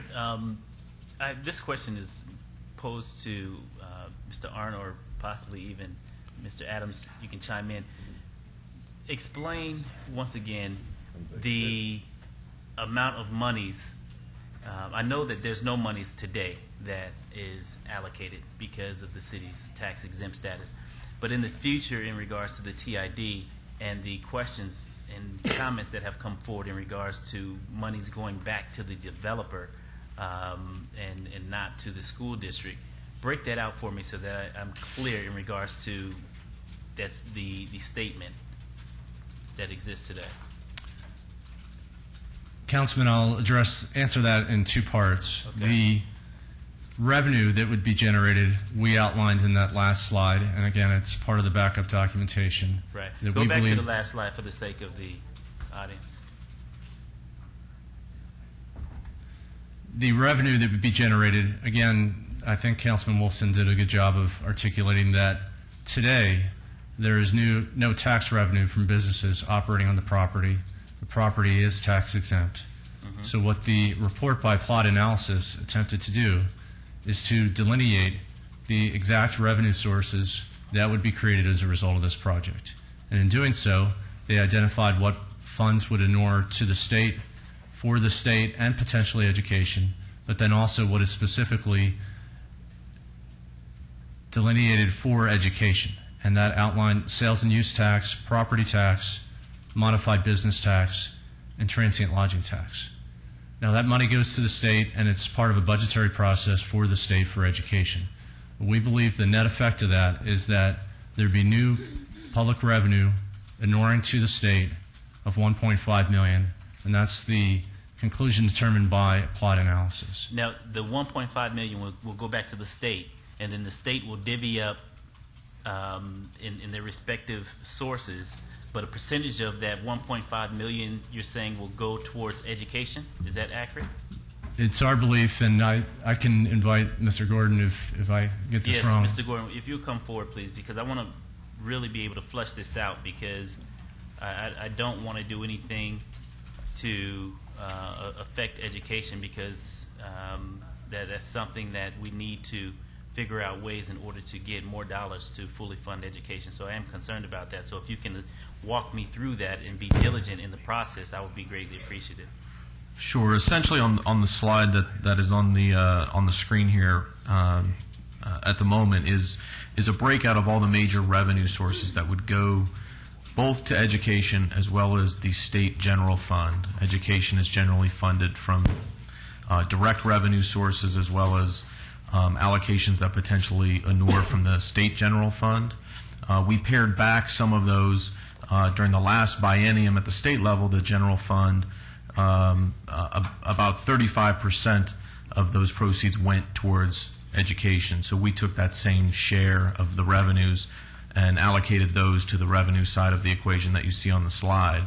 And those are broken down by each element. Education is funded through the Nevada plan, where funds go in various different directions. Some go directly into the school district, some go up to the state level, and then they're reallocated on a per pupil basis down to the various school districts throughout the state. As part of that process, they account for direct revenues that would go to the local school district, the Clark County School District, and adjust that contribution rate from the state level. So there is a mandatory per pupil funding amount that would go to the Clark County School District based on the number of students in enrollment. In your slide right now, I'm looking at the Clark County School District, and as far as education, it has 289,890. That represents just the portion of the room tax that would go directly to the Clark County School District. Okay. The column to the left would be all potential revenue sources that would go to either to fund education or the state general fund, which is used as the backstop to fund education. That's a $2 million number. Then it's pared down to a $1.5 million number in potential revenues that would inure to education. So this breakout is just represents the sources of where those revenues are coming from. Right. At the end of the day, that's the potential pool, and then you see the potential expenditure number and the net effect being a positive number. Now, there was comment in regards to this this tourism district, TID, hurting education. How does this hurt education, if at all? Purely from a dollars and cents perspective, education would result in a positive financial impact or a positive fiscal impact, which is what you're looking at on the slide. The assumption is that a portion of the students in the school district would be incremental or would migrate into Southern Nevada to fill positions at this project, and those incremental students would have a cost associated with them. So you see the cost side at about $824,000, and the revenues generated by the overall project that would potentially go to the pool for education would be $1.5 million. So the net effect, again, is a positive number. Does that answer your question? Yes. And one additional question. As far as monies going back to the developer, I was informed in a couple of briefings that monies would not go back to the developer. Does money go back, or do money go back to the developer in this within this district? And if so, explain that process and why. Essentially, the creation of the Tourism Improvement District, the city is the applicant for that district. The dollars would inure back to the city. My understanding is that the city has chosen to use those funds to invest in public infrastructure, such as the public plaza, the parking structure, and street improvements that Bill covered. Not back into the district. I said to the developer. My understanding is that the developer is getting no direct investment or dollars from the Tourism Improvement District. Councilman, if I could just add, I thumb back to the point in the PowerPoint where we addressed that the parking structure, the public plaza, and the street improvements, that one's obvious. The city owns streets. We'll continue to own Stewart Avenue. The public plaza, that's going to be open to the public. And then the parking structure. One of the realities of doing business in an urban downtown, which Las Vegas is rapidly becoming, is that parking is at a premium. And on a competitive basis, we're less competitive than the rest of the region because of existing parking. We don't have the available land that the suburbs have to build 2-3-story parking structures. So one of the things that is part of this project is that the city, through the use of the TID funds, would be building a parking structure. Because it's public funds, we would own it and potentially operate it. We might lease the management of the operation, but as far as the funding, as far as who gets to use the garage, it would be open to all the residents of the city of Las Vegas. So the city of Las Vegas would own the garage? Correct. Okay. Not the developer? Thank Correct. you. Could I add to that, because I know this section of the agreement intimately. This is Scott Adams again. There's a provision in the agreement that we haven't even sized the garage. At the point where they are ready to develop the retail space on their block, we would look at a radius of the site in terms of the supply of parking that's in the radius, a walking distance radius site, to determine, and then through an independent study, how big we should make that garage. The intent there would be to make it as small as we possibly can to meet their needs on the site. And I wanted to add that to the record. All right, Councilwoman? Yes, I want to get back down to this very specifically. What is the subsidy that is being mentioned that we're giving to the applicant? None. You're saying nothing. Are you telling us that there is no direct subsidy being given to the applicant? Councilwoman Bill Arntz, Acting Director, that's essentially correct. The tax revenue that would be retained within the Tourism Improvement District, the city would use for these three uses. So all right, now And the public plaza sort of takes the place of the public park that we had. We don't have the public park and the plaza, so I see that as a city use. And what were the other two? The parking structure and then Stewart Avenue, there's some street improvements, And streetscape. the street, yeah, that's an obvious. And then the other was the parking structure. And if we wanted to, if we vote, we could ourselves run the parking structure, perhaps collect monies off of it. Is that correct? That's correct, and we do that in a number of parking garages downtown already. There's no subsidy, which was one of the big problems. And the other is if we're taking money from the school district. And that's what I'm really having a hard time understanding, because I would never want to take money from the school district. My understanding is that it's just like what we have the marketplace, where we have the large buildings. World Market Center, where the World Market Center is.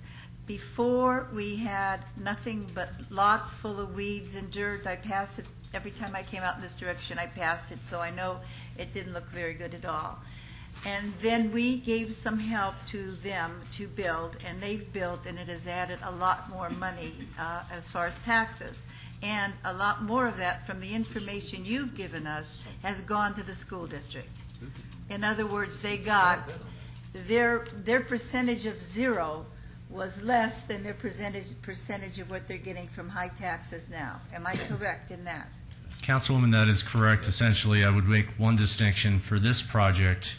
It involves the use of sales and use taxes. Okay. So the World Market Center, different project, different incentive, it was property tax, but essentially the same. Now, we had no in-state business that wanted to build there, did we? As long as I've been on the council, I'm not aware. This was the one company that wanted to build and take that over and develop properties.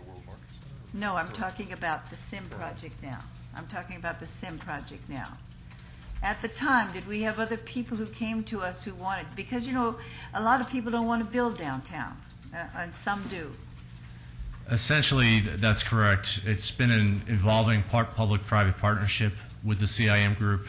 They did close on an equity position in the Lady Luck property.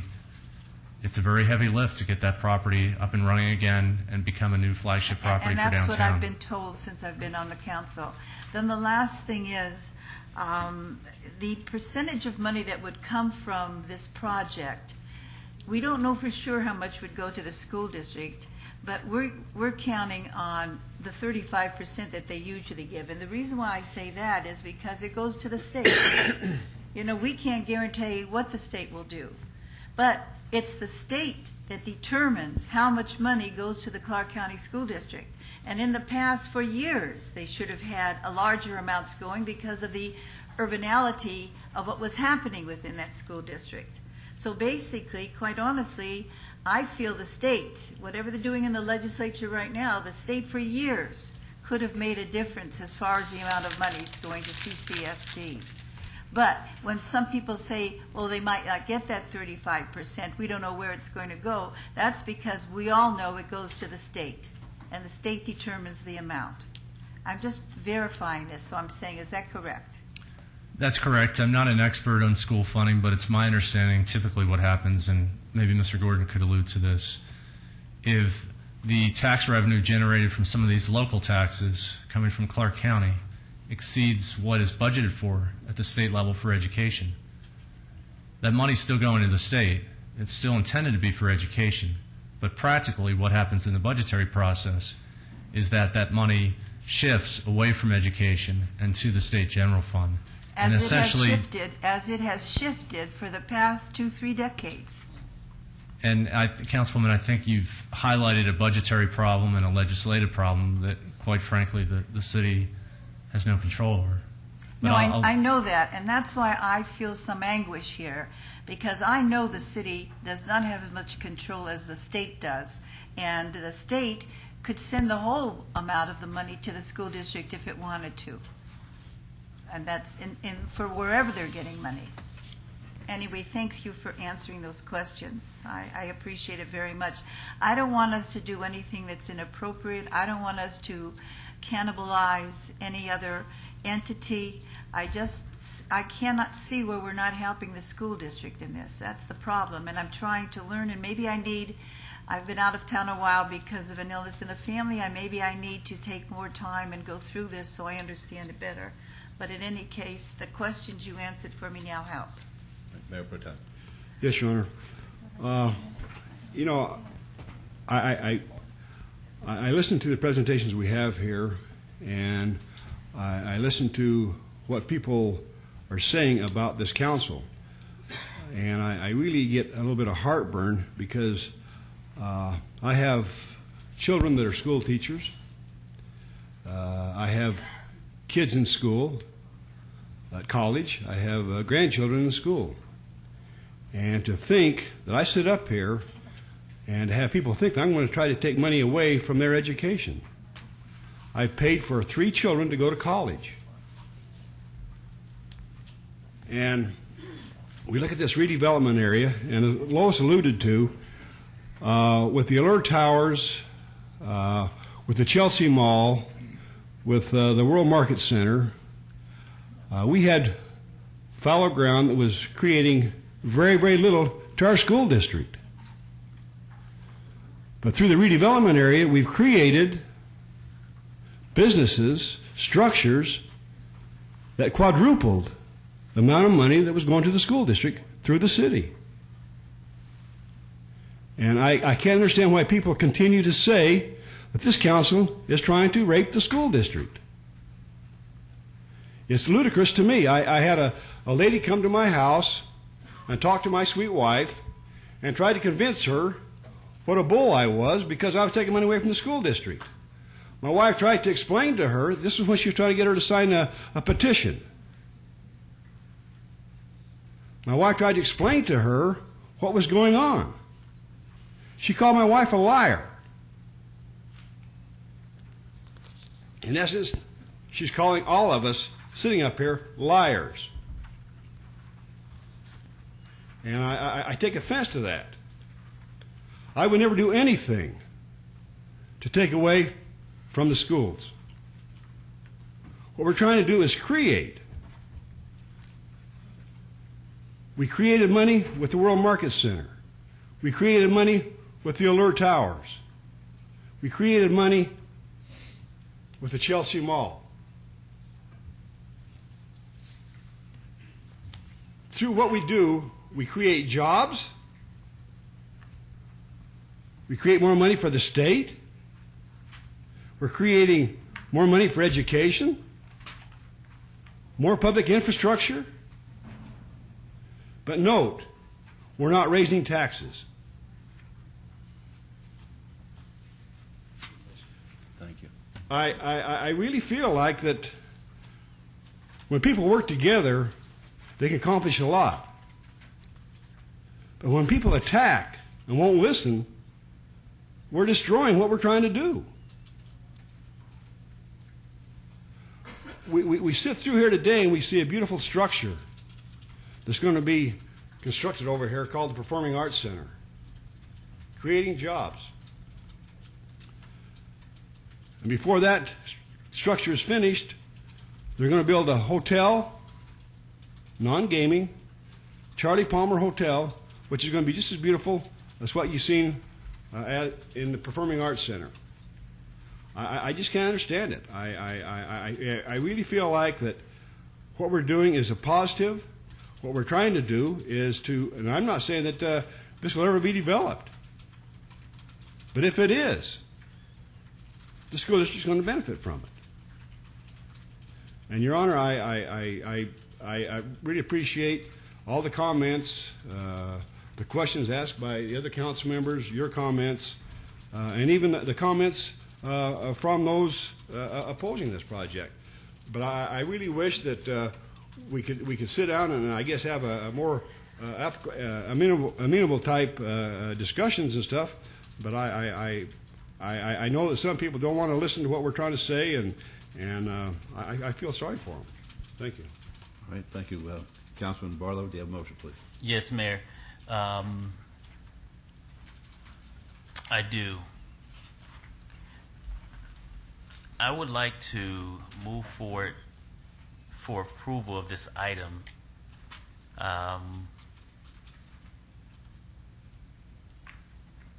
And in closing, just state that I am all for education. I want to make sure that we do all that we can to assist our young people in this community. And although this is a very complex puzzle that we're trying to put together, not only for the benefit of developing downtown, but also to give back to our community. The city of Las Vegas can't fully fund education on its own, but we can do our part, and I believe that we have done our part, and we continue to do our part. And as long as I'm on this council, I will push to make sure that we continue to do so. With that being said, what is the next step? Is it to move to the tourism and then to the governor, Bill? That's correct. With your approval today, we would move to the Nevada Commission on Tourism. Notice requesting a hearing has already been sent. We, at the staff level, are actively working with the commission to schedule that. That will be a public hearing. So certainly the public will have another opportunity to comment on this incentive in the Tourism Improvement District. Okay, and it's my understanding from the information that I not only have been briefed on, but the information that I've read, if in fact the Tourism Committee or Commission votes this down, the TID is denied. Is that accurate? That's essentially correct. We need approval from Nevada Commission on Tourism and from the governor. Correct. So it's a multi-step process. So it's a multi-step process, but I'm We're not just asking the finished yet. question in regards to if in fact the Tourism Commission votes it down, the TID is denied. It's dead, correct? That's correct. And if in fact it's approved and it come before the governor and the governor deny it, then it's dead as well, correct? That is correct. Okay. And with that being said, I will move for approval of this item. Mr. Arndt, is that sufficient with the findings being required? Yes, I think approving the resolution itself contains the findings. So the motion is just needed to approve the resolution. Very good. Then I move to approve the resolution. Before we vote on that, Mr. Mayor, could I just ask, is there a possibility, I mean, I know these are good people in the audience. They obviously believe, at least I think they believe what they're saying to us. And so I'm wondering, is there a possibility we could maybe meet and talk, as you said, in a way that we're not full of anger, but in a way that we can get a better understanding of how we're feeling? Are we at total loggerheads? And I ask that, as I said, because I know there are good people who have spoken here about their concerns. And I spoke with one that I knew well, and she believes with her heart that she's right, and that is there a possibility we can do that? Would Mr. Taylor be willing for us to meet? And I'd be glad to if I have more than 3 minutes. Well, yeah, and we don't have to meet here. We can meet someplace else, and you can have more than 3 minutes. I would think, right, Mr. Mayor? Whatever you want to give them, you can give them. Well, you have the motion. I'm just asking because it's in your district, your ward. It's in your ward. I'm just wondering, you don't have to have the meeting. I'm just saying, this doesn't seem good. We're using energy that we could be using for positive things. And I just think, let's put our energy and let's move together if we possibly can. And that's why I'm asking, in your motion, could you recommend that we hold a meeting in the next couple of weeks or something? No. No? You can meet with anybody you want, Councilwoman. I've had my meetings. Well, I'll ask the... Thank you, Councilwoman. Thank you, Councilwoman. In my motion, I would also ask that we have an opportunity to meet with the representatives from the culinary in regards to their concerns, because the Councilwoman is right in regards to hearing what it is that they're concerned about and making sure that the motion that we move forward is a benefit for the entire community. And so I would like to move for approval of the resolution with the condition of having an opportunity to meet with Mr. Taylor and the culinary. Mr. Barlow, I was just going to say, maybe we have to check with legal. I'm sorry. I'm here. Maybe we can't do that in a motion.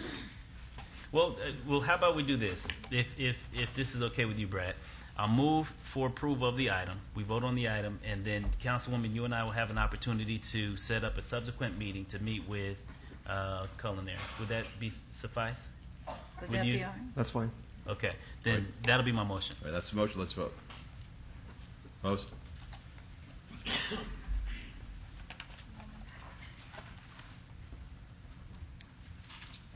Motion carries. Thank you. Item 77 is Traffic and Parking Commission.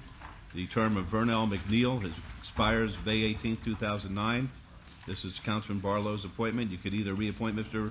McNeil or appoint a new resident of Ward 5. I have been in communication, my staff has been in communication with Mr. Neal, and we will be reappointing him to the Traffic and Parking Commission, Mr. Vernell McNeil. Thank you. All right, let's vote on that, please. Post.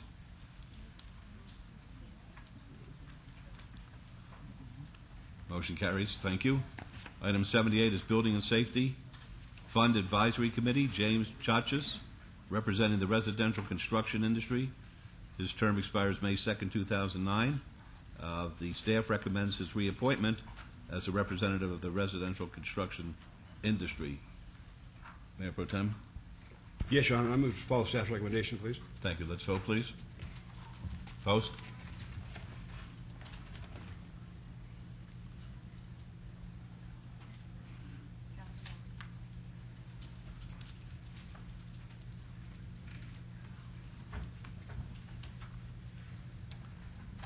Motion carries. Thank you. Items 79 and 80, which are bills 2009-16 and 2009-17, are eligible for adoption at a later meeting. So we'll move on to the new bills. New bills, items 81 through 83, bills 2009-18 through 2009-20, will be heard at the recommending committee meeting on Tuesday, May 19, 2009. And let me remind everyone that the time for that and future recommending committee meetings have been changed to 9 a.m. The recommending committee will be meeting at 9 a.m. Excuse me, Mayor. Can I interrupt for a moment? Certainly. Since we're going to have the budget meeting on that morning from 9 to noon, Yes. we will have to reschedule that recommending. Okay. At this time, we don't have a time, but it will be posted on the agenda. All right, very good. Thank you. Then let me ask this question of Councilman Barlow and Councilman Steinman. You'll both be available that day, I assume? Which date is that? That's going to be May 19th, Tuesday? Yes. Okay. available. All right, very good. Then you'll be assigned Well, these well, bills. Mayor, yes. I'm sorry. Give me just Okay. one quick second, because let me look at this real quick.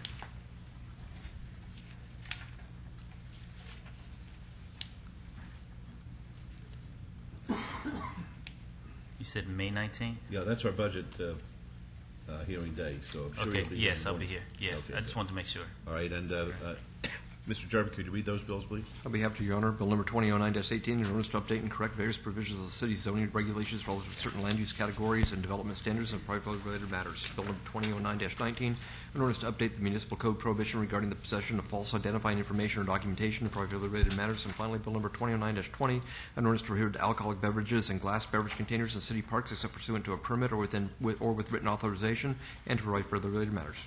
All right, thank you very much. Then those bills will be assigned to you two gentlemen. We're going into item 84. This is a closed session where we're going to have to discuss upcoming labor negotiations. May I have a motion to go into the closed session, please? Mr. Mayor, before we do that, could I just note on those bills that are up, the new bills, we also had included in that letter to us questions about those, and that I think we should just reemphasize that those are going to be heard, and the backup material will be available May 19th, right? Right. Okay, I just, so anybody who wrote in about that, they know that all backup information is available at that time, and they can come here to the city if they want to attend the meeting. Thank you. Before we hear the motion, I want to advise you folks, I've been told that we're going to probably be an hour in the closed session, so we'll reconvene here to be on the safe side, let's say 3 o'clock? All right, let's say a quarter of 3. We'll reconvene then. We'll try to make it sooner, but when I call a quarter of 3, that means we can't start before then. So we'll say 2:45. Sorry, but we've been going since 8 o'clock this morning, and the clerk's office needs a break, and we have to do this personnel session. So may I have a motion, please, to go into closed session? Move to go into closed session, Your Honor. All right, let's vote on that. Post.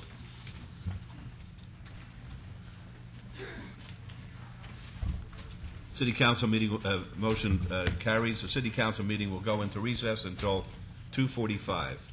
2:45.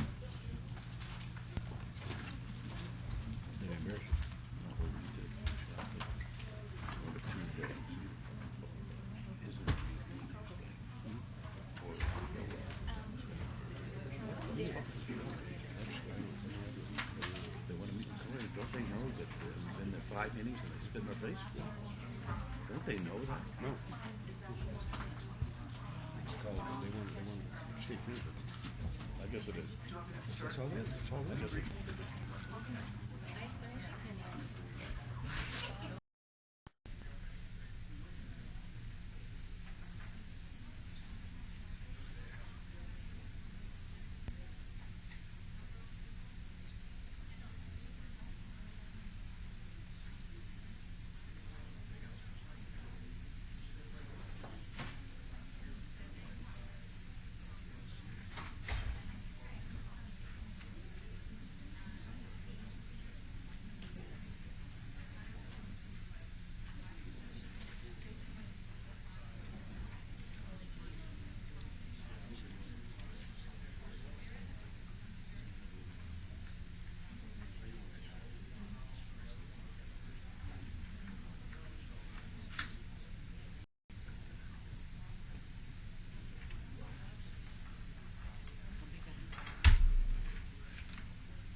sir.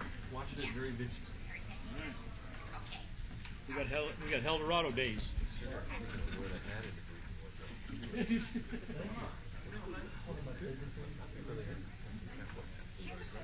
That'd be cool.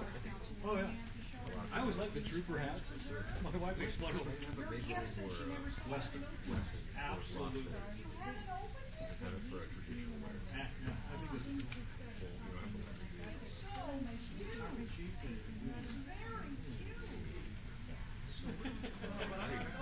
I think you're pretty functional. Yeah. Hey, Councilman. Yeah.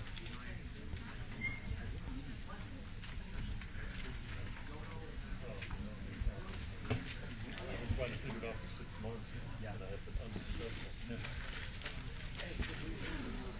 Hey. Hey, Mike. Good, baby. How about yourself? Hey, Terry. You been here tonight? Huh? Are you? That's right.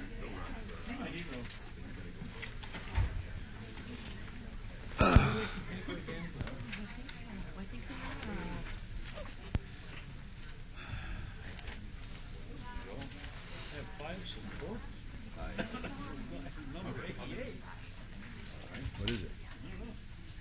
Be a broth, thank you. Excuse me.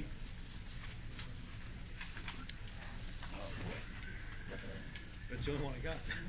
What is it? 1988 laptop exchange. The meeting started. Has it? A new one? Gavin? We have to redo our thing again? Yes, we do. We got to sign back in.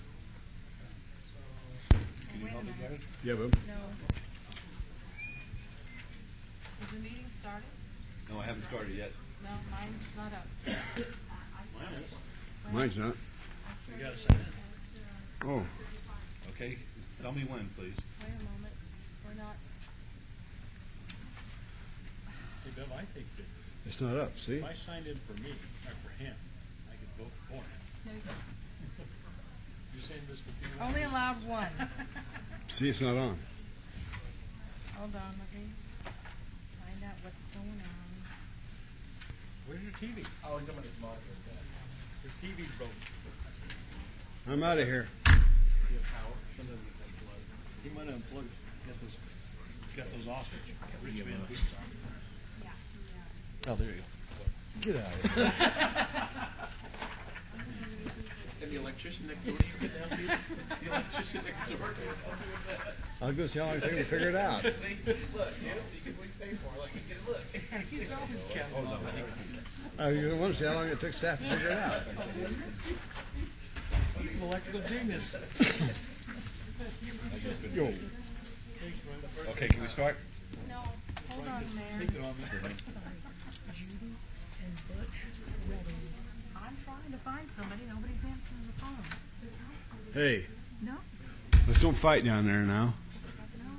Let's be nice to each other. Yeah, this Beverly. Do you know where Vicky might be? Yeah. See?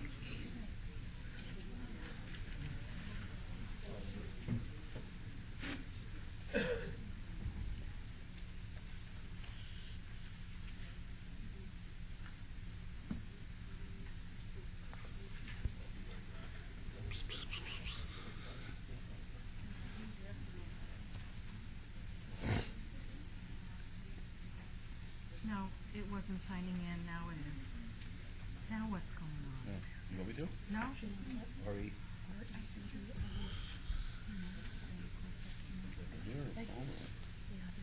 What are you talking about? Oh, jeez. Okay, are we all set? Well, I can't. I don't have time to talk about that. Beverly's having a heart attack down there. To the voting system. I've got to go. He's waiting to start the meeting. Be with you in a second, folks. We've got Okay, to. we're ready. Good. Everybody signed in? 1, 2, no. Let's see. Who are we missing? Good Ross, Reese, Tuckey, and Barlow. Simon's not here. We're fine. Okay, very good. Thank you for your patience, ladies and gentlemen. We started this morning at 8 o'clock with our redevelopment agency, and then started the council meeting at 9, went all the way through till about, I'd say, 2 o'clock, and then went into an executive session. And we've been working, believe me, but I'm sorry that we had to put you out. There really was no other choice today because of a very, very extensive morning calendar. So we'll try to move it along this afternoon. We'll start with item 85. Any items from the afternoon session that the council, staff, and or the applicant wish to be stricken or held in abeyance to a future meeting may be brought forward and acted upon at this time. Mayor Pro Tem. Thank you, Your Honor. We have 97 to 100, GPA 32-167, rezoning 32-168, and special use permit 32-548, and site development review 32-549. Applicant Pease Auto Sales, owner Beard Family Trust, motor vehicle sales at 3920 West Sarah Avenue. The applicant would like that to be held in advance until our May 20th, 2009 meeting. Items 112 through 115 is GPA 33-542, rezoning 33-543, and special use permit 33-544, and site development review 33-546. Applicant owner Red Card LLC, 8490 West Cliff Drive. Councilman Wolfson would like that to be held in advance until our June 17, 2009 meeting. And item 127 is variance 32873, applicant owner Antonio and Christina Sosa, appeal of variance to allow 16 parking spaces where 24 are required for the conversion of 500 square feet of office to a restaurant use at 1499 Northland Boulevard. Staff would like that to be held in advance until our May 20, 2009 meeting. Council members, are there any other items? Young lady, Council, I would respectfully please give us your name. Elizabeth. Okay, make sure that the mic is turned on. Elizabeth Rosai. Yes. What I'd can we do for you? respectfully like to ask for an extension, so I may seek counsel. On what item? On 119. On 119? Let's see what that is. 119 is in Ward 3, and this is a plan to amend the Southeast Sector Plan from O to SC at 1580 East Sahara. Are you still nervous? Yes. Really nervous? Super nervous. And you want to, how long would you like to have that? Just to the next meeting, if that's okay, You please. want to wait for 2 more weeks then? Okay. Perfect. Okay. Item 119 is GPA 33607, general plan amendment, public hearing, applicant owner, Razai Family Trust, request to amend a portion of southeast sector plan of the general plan from O office to SC service commercial on 0.16 acres at 1580 East Sarah Avenue. Could I have that held in advance until our first meeting in June, please? No. Second meeting in June? Yes. I can't do second meeting. June 17th. June 17th, would that be too long? I can't do it then. I'm not going out of the country. Okay, we'll hold it in advance until our May 20, 2009. At your request. Okay. Thank you very much. Okay, very good. All right. Yes, ma'am. Good afternoon. Just push the button, Tabitha. Got it. I got it. It was covered. Good afternoon, Your Honor, members of the council. I'm Tabitha Fittiman, 3800 Howard Hughes Parkway, and I'm here on behalf of the applicant on items number 97 through 100. I did request a 2-week abeyance. I'd prefer to table that item actually indefinitely. I sent in a letter this afternoon requesting that it be tabled as opposed to held. I'm not sure that your clerk has received it, but I would like to make that request here today for the record. Do what now? She wants to table it.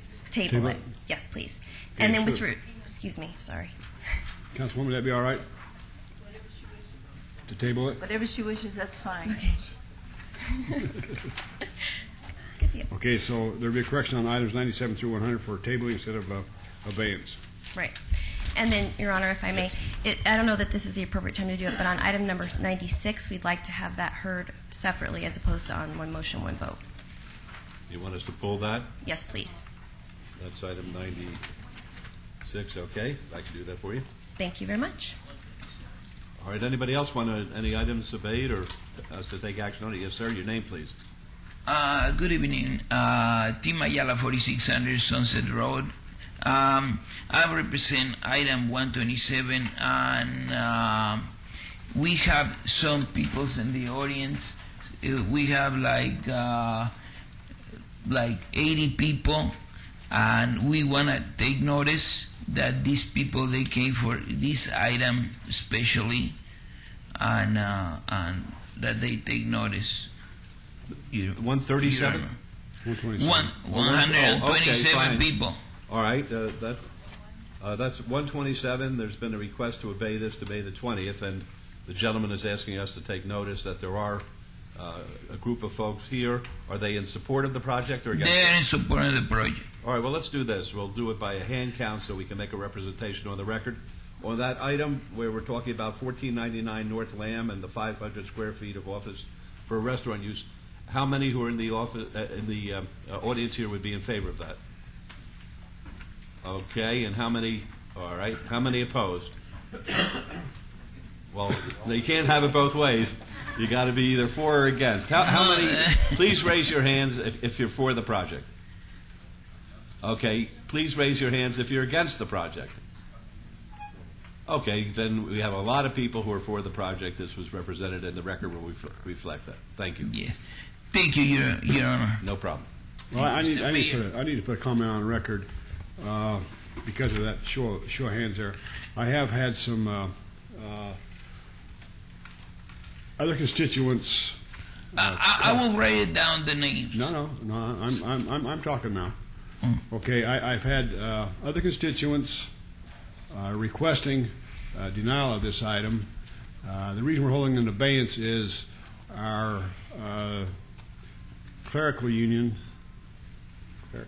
clerical staff made a mistake and didn't notify some people needed to be notified on this item. That's why we're holding an abeyance. But I have a huge problem down there with over parking right now. We don't have enough parking down there as it is. And they're requesting 8 more reductions, and I got neighbors down there complaining about the parking. So that's some issues we're going to be covering in 2 weeks. Okay. I want for the record 168 signatures, and the parking is just one street. Is Las Vegas is Lamb Boulevard. We're not going to argue it today. If you'd like to put it to the record, because all these folks came down here, the petition. Please give it to the clerk, and then we'll see you back here on the May 20th. May 20th. Okay. Very good. Thank you. Okay, Mr. Mayor. Very good. Thank you. Okay. Anybody else? All right. With those matters before us, may I have a motion, please? Yes, Your Honor. I make a motion to take those items, action on those items with all conditions, please. Okay. Thank you. I can't find my little thing. Let's vote. Opposed? Motion carries. Thank you. And may the record reflect that Councilman Steinman is excused this afternoon. He was present during our personnel session. All right. We'll go to items 86, 87, 88, 89, 90, 91, 92, 93, 94, 95 are all items which may be considered in one motion. Your Honor, I would also like to have number 95 pulled also. All right, items 86 through 94 may be considered in one motion, one vote. They're considered to be routine public hearing items with no condition changes. They're all public hearing items which will be opened at one time, and any person representing an application or any member of the public or member of the council not in agreement with the conditions and all standard conditions for the application recommended by staff should request to have that item removed from this portion of the agenda. So I've had a request from Ms. Fenneman to remove 96. We'll consider that independent, and 95 we'll consider that. Does anybody else want any of these items removed, or I'll read them all into the record now? All right. 86 is SUP 33189. The applicant is Big Mama's Cooking or Kitchen, Inc. The owner is Bud Holdings, LLC. Request for special use permit for a supper club in an existing 4,091 square foot restaurant at 2230 West Bonanza Road in Ward 5. 87, the applicant is Big Mama's Cooking or Kitchen, Inc. The owner is Bud Holdings, LLC. Request for a site development plan review for an on-site alterations for an existing 4,091 square foot restaurant at 2230 West Bonanza Road in Ward 5. 88 is SUP 33491. The applicant is Laptop Exchange. The owner is Centennial Gateway, LLC. request for a special use permit for a secondhand dealer at 5765 Centennial Center, Suite 160 in Ward 6. Number 89 is SUP 33584. The applicant is Buzz Barbecue. The owner is Craig Marketplace LLC. Request for a special use permit for a beer, wine cooler on-sale establishment within an existing restaurant at 7121 West Craig Road in Suite 101. It's Ward 4. Number 90 is RQR 31529. The applicant owner is Golden Arch LP. Required review of an approved special use permit for a 40-foot, 14-foot by 48-foot off-premise billboard sign at 4400 East Charleston Boulevard in Ward 3. 91 is RQR 33286. The applicant is Lamar Central Outdoor LLC. The owner is Ewing Investments and Partnership. Required review of an approved variance, which allowed an 80-foot tall, 14-foot by 48-foot off-premise billboard sign where 40 feet is the maximum height allowed at 1405 A Street in Ward 5. Number 92 is RQR 33287. The applicant is Lamar Central Outdoor LLC. The owner is Integral Partners Park Place Center Las Vegas LLC.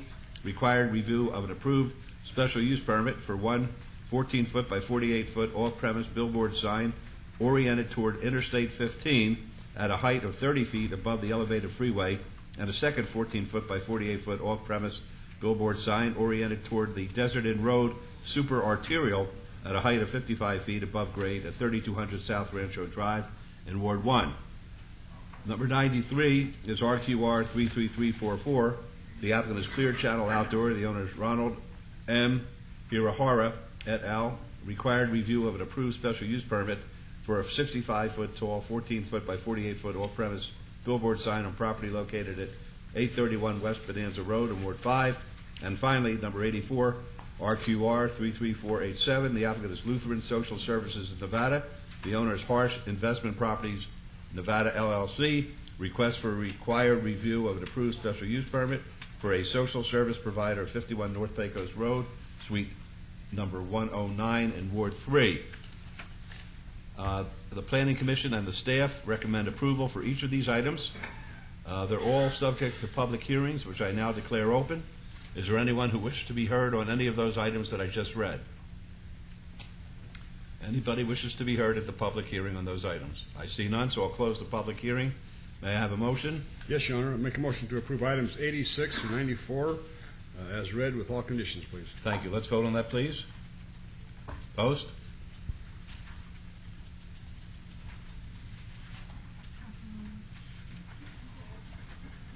Motion carries. Thank you. Item 95 is RQR 33580. The applicant owner is Frank Sweeney. Required review of a previously approved special use permit for an existing halfway house for recovering alcohol and drug abusers with approved waivers to allow a 300-foot separation from an existing group residential care facility where 1,500 feet is the minimum separation distance required, and to allow a 6,136 square foot lot where 6,500 square feet is the minimum required at 2621 Brady Avenue, and this is in Ward 3. This is a public hearing. I now declare it open. Gentlemen. Yes, I'm Frank Sweeney. Give your address.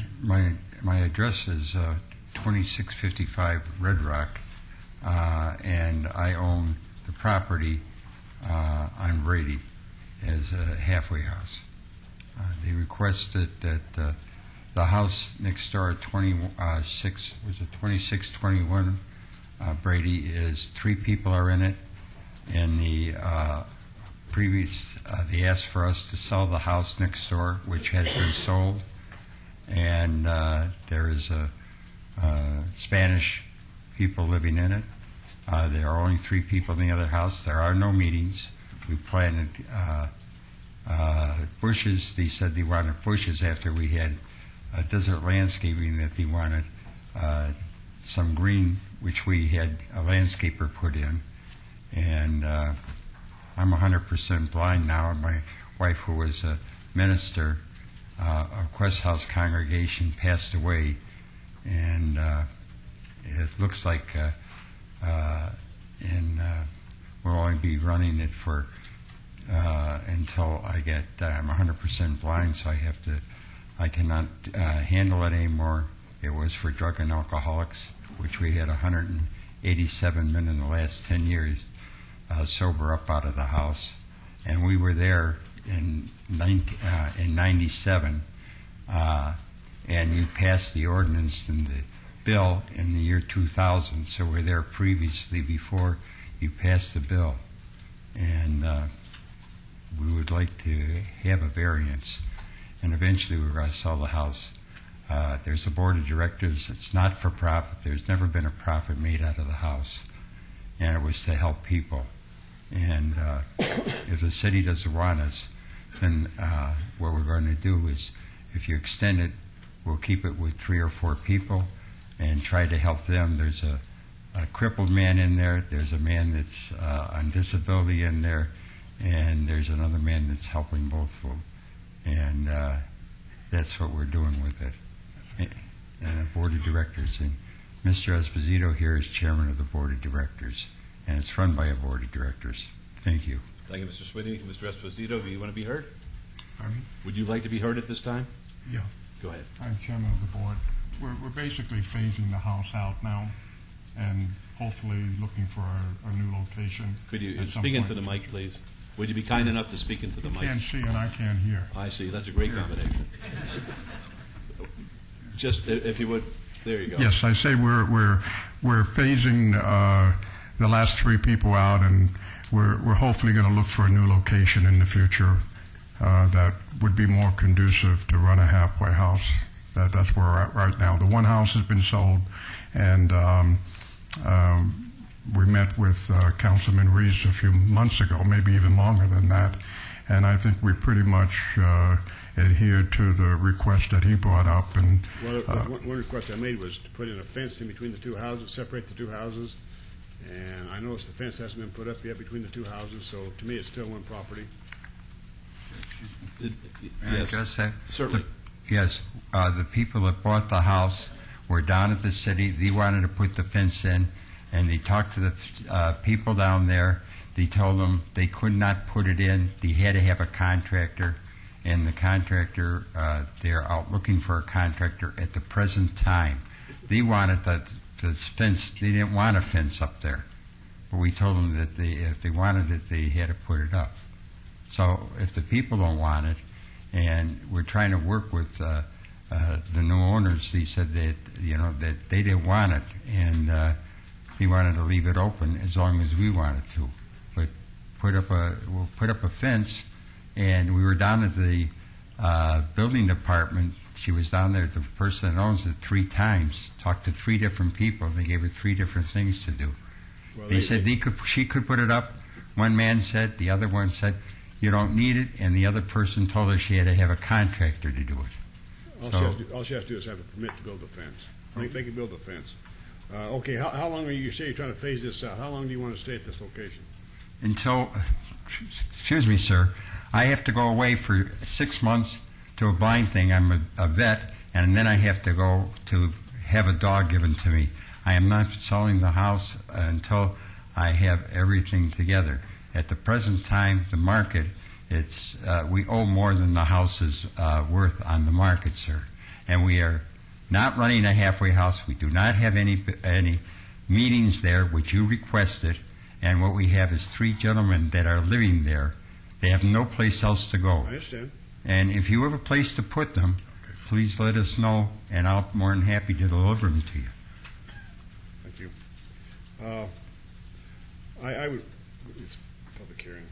Public hearing. Would anyone else like to be heard? Seeing none, we'll close the public hearing. Yes, sir. Did you want to be heard? Why don't you step up to the mic and make sure it's on? Please, give us your name, please. Name's Don Walford, and I'm at 520 South 7th Street. I'm here representing the Downtown Business Operator Council a little bit. As the council knows that we're involved in business activities, but we're also believe that a business environment is only as strong as the community or the neighborhoods that are around us. So we've been involved in the neighborhoods that are around our business areas, and we've worked through Metro, and we worked through the school district and stuff. And we asked to be put on the mailing list for the Planning Commission, and usually this is one of the first times that we've come here, because we believe that a lot of the neighborhoods are under distress, with the economical times and so forth. But in listening to the gentleman, my heart goes out to him, giving him unlimited time to have this halfway house there. I think will maybe bringing more stress upon the same neighborhood. I went out and walked it yesterday, took some pictures, and talked to some of the area or people that live on that street. In fact, I had a client that lived 20 years on that street, Mr. Adamson, and who's passed away. But so I was familiar with the street for the last 20 years, and I can, I'll contribute some of it to the economic times. But I would say for this, I don't know if it's transferable once you give this special use permit. If they sell the property, would it be attached to that? No. I don't know. No. But I would just, there's a reason why we have these codes and regulations, and and we haven't been following it that closely that for a long period of time. I know the council has, but that was one of our concerns. Is this, from what we see, that there's more than one property. Was it the same property that he sold? Was that part of? Yes. Okay. Well, we would just. We really just don't want our neighborhoods to become distressed where there's so much of these type of group homes there. Thank you. Mr. Wolf, I appreciate you coming down today. I do have, and I don't want to use the word sympathy, but I do want to help. And so we will allow this use at this location, but we don't want to get any more people living there. And I'll let you stay there. We'll have another 1 year review, required review in 1 year of this application. We'll see where we're at. Thank you very much. You bet. That's the motion? Okay, let's go. If I may? Yes. Then that would just, Mayor and Mayor Pro Tem, then that would be a change to condition number 2, that this SUP shall be reviewed. Do you want it at a public hearing in the council, sir? That'd be fine. By May 6th, 2010. Thank you. Right. And you'll notify the parties, correct? Yeah. Oh, yes, sir. Very good. That was your motion? Yes. All right, let's vote on that, please. Post?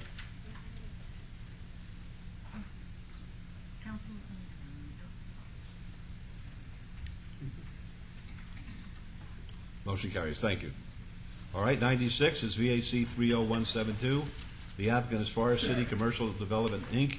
The owner is Live Work LLC et al. Petition to vacate an 80-foot wide portion of First Street between Bonneville Avenue and Garces Avenue in Ward 3. It's a public hearing, which I now declare open. Yes, Ms. Senator. Good afternoon, Your Honor, members of the council. Tabitha Fittimet, 3800 Howard Hughes Parkway, here on behalf of the applicant, with a minor change that I believe Public Works is going to read in for the record to our conditions of approval. We can agree to all of them and appreciate staff and Planning Commission support. I know that Representative of the Arts District, Mr. Gary, has a couple comments for the record, but like I said, we respectfully request your approval subject to that minor change. All right, thank you. What's the minor change? If I may, Public Works, Bart Anderson. That was his cue. We're recommending that we delete the very last sentence of condition number 9. It begins, also if applicable and where needed, and we've determined that it is not needed, so that sentence can be deleted. Okay. Thank you. All right. Public hearing. Yes, sir. Dick Geyer, 8260 Hilton Head Court, president of 18B, Las Vegas Arts District Neighborhood Association. We're very happy with the way Forest City has come forward. They had a meeting with our board, explained exactly what they were doing and why. We had a spirited discussion. They will continue to support the Arts District, which is tremendous for all of us, obviously, as it helps the whole downtown if that area thrives. The only thing we're also going to be working with them on the actual design of the covering of the street, so that the south end and probably the north end too will be open, so that the people who are inside that area will be able to see south toward the development which is occurring down at Boulder, and rather than have it blocked off and not know it's there. And we hope there'll be signage and what have you directing people to the Arts District who are inside that vacated area. And if I may, last week I heard the mayor speak at the Chamber of Commerce about all the wonderful things and great things that are happening in Las Vegas. So I just real quickly, for the Arts District, some wonderful things are happening. and putting it on the record for everyone to know. The Dennis Oppenheim 50-foot-high illuminated paintbrushes on Charleston Boulevard, which provide gateways to the Arts District, are funded and will be completed in January 2010. We have 70 18B logos, which will go on the new streetlight poles within the Arts District, and they'll be done by December of 2010. The First Street Promenade, Boulder Avenue down to Hoover, pedestrian-friendly streetscaping is being put in. These items are all funded. They're all going to happen. That's by July of next year. Short a little bit of money, 18B Payman's Bar right next to the Arts Factory will go into construction. We hope to have that done sometime in the summer of next year. Boulder Park on the west end of Boulder Avenue, again, is funded. It's out for bidding on contract. Will be finished in December of this year. The new City Hall, of course, just outside of our boundaries, but we love it. And the Ace Rapid Transit line stop at Casino Center in Coolidge. We met with RTC the other day, and they will be opening that on January 11th, 2010. So there's so many things going on in the Arts District and near it. There is a blossoming there in downtown, and we're very appreciative of everything that's been funded and everything that you've done for us. Thank you again. Thank you. Anybody else like to be heard at this time? All right, seeing none, I'll close the public hearing. Yes, Your Honor, I make a motion for approval of item number 96 with amendments as corrected. All right, there's the motion. Let's vote. Post. Motion carries. Thank you. Thank you. All right, 86 is SUP 33189, special use permit, public hearing. The applicant is Big Mama's Cooking or Kitchen, Inc., the owner Bud Holdings, LLC. Request for a special use permit.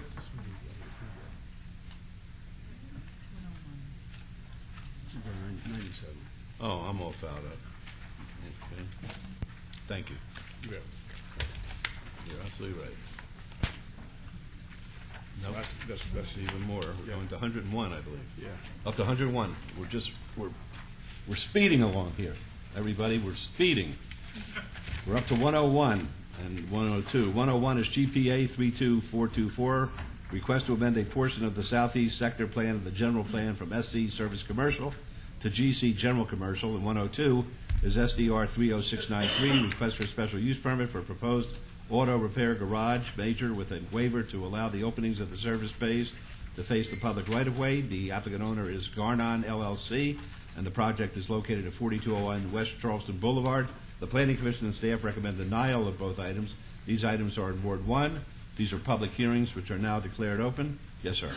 My name is Fernando Garcia from my address 1408 Beldosa Court in Las Vegas. I purchased this property in August, and it was an automotive repair, which it has been since 1962, I believe. After I purchased the property, I was told that when I went to get a license that it was minor repair only. I would like to do major repair, but the city council said that it deemed not harmonious or compatible with the surrounding development. I don't understand why that would be. There's other buildings, there's other businesses a block from me down and a couple of blocks up. They're doing the same thing. I don't know if there's a reason that it wouldn't be in this area and allowed somewhere else. All right. Ms. Wheeler, would you want to comment on that? The gentleman's having a hard time understanding why it's been described that way. Yeah, Mayor, the issue is that the difference between minor auto repair and major auto repair, the major auto repair, which includes engine replacement and transmission, requires a higher density, a more intense designation in the general plan and in zoning. This area, all along that area of Charleston, is designated for service commercial, not general commercial. If they're the other ones that I can think of are generally minor and not major automotive repair in the area. That's the explanation, my friend. That's the explanation, but they are doing major. If they're doing it, then they're doing it without a license. So I don't know that that's a problem, but I know that they are doing it. And then also the deal that the doors face Charleston, all the streets, all the automotives in that same area have the streets, the doors facing Charleston. I don't know why that would, those have been there since, my building's been there since '62, so I can't change the doors. All right. Any questions of the gentleman at this point? Public hearing, folks, if you'd like to be heard. Seeing none, we'll close the public hearing, and Councilwoman Tarkanian. Didn't I come by and speak with you? You came by one day, but it was real windy that day, so you only stayed a few minutes. And then, Right. But I never, and I've called you a few times, but I never Well, got back in to I see. believe that I asked you at that time if you would have a neighborhood meeting, I had the neighborhood meeting. and I wasn't given any results of it or anything, but I've been out of town, so that might have been part of the problem. I do not feel that we should change from C1 to C2, which is what we would be doing here. Is that not right, Margot? It's the general plan. And let me tell you that as you look at the map, you're surrounded with C1. There's no C2 there at all that I can see. Have you seen the map? Did you get the backup material? Well, I don't have, but I know there's a place right on Hinson, and their doors are facing Charleston. They do major repairs. It's a transmission repair. That's major repair. Is that that's the corner of Henson? They're not supposed to be doing it. Well, I'm sorry.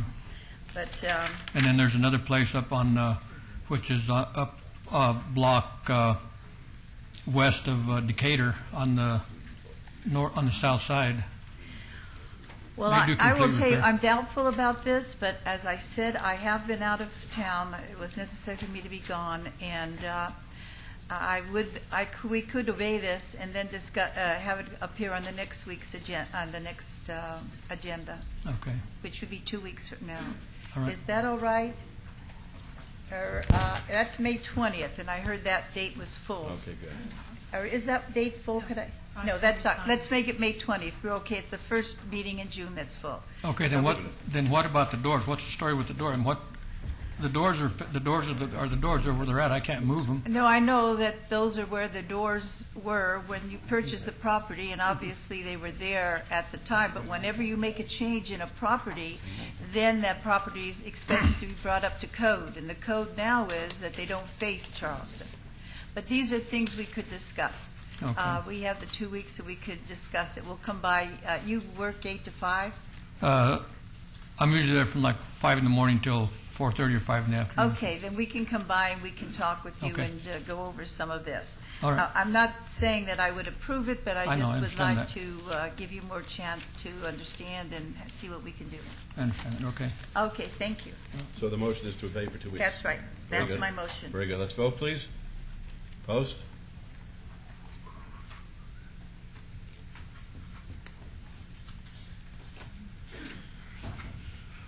Motion Okay. carries. Thank you. See you in 2 weeks. Is that for 101 and 102? Yes, 101 and 102. Yes. Thank you for bringing that up.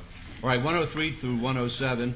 103 is GPA 32550, request to amend a portion of the Southwest Sector Plan of the General Plan from O Office to SC Service Commercial.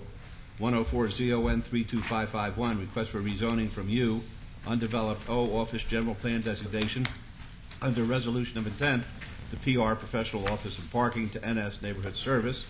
105 is VAR 32553, request for variance to allow a 1-foot setback along the south perimeter where 25 feet is required, to allow a 1-foot setback along portions of the north and west perimeters where 10 feet is required, to allow 5-foot setback along a portion of the east perimeter, to allow a lot coverage of 59% where 30% is the maximum permitted, and to allow a 60-foot wide lot where 100 feet is the minimum required.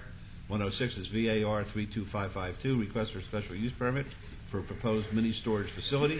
107 is SDR 32555, request for a site development plan review for a proposed 99,549 square foot mini storage facility with a waiver to allow a 0-foot landscape buffer along the east, south, north, and a portion of the west perimeter where 8 feet is required. The applicant owner is Smoke Ranch Development LLC. The project is located on 2.63 acres adjacent to the south side of Smoke Ranch Road, approximately 1,300 feet east of Buffalo Drive. The Planning Commission recommends approval, and the staff recommends denial for all these items. All these items are in Ward 4. They're all public hearings, which I now declare open. Are you representing the applicant? Yes, I am. Okay. Good afternoon again, Your Honor, members of council. I'm Tabitha Fittement, 3800 Howard Hughes Parkway. I'm here on behalf of the applicant. This site is truly an infill piece. It's entirely surrounded by development. It's oddly shaped, and it's seen its fair share of applications, not all of which were supported by our neighbors. We think this time we've come up with a site plan that everyone likes. this site plan that's before you today is actually the third iteration of the site plan, the third iteration different from what was originally submitted to staff and to the council. We have worked, and changes have been a product of input we received from Councilman Simon's office, from our neighbors, from the Planning Commission, and also from our discussions with Public Works. Go over here. Okay. And also our discussions with Public Works. So we appreciate Planning Commission's recommendations of approval, and we respectfully request the same of you. I would like to just make one comment for the record, if I may, and this is just a comment for the record. One of the conditions of approval, it's actually condition number 6 on the SDR, would require us to landscape adjacent to this perimeter here. It requires a 10-foot landscape adjacent to the multi-use trail. The site plan that we submitted to staff, as well as the site plan we submitted and was approved by the planning commissioners, did not include that landscape buffer. A concern raised, and I do want to be clear on this, by the planning commissioners is that we did something to kind of reduce, to add landscaping there. Not all of the 10 feet, but they asked us to add some landscaping, which we are able to accommodate. I understand that we will likely have to submit additional land use applications in order to eliminate entirely that 10 feet, but I just wanted to make it clear for the record that that was our intention. Thank you. All right, thank you. Any questions? Folks, a public hearing, if you'd like to be heard. Seeing no one, we'll close the public hearing. Mayor Pro Tem? Yes, Your Honor. On item 103, the GPA, I'll make a motion to follow Planning Commission recommendation for approval. All right, let's vote, please. Opposed? Motion carries. And the rezoning on item 104, make a motion for approval following Planning Commission's recommendation with all conditions. Please vote. Opposed? Motion carries. And on 105, on the variance, we understand why staff recommends denial on all the variances. So I'll follow Planning Commission staff's recommendation for approval of this item and make a motion for approval with all conditions. All right, please vote. Opposed? Motion carries. And on the 106, I make a motion to follow Planning Commission staff's recommendation for approval with all conditions. All right, let's vote. Opposed? Motion carries. And item 107, I make a motion to follow Planning Commission's recommendation for approval of this item with the correction to item, I think it was condition number 6. If I may, Pardon? on Yes. condition number 6, to eliminate the trail would require a separate application. The condition has to do with the provision of the trail. To eliminate the trail requires an application for a general plan amendment to change the route of the trail, to change the how the trail is constructed would also require an additional application for a separate waiver on the trail itself. Your Honor, if I may, the way I read that, Ms. Reeler, and correct me if I'm wrong, is that there's a 10-foot landscape buffer that is required adjacent to the trail. And I understand that we would be required to submit another application in order to eliminate that. I just wanted to say for the record that that is our intention. But I believe we have no intention of eliminating the trail. It's already there and we've dedicated the land for it. It's just that we would like to modify the 10 feet of required landscaping adjacent to that trail. That would, again, would require a separate application. Which we are prepared to submit. So at this point in So then time, on item, on the site review, we just strike it then? if I may, what they would do if they want to submit a subsequent application, then along with that application, they would have to request a review of condition to eliminate this condition at this time. There is no application that would allow elimination of this condition at this time. We understand. We're okay with that. Okay. My motion would be to approve item 107 with all conditions as are. Okay. That's That's pretty good. cool. All right, let's vote, please. Opposed? Motion carries. Thank you very Okay, much. Good luck. Items 108 through 111. 108 is GPA 33478. Request to amend a portion of the southeast sector plan of the general plan from ML medium low density residential to PROS, Parks, Recreation, Open Space. 109 is ZON 33479, request for rezoning to CV, Civic. 110 is WVR 33480, request for waiver of the Title 18.12.130 requirement to allow public streets to not terminate in the cul-de-sac. Number 111 is SDR 33481, request for site development plan review for proposed city park. The applicant owner is the City of Las Vegas. The project is located on .16 acres located north of the Las Vegas Wash at the southwest end of Sand Hill Road. Planning Commission and staff recommend approvals for these items. These items are in Ward 3 and are public hearings, which I now declare open. Yes, sir. Your Honor, if I could, I just want to put on record, this is the Douglas Selby Family Park. Right, which we're very proud of. Doug Selby, for those of you who have very short memories, was our city manager for many years and very much beloved by all of us who are sitting here. Good afternoon, Mayor and City Council. On behalf of the owner, City of Las Vegas, Claire Lewis, representing the applicant, we've read through staff's conditions. We will concur with all those conditions and requirements. We appreciate the favorable approval by Planning Commission and city staff, and we'll open the discussion up for any questions if you had any. All right, thank you very much. Are there any questions? Folks, the public hearing, if anyone would like to be heard, we'll close the public hearing then. Mayor Pro Tem? Yes, Your Honor. I make a motion to follow Planning Commission staff's recommendation for approval of this item with all conditions. I'm on 108. Okay, let's vote, please. Opposed? Motion carries. And the same on item 109, please. Wait a second. Councilman Barlow, would you like to reflect that yes vote on that?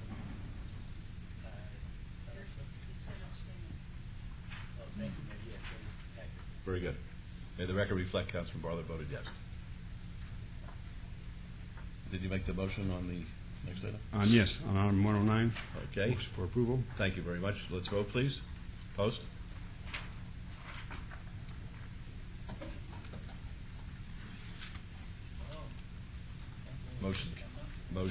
Motion carries. Okay.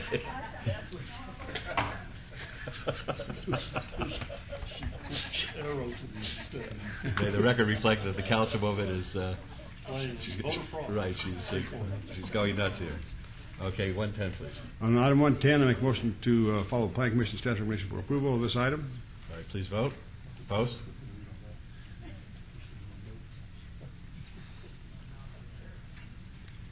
Motion carries. And 111, please. And 111, I want to thank Claire and his staff and all those that have been involved in putting this park and trailhead together. I think it's going to be a tremendous addition to this part of our city, and I just want to thank Claire for being a part of this.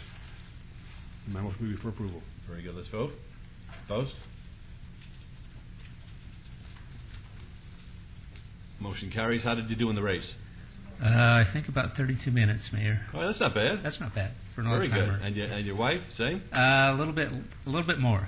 All Yeah, right, but we that's both good. They were down at finished. the Susan Komen Race for the Cure this past Saturday. We had 16,000 people in our downtown, just all doing the right thing for the fight against breast cancer. And this gentleman and his wife were there, and they were smiling, and I saw them take off like little rabbits. Okay. Thank for you being very there. much. All right, 111. 116 through 118. 116 is GPA 33597. Request to amend a portion of the Southwest Sector Plan of the General Plan from DR, Desert Rural Density Residential, to PF Public Facilities. Number 117 is ZON 33598. Request for rezoning from U, undeveloped DR, Desert Rural Density Residential General Plan designation to CV, Civic. 118 is SDR 33599. Request for site development plan review for proposed one-story, 18-foot tall, 4,576 square foot church house of worship. The applicant is Lakes Congregation of Jehovah's Witnesses, Las Vegas, Nevada, and the owner is Armando Tully. The project is located on 1.49 acres at the northeast corner of O'Bannon Drive and Lisa Lane. The Planning Commission recommends denial, and staff recommends approval for these items, and these items are in Ward 2. They're all public hearings, which I now declare open. Yes, sir. Good afternoon, Mr. Mayor and Council. My name is Scott Kite of North Las Vegas. I represent the Regional Building Committee. I'm the chairman. for this area, and I will be representing Jehovah's Witnesses. I'd like to entertain any questions or concerns that you may have about this proposed project. Very good. And the gentlemen who are with you? We have a representative from the local congregation of Jehovah's Witnesses. We have a representative from the world headquarters, and we also have site development in here as well. Very good. Thank you. Are there any questions of the gentleman at this point? All right, folks, a public hearing if you'd like to be heard. Yes, sir. Just step up and give us your name and address, please. Make sure the mic is on. Look who's here. My name is Scott Wade, W-A-I-D. I reside at 1920 Crystal Glen Court.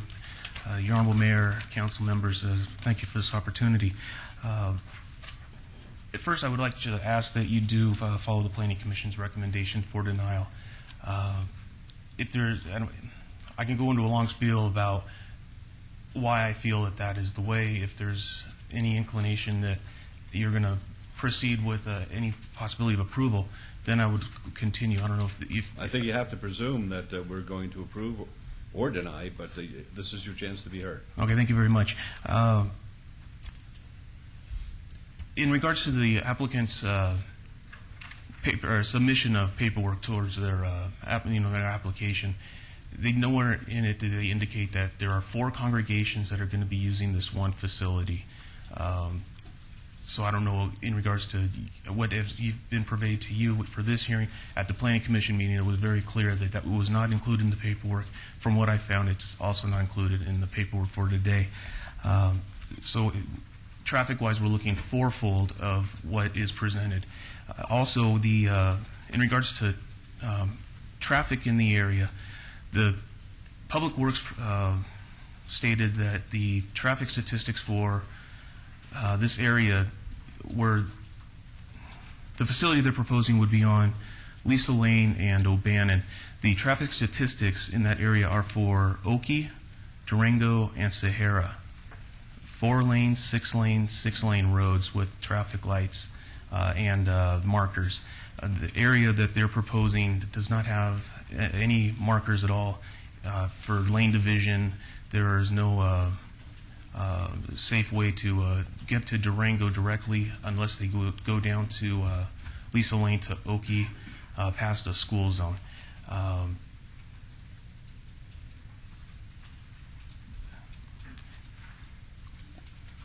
Comparisons were made in regard to the facility or the Kingdom Hall that they have at Tenaya and Oakey. I observed that area.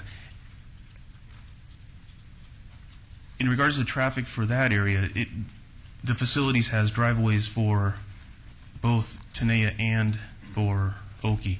They have direct clear in and out of the facility straight to traffic lights for safety concerns for the pedestrians and whatnot.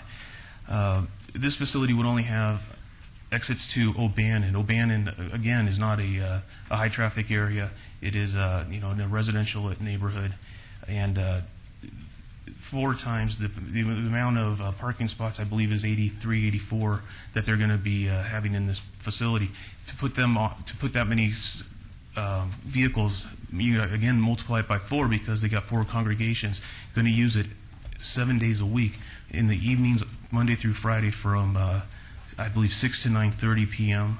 5 days, and then 2 gatherings on Saturday, 2 gatherings on Sunday. So it will be a constant. Every day there will be an effect on traffic in our area, and also Commissioner Buckley was very clear that it's too congested for this site. It would be just too much traffic.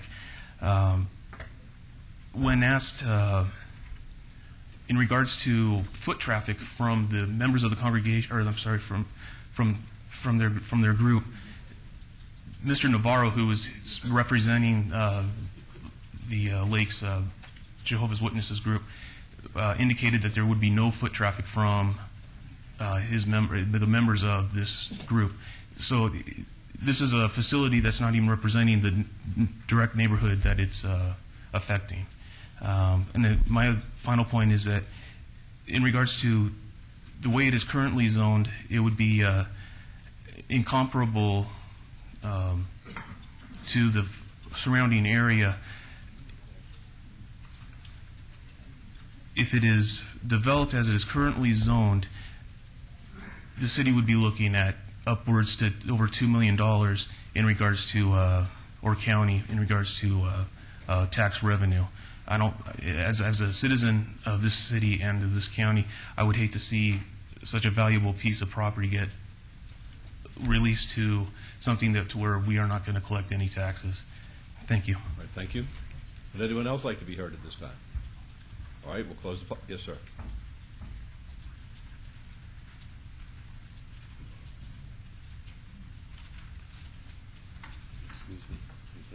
Good afternoon, Your Honor, members of the council. James Kimsey, 5125 South Durango. I'm actually here with the owner today just to make a few quick comments. Comment number one is the construction would actually present an opportunity for more jobs. The staffing of the facility would present an opportunity for jobs. The school budget being cut and having a school in the area, it is an alternative facility for community events. As far as the tax base, I don't think that the organization would be completely tax exempt from the property taxes or for the revenues that would go into the school district. So that's also a plus. I think that there is something to be said there. The traffic issue, I don't think, is an issue. There is a school 1 block away with a substantial traffic impact on the community. The church, as they're proposing it now, would not operate at the same hours. Therefore, there would be no increase in impact. Oban and Lisa is already used as an alternative route to get to the school, as well as to a park which is up on Oakey and Buffalo. So if you really take all these in combination, plus the substantial positive impact of having an alternative community facility, the positive impact of a potential new tax base, and the positive impact of jobs, I really would ask you to take the city planning department's recommendation to approve. I'm sorry that the Planning Commission voted to deny, but they really did not issue a findings of fact of why they denied it. While I think that the Planning Department's report was quite extensive in their approval. So I would ask you to take that into consideration. Thank you. Thank you, sir. Anyone else wishing to speak? We're sorry, sir. You already spoke. In regards to That's fine. Anybody else wishing to speak on this item? So no one will close public hearing. Councilman Wilson, please. Thank you, Mayor Pro Tem. Ms. Wheeler, what is the basis for staff's recommendation for approval?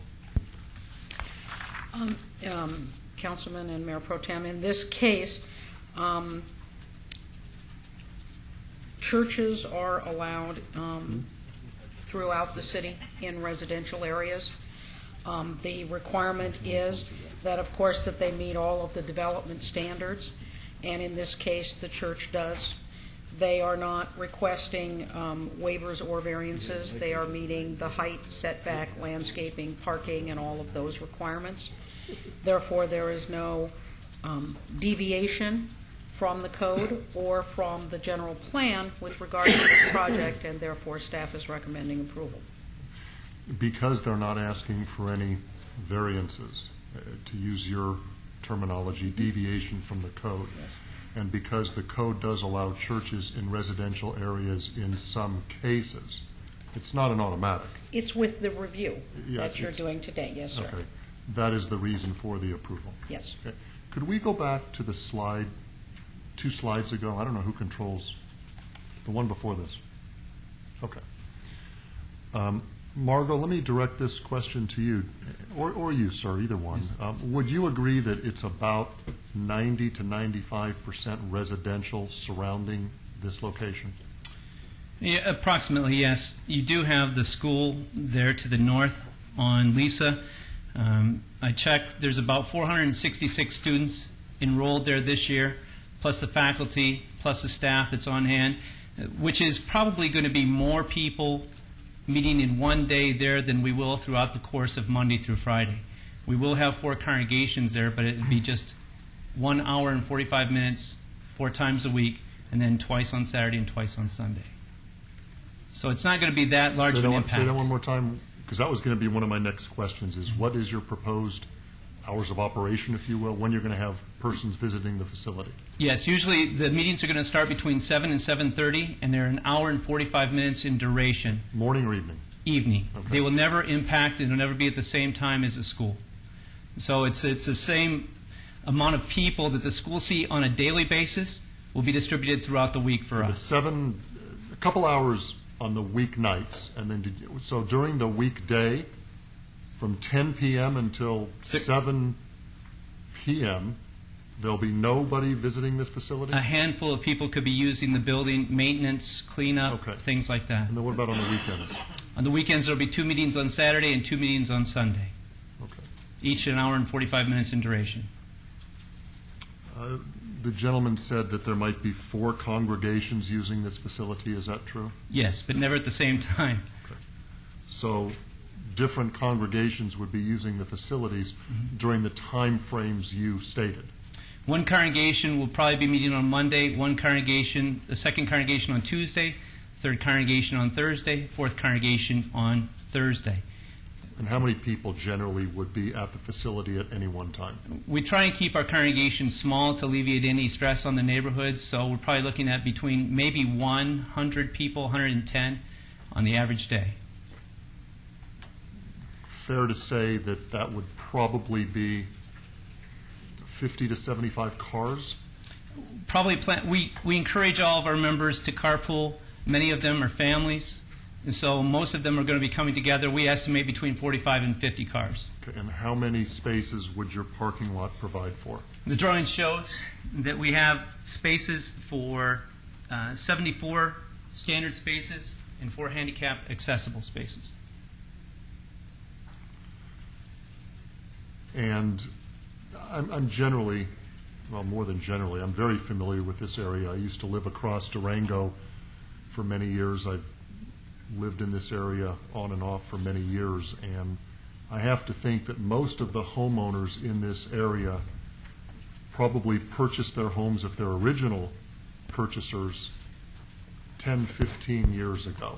Perhaps there's been some resales over the years. What I'm mostly concerned about is this, and I always look to this, is I always look to what the reasonable expectation of the neighbors would be.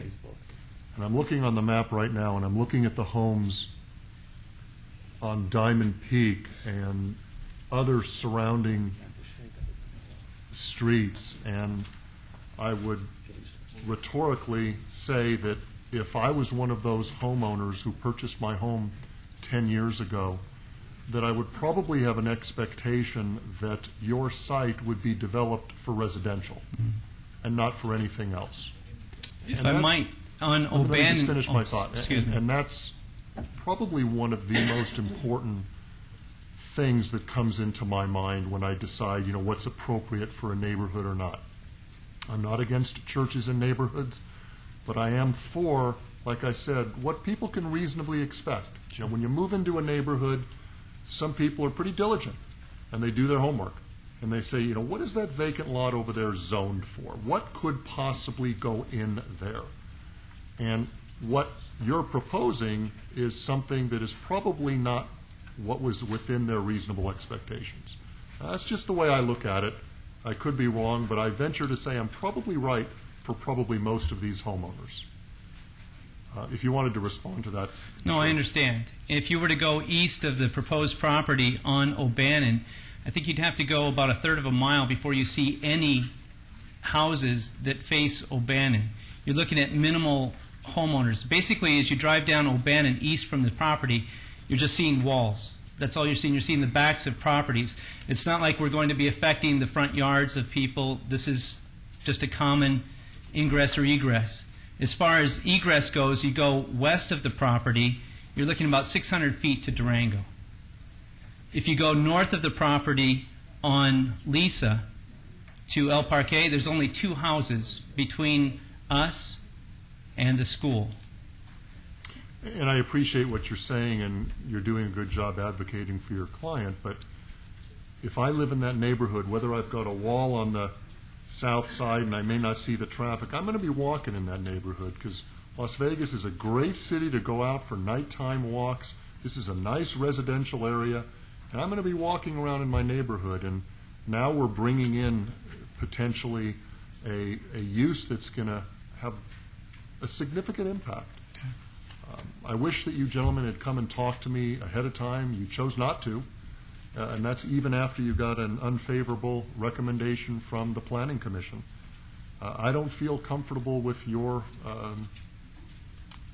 project going into a residential neighborhood in this particular situation. So my motion is going to be for denial. All right, let's vote, please.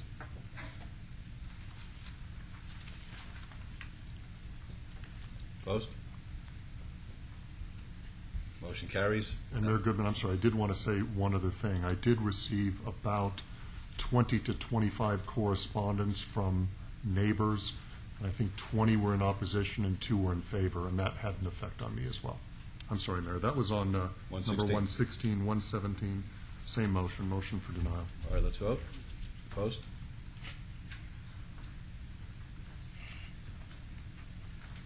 Motion carries. And 118, please. Move for denial. Let's vote. Opposed?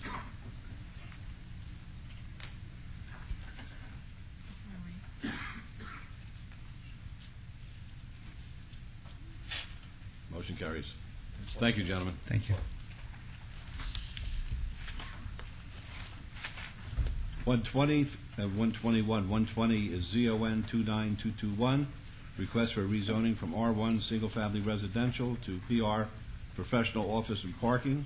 121 is SDR 29281, request for a site development plan review for the conversion of an existing 1,038 square foot residence into an office with waivers of the perimeter landscape buffer standards to allow buffers of 1 foot along the west perimeter where 15 feet is required, 0 feet along the east perimeter where 8 feet is required, 1 foot along the north perimeter where 5 feet is required, and 0 feet along the south perimeter where 5 feet is required. The applicant owner is Ann and Kenny Wong. The project is located at 0.10 acres at 1413 South Eastern Avenue. The Planning Commission recommends denial of both items. The staff recommends approval of item 120 and denial of 121. These items are in Ward 3 and are public hearings, which I now declare open. Yes, sir. Yes, good evening, Mayor and Councilman. My name is Rolando Ladisla. I'm representing Mr. Kenny and Ann Wong. And my address is 5112 West Charleston Boulevard, 89146. And I understand that we got a denial from the Planning Commission last month. And the only concern we have that the property on that area, as you may see, from Charleston and Sahara, there are only about 3 to 4 properties only left residential. And I believe that sooner or later, most of the people are going to come forward and apply for a change of zoning as well. And if we're going to get it denied again, then it's going to stay as a residential. And if we can just ask anybody to rent from us as a residential family, and I believe we're not going to be able to do that as well, is because nobody will rent a residential home with a whole bunch of professional offices surrounding, and also it's very close proximity to Eastern. It's very dangerous if they have kids.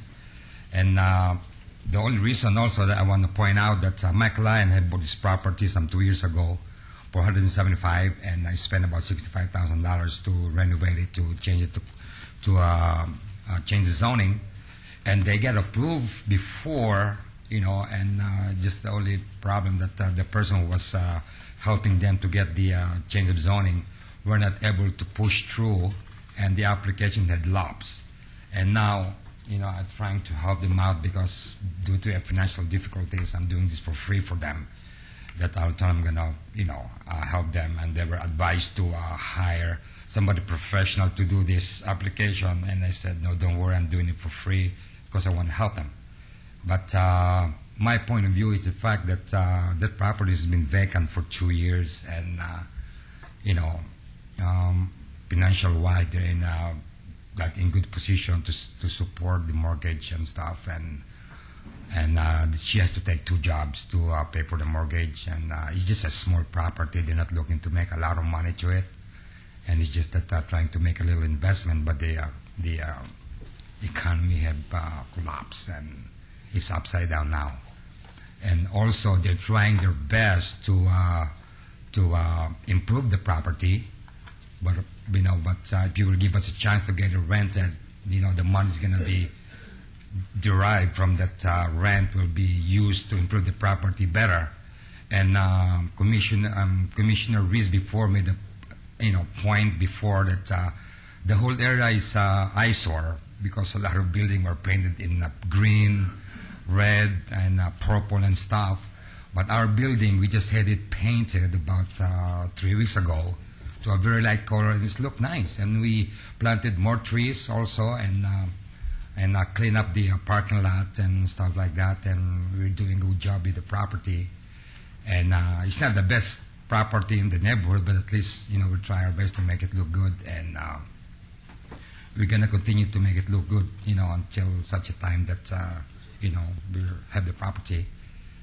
And we're, respectfully requesting for the application to be approved because we would like to stay in that area, and we would like to improve the area as well. And if you'll approve that, we would greatly appreciate it very much.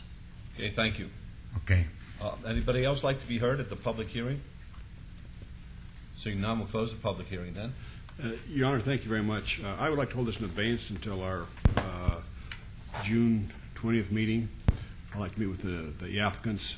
During this time, I'd like you to see if you can't get somebody, find a rental, somebody that will come in and rent the facility. You're telling me about how nice it is, how you fix it up. Yes, we got a picture. We need to have, I think, more parking. You need to have, I think, a cross easement parking with your neighbor there. I don't know what you're going to put, who you're going to put in there. I haven't had the opportunity to meet with you, and so I would like to sit down with you after you come in and show me what you're going to do with the property, and see if we can't find somebody that may go in there and rent the property, so Okay. we can see what they're going to do. Well, but I'm sorry. Go ahead.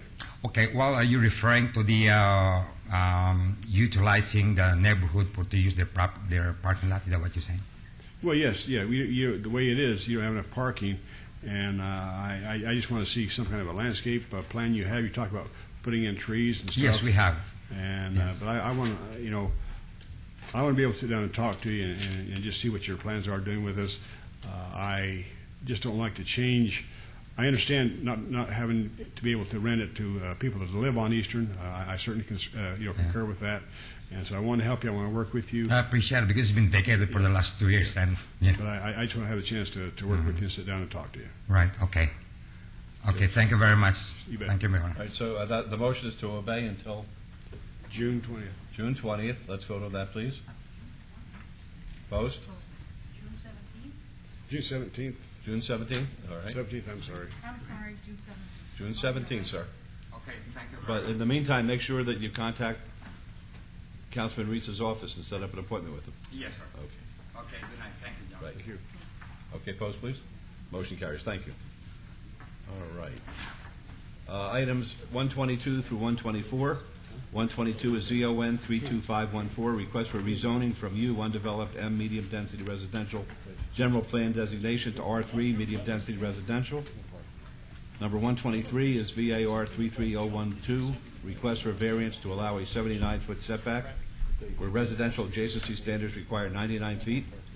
This application is being amended to allow a 79-foot setback, where residential adjacency standards require 136 feet. 124 is SDR 33010, request for site development plan review for proposed 2- and 3-story, 120-unit senior citizen apartment development with a waiver to allow a 0-foot landscape buffer along the west perimeter where 6 feet is required. The applicant is Nevada Hand, and the owner is Silver Sky 2 LP. The project is located on 4.71 acres adjacent to the north side of Silver Sky Drive, approximately 500 feet east of Roland Wiley Drive. And the Planning Commission and staff recommend approval for these items. The items are in Ward 2. They're public hearings which are now declared open. Yes, folks. Good afternoon. Jackie Haas, Bob 511 Nevada Hand, 295 East Warm Springs. We're here today to answer any questions, and we agree with staff's recommendation for approval. Very good. Are there any questions of the lady or gentleman? Folks, a public hearing if you'd like to be heard. All right, seeing none, we'll close the public hearing. Councilman Wilson? You notice how Ward 2 just dominated the planning and development calendar today? So no more jokes about Two items today? 3 or 4. One of them got a bang. Jackie and Bob, your facility is wonderful. This Silver Sky facility, I just love it. I go out there every Thanksgiving and we provide turkey lunches to the folks and the sweetest people in the world. Great. Is that you beeping? That's me.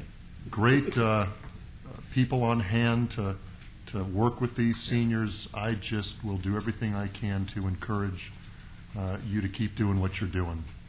I remember when you first came before me, there were some issues about concerns about traffic, and the ambulances that are going to come back and forth, and the buses and all this stuff. I haven't received one complaint. Your current facility has been open how long, Jackie? Approximately 2 years. So we've got 2 years, no complaints, and you're ready to expand, and I'm just encouraged. So my motion on item number 122 is for approval. All right, let's vote on that, please.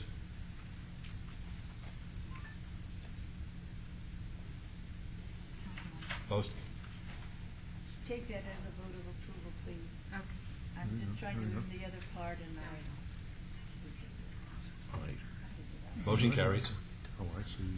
Return my phone calls and tell them there's no way I'm going to be able to return those phone calls to the outside council. Please. All of them. See how my is just kind of right in that area? Just take your hand. Well, then if you have to return to a meeting, yeah. Okay. Next one. Item number 123, same motion for approval. All right, please vote. Post. And on Motion carries. 124, Mayor, thank you very much. Motion for approval. Please vote. Post. Thank you. Mayor? Motion carries. Mayor, I hear that you. does conclude the Ward 2 portion of our program today. All right, that's good. Councilman Wilson's excused. Okay. 125 is ZON 33240, a rezoning, a public hearing. The applicant owners Dean Hardy and Ilana Klim. Et al. Request for rezoning from R1 single-family residential to PR professional office and parking on .35 acres at 610 South 9th Street. This is in Ward 3. The Planning Commission and staff both recommend approval. It's a public hearing which is now declared open. Good afternoon. Good afternoon. Thank you, Your Honor, members of the council. My name is Wayne Hardy. My address is 610 South 9th Street. That's the subject property. The Planning Commission and staff both recommended approval. They had one condition. We're in agreement with that condition. I don't have any other comments to make. Are there any questions of the gentleman? Folks, the public hearing, if you'd like to be heard. Seeing none, we'll close the public hearing then and turn to Mayor Pro Tem. Thank you, Your Honor. I move to follow Planning Commission staff's recommendation for approval with that one condition added. Can you read it in the record, please? It is the existing condition that requires the reversionary map be recorded prior to the adoption of the zoning ordinance. Is that agreeable? That is agreeable, Your Honor. Mayor Goodman? Yes. I'm sorry, before we vote, I own an office building in the noticed area, but I don't believe the value of my property will be affected any differently than anybody else, so I believe I can vote on this matter. All right, thank you. All right, there's been a motion. Let's vote, please. Post. Motion carries. Good luck. Thank you. You're welcome. 126 is ZON 33588, a rezoning, a public hearing. The applicant is LV Land Partners. The owner is Oler 1992 Trust. Request for a rezoning from R4 high-density residential to C1 limited commercial on .32 acres generally located along the east alignment of 3rd Street, approximately 210 feet south of Charleston Boulevard in Ward 3. Planning Commission and staff both recommend approval. Yes, ma'am. Good afternoon again, Your Honor, members of the council. Tabitha Fittement, 3800 Howard Hughes Parkway, here on behalf of the applicant. Thanks to staff and Planning Commission for their support. I can agree to all the conditions. If you have any questions, I'm prepared to answer them. All right, folks, a public hearing, if anyone would like to be heard. Not here to disturb you, lady, but I have to come in somewhere. Oscar, I'm here to see you at the end of the day to kind of give you some encouragement. You've been getting beat up a lot, and I don't appreciate that. But anyway, that's it, ma'am. That's it. I noticed one thing today. Staff and the planning, they kind of agree on a lot. You got a lot of approval from both sides. That is, y'all got a track going yet. Yep. So, please identify yourself for the record. Oh, I'm sorry. My name is the guy that hang out at the corner. My name is Anthony Hodge. I live 123 Sir David. Whatever. Sorry about that. No problem. Anybody else like to be heard? All right, seeing none, we'll close the public hearing. Mayor Pro Tem. Yes, question. What are we going to build over there? Let me show you a site plan. This request is just a rezoning request. You'll see a site development plan review come before you in hopefully a couple weeks. But this is, you previously approved for Mr. Barnett Lieberman an apartment complex essentially with a commercial component. He, subsequent to that approval, acquired a few adjacent parcels, so this application is making that zoning consistent to what was previously approved, and then you'll see a site development plan review for the entire development, which is, again, apartment complex. I appreciate that very much. I'm going to make a motion to follow staff and planning commission recommendation for approval of this item, please, with all conditions. Let's vote, please. Opposed?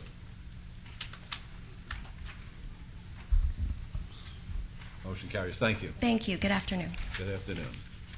128 is VAR 33522, a variance, a public hearing. The applicant and owner is Dennis White and Susan Schaff. Request for a variance to allow a 7-inch side yard setback where 5 feet is required for existing additions along the east perimeter and a 0-foot side yard setback along the west perimeter where 3 feet is required for an existing accessory structure, Class 2, 1.16 acres at 4601 Evergreen Place in Ward 1. The staff recommends denial. The Planning Commission recommends approval, subject to conditions. It's a public hearing, which is now open. Yes. Good afternoon. My name is Susan White. I am the homeowner at 4601 Evergreen Place.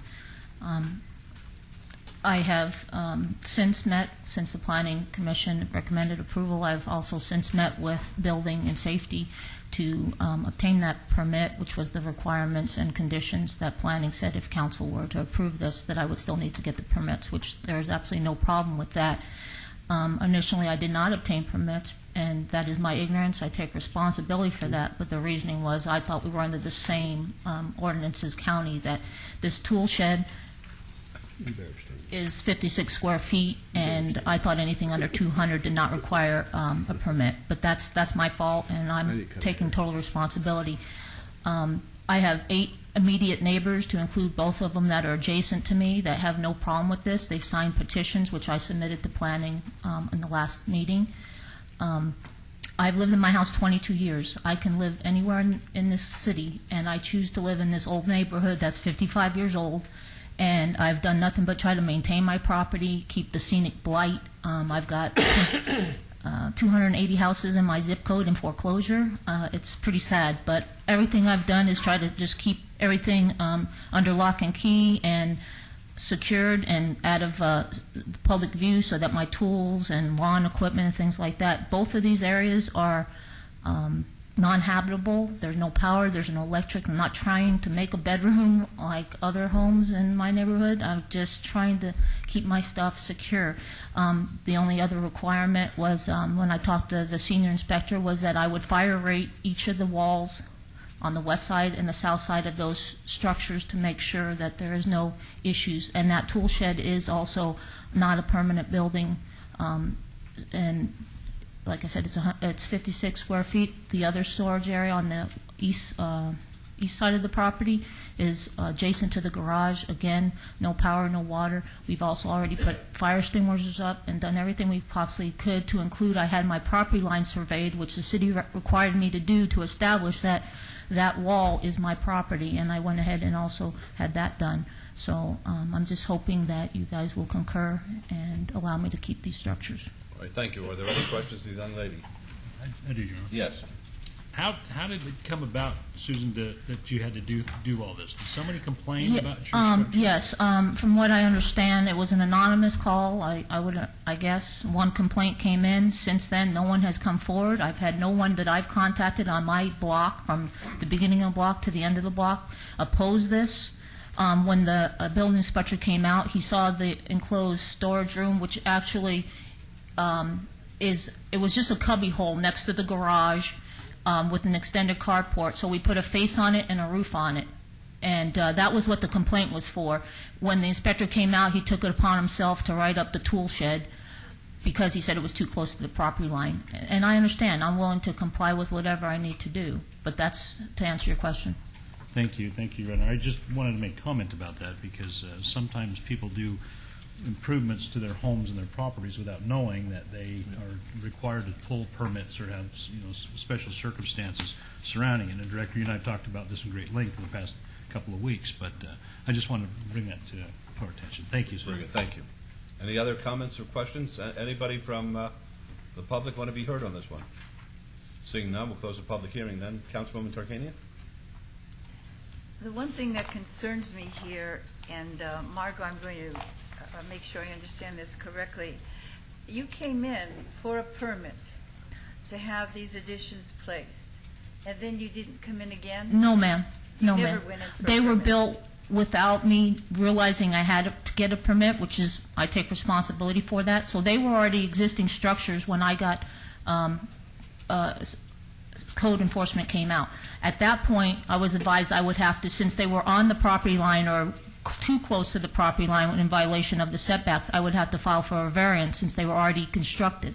So now that they've been constructed and the variance was recommended approval by planning, if I get your approval, the last recommendation and requirement me is to obtain those permits, which I tried to do in this interim to show that I was taking responsibility, but I also didn't want to appear arrogant that, here I've got my permits, you say okay. So as soon as I would get the approval, I would file for the permits, and then it's done. There's no more construction or anything that needs to be done other than me fire rating those walls.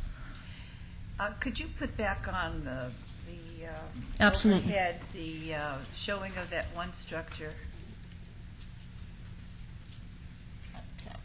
Do I have it in the right spot? Is that where the one that's so close to a neighbor's yard, is that where they're could that be moved any place else in your yard? No, ma'am, it can't because it sits in the rear part of the front yard, and if I move it, if you can tell by the photo, I can't tell if you can tell, but where those cypress trees are, that's my home. It's 6 feet, which is the legal limit in that respect. If I were to move it, it would be in the sidewalk, and then I would have an issue that it's too close to the house. My yard, like I said, is very, very established. We have trees, we have landscaping.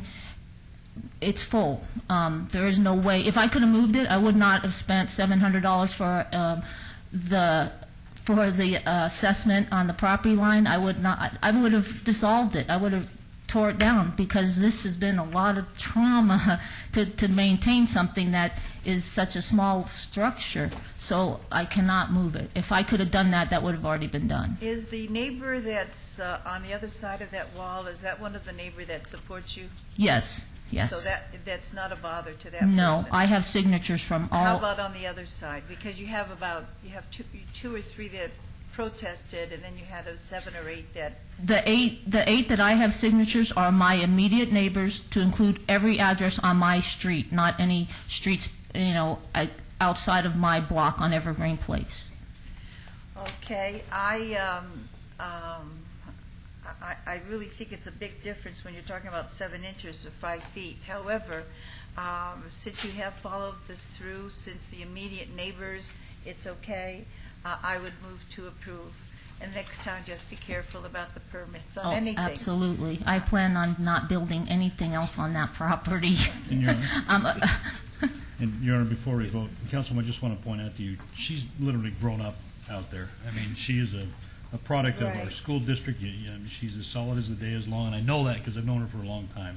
And she then I'm glad that I feel the way I'm going to vouch for her today, Your Honor. All right, very good. There's the motion. Let's vote on it. Opposed?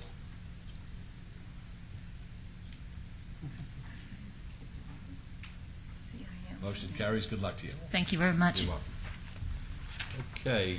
Yeah, good luck. Items 129 and 130. 129 is SUP 32171, request for special use permit for proposed tavern limited establishment. 130 is SDR 33426, request for a site development plan review for a proposed tavern building with 6,160 square foot commercial recreation amusement facility outdoor. The applicant is Francisco Lara, and the owner is the 7th Street Properties LLC. The project is located at 115 North 7th Street. The Planning Commission and staff recommend approval of both items. These items are in Ward 5. They're now subject to public hearings, which I now declare open. Gentlemen. Yes, Your Honor, Councilman. I'm Frank Elam, manager of 7th Street Properties, and this is Francisco Lara. Francisco Lara, 27287 Turquoise Court. Okay, welcome. I don't know where to put these, Your Honor. That's right. Is that good? I think you're good. This one. You look good. Oh, this one here is the building as it is now, and this is what it will look like with the outside venue. So we're going to have a very good improvement in the property and in the area there. Obviously, to do the construction on this is probably going to be in excess of $1 million. So there's going to be some construction jobs. There will probably be approximately 24 people involved in working at the venue, and plus entertainers that would be coming. The Planning Commission voted to approve, but they added 2 conditions, which I've talked to Councilman Barlow and Mr. Lara and I had meetings with him. We don't feel that we can live with those conditions. I'm afraid we will lose the project if those conditions are maintained. Mr. Lara is going to be, again, putting in $1 million in the property, and to have a 1-year review on it, and it just is not acceptable. All right. We understand your position. Are there any questions or comments? One other thing, Your Honor. I gave Councilman Barlow letters from Yale Cortez. Let's see, I got the other one, sure.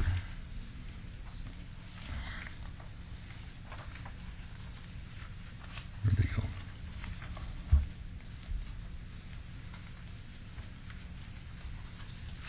I'm sorry, Your Honor. I don't know what happened to them.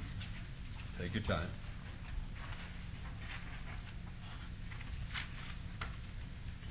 Would you like mine? Oh, I found them. Okay. And do I give somebody here? We have letters from the El Cortez which support it, also offer parking for the facility in their parking garage at 7th and Ogden. The other letter is from the Owners Association. Mr. Lara was at several of our meetings and explained what he was going to do with his facility, and there were no objections from anybody that was at the meetings. All right, may I make these part of our record? Yes, you can. All right, there's a letter dated April 17th from Mike Nolan, Vice President of the El Cortez, and a letter from Mr. Nolan, other gentlemen, including Michael Cornthwaite, Frank Elam, and Justin Martinez, expressing support for the project. All right, folks, a public hearing. If anyone would like to be heard. It's not an interference of any kind. Since it's Ward 5, I just want to say hello to Mr. Barlow, and you've been taking some beatings too, so I'm going to look out for both of y'all at the end of the day. Sorry, folks. No problem. All right, anybody else like to be heard? He said I did what?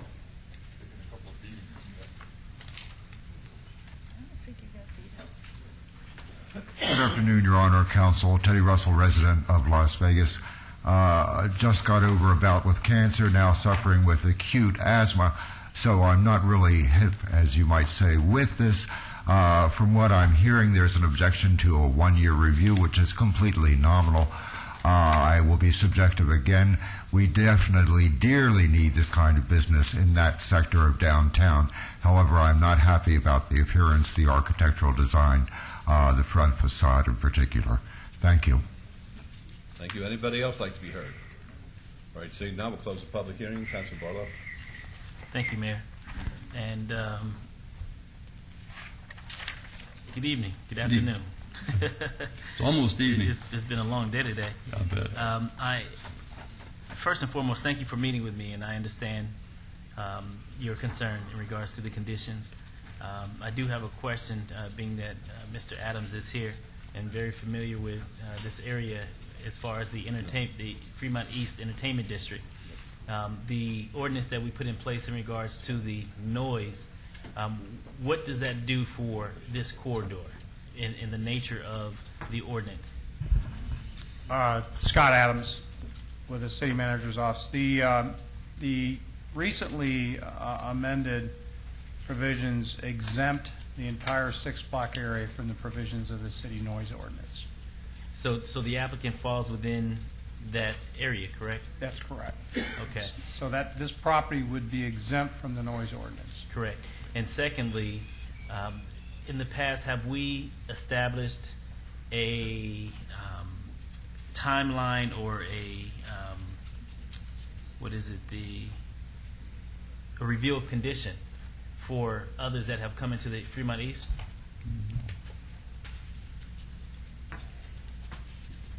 Right off the top of my head, I can't recollect whether there was that in Fremont East. I know we have in other parts of downtown. For example, we did with Paul Hennessy, and he expressed similar concern at the time for his initial improvements that he made in the Red Garage. But I just off the top of my head, I'm not able to recollect whether we've done that inside the entertainment district or not. Okay. Well, with that point of clarification, I am okay with lifting the 2 conditions as far as the condition of outside music from 2 a.m. as well as the 1-year review, condition number 2. I would like to delete condition number 1 and 2 from the conditions. I believe that that's what we're trying to do, is create a lively entertainment area for tourists and residents alike that want to hang out to the wee hours of the morning and have a good time in the downtown area. And I don't want to be precluded myself when I come down there to not having the opportunity to hang out after 2 on the outside, specifically with the beautiful nights that Las Vegas has been having lately. So I am amenable to removing those conditions. So Margot, if you will please make note of that. And I will also move to approve this item with the amended conditions. Very good. That's the motion. Let's vote, please. And Mayor, that doesn't mean you hang out past 2 o'clock. I'm asleep at 2 o'clock. I'm asleep at 2 o'clock in the afternoon after a meeting like this. No. Okay. All right. We'll be quick. Vote, please. And for Motion carries. And for item number 130, I will move to follow staff's recommendation for approval of this item. All right, let's vote, please. And good luck to you, gentlemen. Thank you, Councilman Barlow, Mayor, Councilman. Thank you so much. Don't leave yet. No. Oh. Opposed? Motion carries. When's it going to be up and running? We're expecting to be in 3 months. Good. If everything goes fine. Very good. All right, good luck. Thank you, sir. so much. Thank you. Beverly? 131 and 66? Would you show me betting, or voting, betting, voting yea on both items? 131 and 66. 131 is SUP 33388, special use permit, a public hearing. The applicant is Bargain Hunters LLC. The owner is Jack S. Laird LLC. Request for a special use permit for a proposed 20,457 square foot secondhand dealer at 1200 South Rainbow Boulevard. This is Ward 1, and this is going to be heard in conjunction with our morning item, 66. The Planning Commission and staff recommended approval subject to conditions, and 66 is discussion and possible action regarding temporary approval of a new Roman numeral 2 secondhand dealer license, Bargain Hunters LLC, doing business as Bargain Hunters at 1200 South Rainbow Boulevard in Ward 1. Yes, sir. Good afternoon, Your Honor, Councilman. Dan Ballard, 8965 Southeastern Avenue. We appreciate staff's recommendation for approval and Planning Commission's recommendation for approval. And happy to answer any questions. Very good. Are there any questions of the gentleman? Folks, a public hearing, if anyone would like to be heard. Public hearing is open. Uh-oh. I hope that wasn't a no vote. Yeah, I can't get 131 up. Do you have 131? I have 130 still. No. Oh. I don't know what it's sent to them? Do we still have a recording yet? I didn't do it there. I'm sure you didn't. KCOV is down. KCOV is down? Well, what do we do now? Do we want to just take a quick Thanks, Rob. recess and let me check? I didn't do it. All right, let's have. All right, we'll be in recess for 2 minutes to see whether or not we can fix it. Well, the guy wasn't here. Ryan, can you fix that, buddy? I will try to do it. I think you did, Lois. What? I think you did. I'm learning more, you see. I'm trying to learn a little more. The buddies was with Ricky. What happened? His mouse. Even you said I moved your mouse. Your mouth. That's why I have to learn this. I can't have the big books up. In her book, had book. I did not know it all either. I didn't know it either. I'm like, wondering, why does the knobs keep moving? Oh, God. Hi. Hey. What did you? Yeah, we just What did you lost do? channel 2, I think. Oh, we're on 131 now, yes, okay. Okay, so you're okay. All right. All right. Okay, then I can get up to this. So you'll be okay for the moment. Yes. Yeah, we had a power surge in City Hall.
We really do.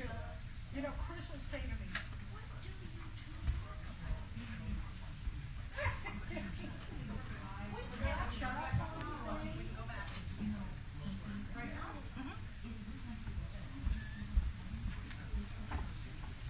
Deb says we're good. What do you know?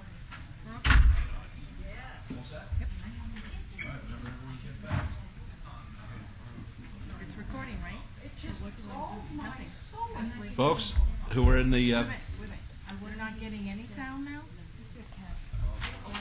we're all set. I know. Okay. If the folks could come in, we're all set.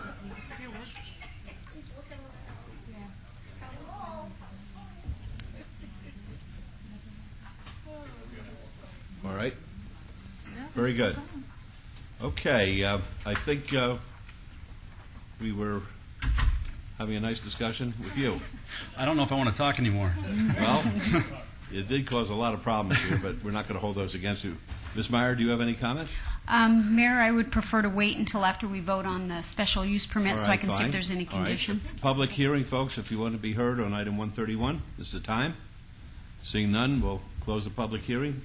This is Councilwoman Tarkanian. You're going into an area that has a lot of vacancies, right? There are vacancies, There yes. are vacancies, and we really do need to have some businesses opening there.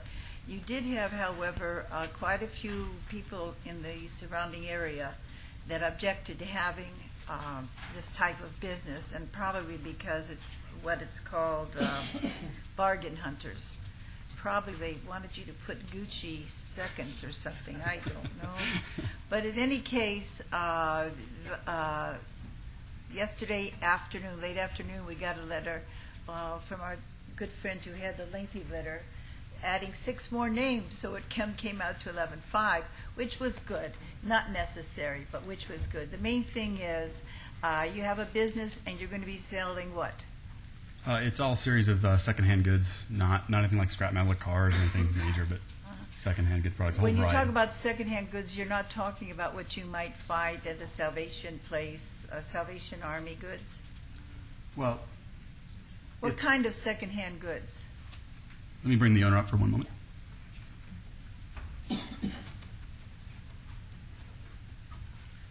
Hi, please state your name for the record. Hi, my name is Neil Luxembourg, and I live at 4057 Delos Drive. And we're going to be selling all high-quality products, no thrift store items. They're going to all be of a level of a consignment shop at thrift store prices. We're not going to be selling clothes. We're only going to be selling very good quality goods. And specify the goods. It'll be like furniture. It'll be plasma TVs. It'll be all types of decor, things that you decorate your house with. So these will be secondhand items of those type of goods. Exactly. No junk, all quality products. Okay, I really do feel that we need to encourage businesses to come in, and I feel that it would be important to add you there. I just want you to know that the community is about half and half, so you be aware and maintain your property well, please. And I will put a condition on the signage, Margot. You know, Margot, I know. They have so much fun there. I'm very jealous as I see this. It's Bart. But anyway, we're going to put her to work a little bit. Yes, ma'am. Margot, I would like to put a condition on the signage so that it doesn't look as if it's, big splashy signs and that it's not top goods, the way you're talking It's going to say Bargain Hunters Secondhand Store where everyone gets a good deal. That's what and beautiful, really nice but job. But there's a size and there's an amount of percentage of the windows, and you have that. Certainly. She's going to read to you the condition. Okay. We could require a condition that indicates that sign plans shall be submitted to the Department of Planning and Development for review of letters, colors, and materials. Okay, so that means we could vote approval today on the condition you go back to planning and they talk with you and determine what type of signs, what size and colors. I have no problem with that at all. And the other thing is the same thing on the landscaping. There isn't much landscaping there, I know. You're right, adjacent to the parking lot, but just to check and see, I'd like to put that in also. Planning and Development Department shall conduct a landscape inspection to ensure maintenance of all required materials. That's exactly right, because that is an area that's run down a little bit, and we want to get it back up. Is No that problem. all right with you, those two conditions? Absolutely no problem. Then I move for approval on including the conditions noted. Very good. That's on 131. Let's vote. Post.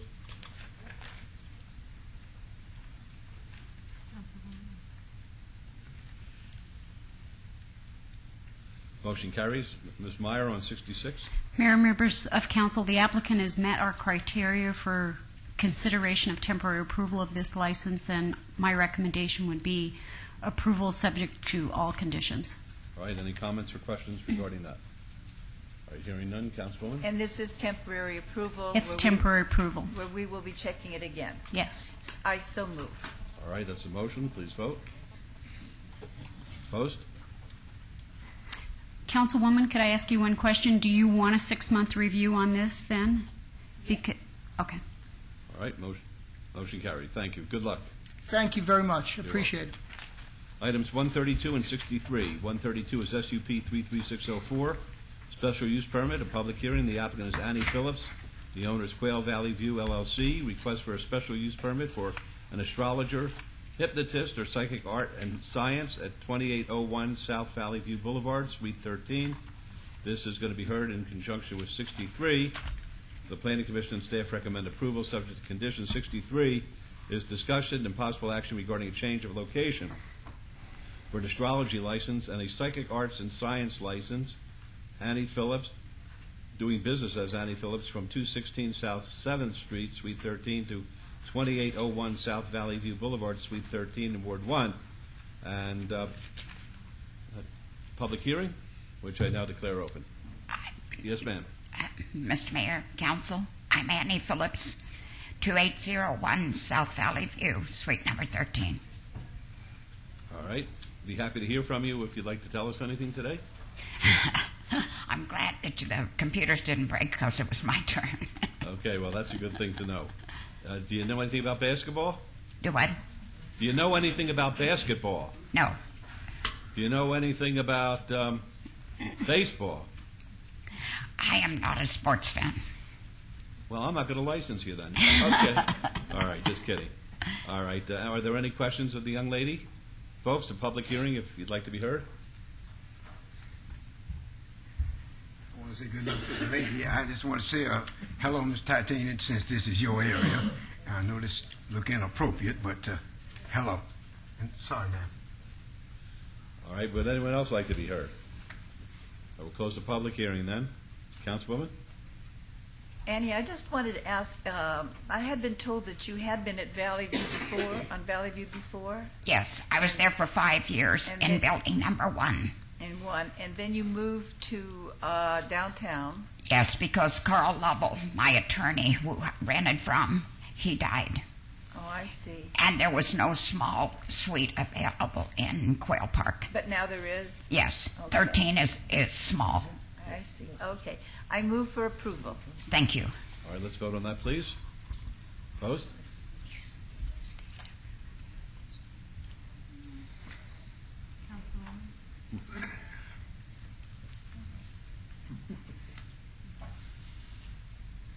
Motion carries. And on item 63, do you have a recommendation?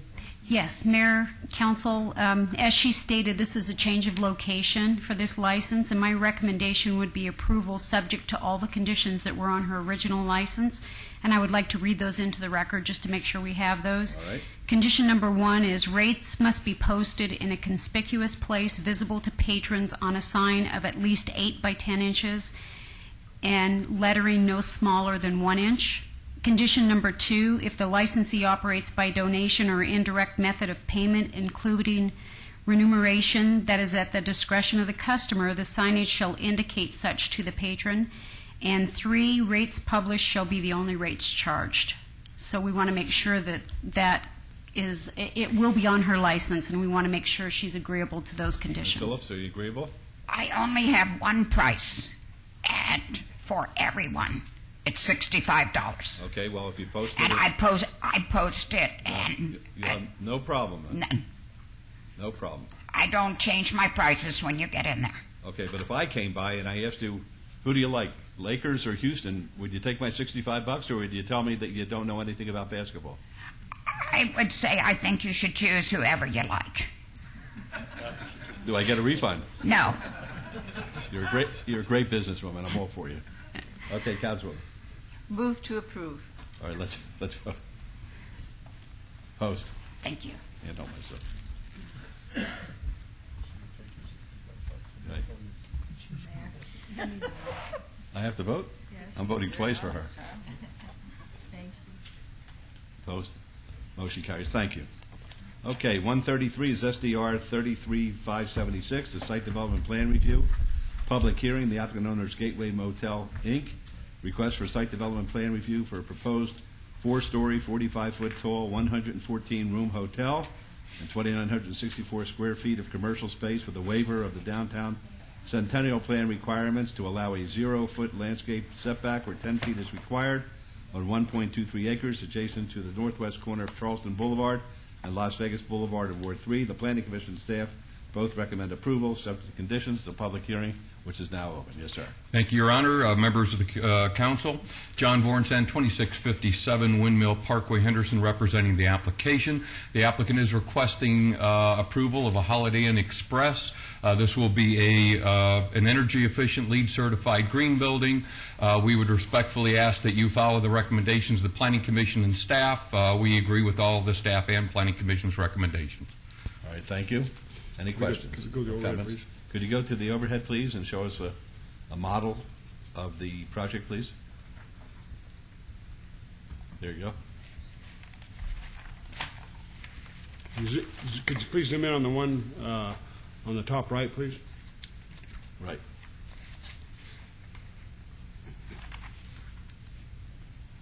That will be at the view looking right at the intersection of Las Vegas Boulevard and Charleston.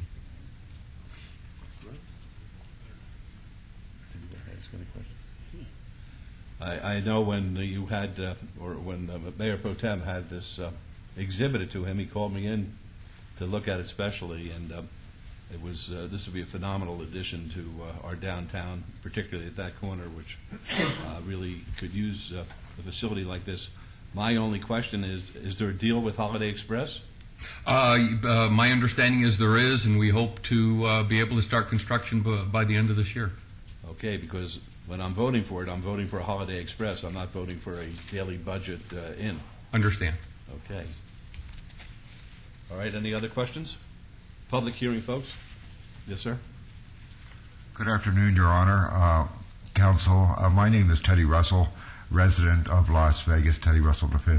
My first real part-time job just happened to be with Holiday Inn, New Jersey Turnpike, exit number 4. I cannot tell you how wild I am about this, how heartily I recommend this. It is superb in its design and its function. I cannot recommend approval for this heartily enough. Thank you very much. Anybody else like to be heard? All right, seeing now, we'll close the public hearing then. Mayor Pro Tem? Yes, Your Honor. I make a motion to follow staff and Plan Commission recommendation for approval of this item. And John, I think it's a winner if we just get it built. Thank you. Yep, got to get it built. All right, let's vote. Post. Motion carries. Good luck to you. Thank you very much. You're welcome. 134 is RQR 33579. Required review. The public hearing. The applicant is Maria Zubia. The owner is Nora Armenian. Required review of a previously approved special use permit for an auto parts, new and rebuild, accessory sales and service, and auto repair garage minor on 3.9 acres located at 4401 Stewart Avenue in Ward 3. The staff recommends denial. It's a public hearing which is now declared open. Yes, ma'am. Very good afternoon. My name is Ruby Pena, and I'm here to speak on behalf of Maria Zubia, my mother. I'm the manager at the business at 4401 East Stewart Avenue, and I'm here to ask for a consideration for approval. I know that there is a denial recommendation because of some signage issues, and those were signs placed on the parking lot because of businesses under distress, being the fact of the economy. And I thought it was a good idea to place some signs to remind our customers of our affordable service. I was not aware of the conditions for the special use permit, and as soon as we found out of the conditions, we immediately took them down, and there are pictures showing where we have taken them down, except for the permitted signs, which is the one on the roof and the boxed in one. If there's any questions, I'm more than happy to ask. No questions, just a few comments. This has been a headache for me for the last 2 or 3 years. I requested that they do no outside work. I go by there intermittently during the week, weekends. I always see somebody out there working. I stopped in there one day. I said, "Is the supervisor here, the boss here?" And nobody was there that was in charge. I told them, "You can't do that." They looked at me like I was crazy, and I probably was for even stopping. I should have sent code enforcement over there one more time. I really have a hard time with this location. I understand that times are bad, but they're bad for everybody, and we just can't allow you to go out there and do what you think is right. There are restrictions. There are conditions that they agreed to when we allowed this business to go in there, and I'm really having a hard time with it. Okay, I'm sorry about that. I am aware that we do put air on the tires, right, like up I've seen into the cars jacked up with the tires off. Okay, I don't believe I've never been there to see that. I have. Okay, well, I'm sorry about that. We have tried our best to do all the work inside of the bays. I know that was one of the requirements when I started working there a few months ago. So I've done everything that I know of to be in compliance. If you would allow us to continue to work there, I will do everything on my behalf to be in compliance and keep everything neat to where we are for that zoning for automotive. So, Public hearing. Anybody like to be heard? All right, seeing none, we'll close the public hearing. I appreciate the young lady willingness to work with us. Staff, I would like to make approve this item with a 6-month review. That was our recommendation, sir. We have condition number 2 that says this SUP shall be reviewed in 6 months by the city council. And if I have any more problems out there, I'm going to revoke the SUP. Okay? thank you. That'd be my motion, Your Honor. That's a motion. Let's vote. Post?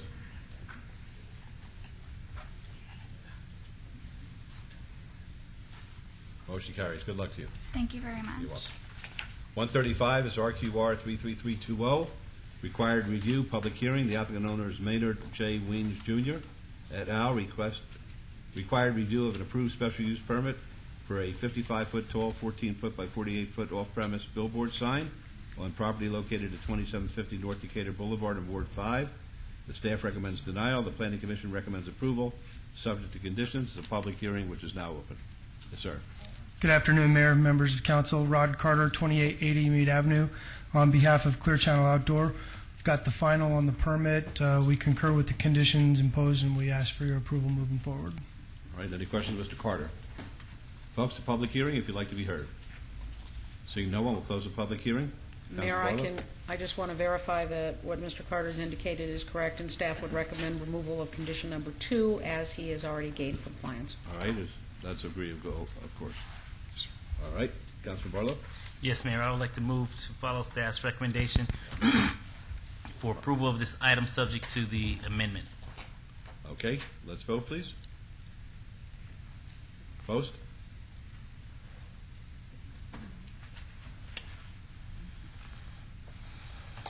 Motion carries. Thank you. Good luck.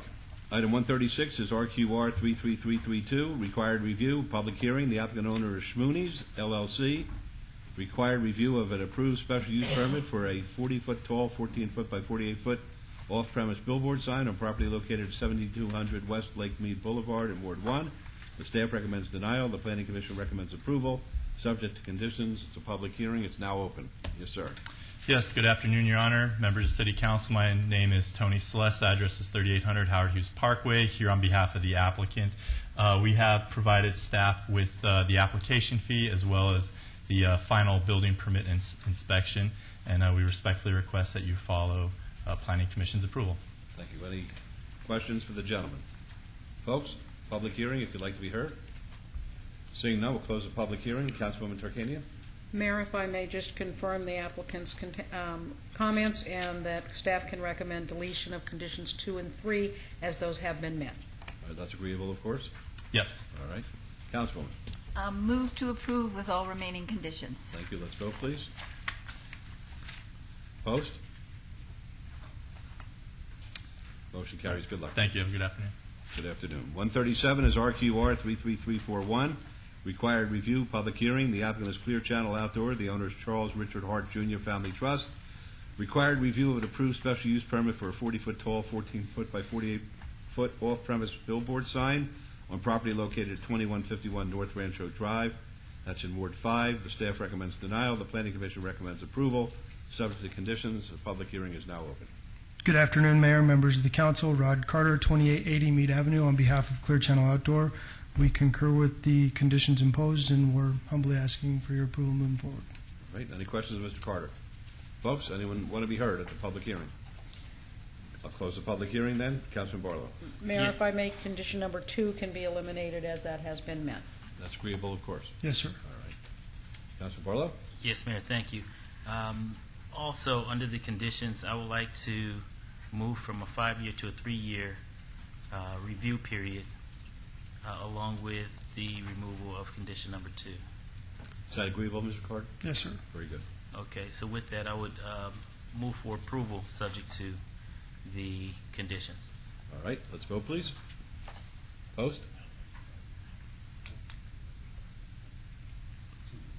Motion carries. Thank you. Thank you. Good luck. 138 is RQR 33351, required review, public hearing. The applicant is Lamar Central Outdoor. The owner is Vegas Outdoor Advertising, Inc. Required review of an approved special use permit for a 70-foot tall, 14-foot by 48-foot off-premise billboard sign on property located at 369 North 13th Street in Ward 5. The Planning Commission staff recommend approval, subject to conditions. It's a public hearing which is now open. Scott Nafsker, Lamar Advertising, 1863 Helm Drive. We accept staff's conditions and ask for your approval. Very good. Are there any questions? Folks, public hearing? We'll close the public hearing then. Councilor Barlow. Yes, Mayor, thank you again. Also, Margot, is this a 3 or 5? 3, sir. 3, okay. With that, I would like to move for approval of this item. All right, there was a motion. Let's vote. Opposed?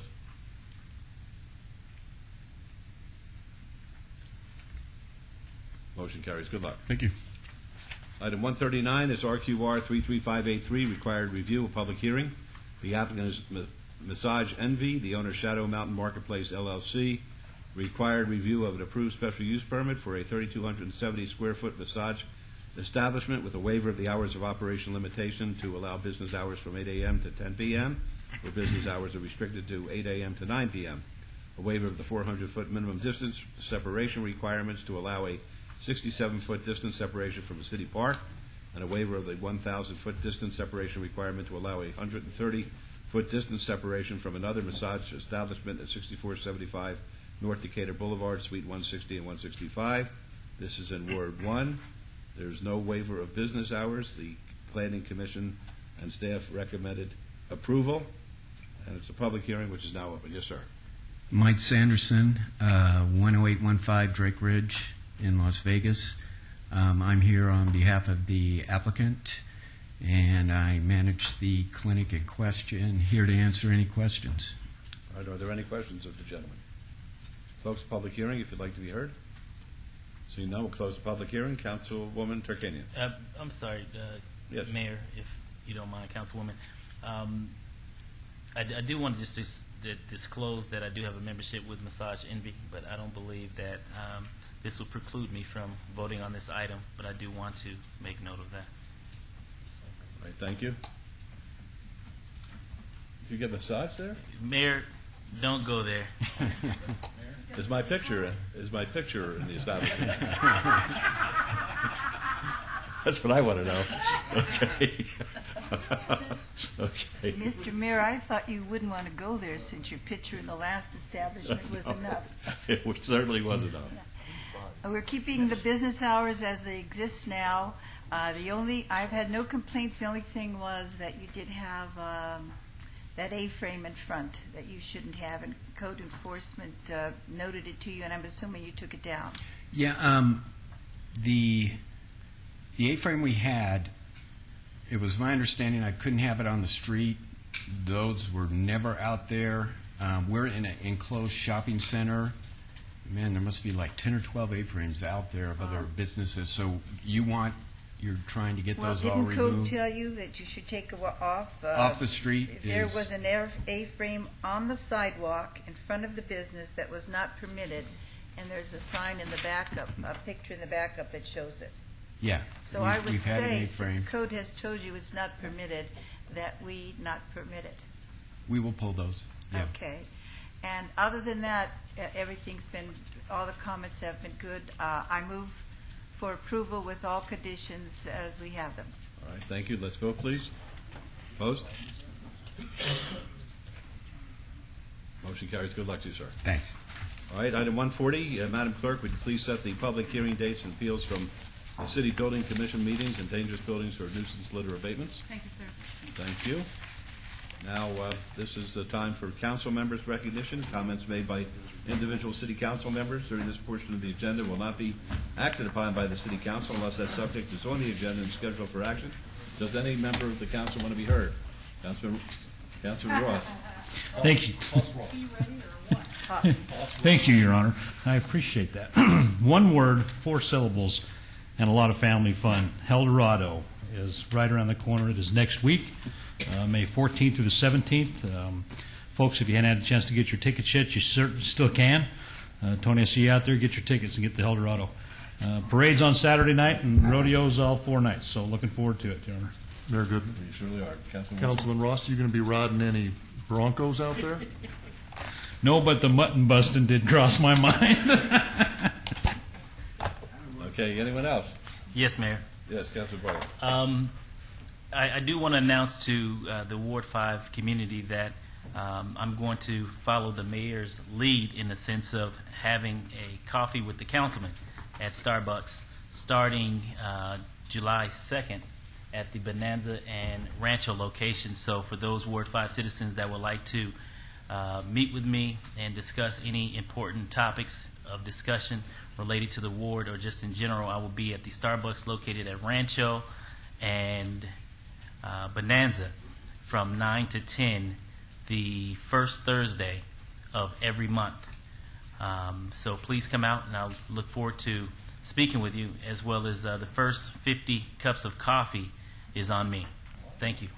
All right. I don't think I've ever done that, but I don't get massages either, so it's all right. Okay. Anybody else like to be heard? All right. Thank you. We'll go to citizens' participation now. Citizens' participation. Public comment during this portion of the agenda must be limited to matters within the jurisdiction of the City Council.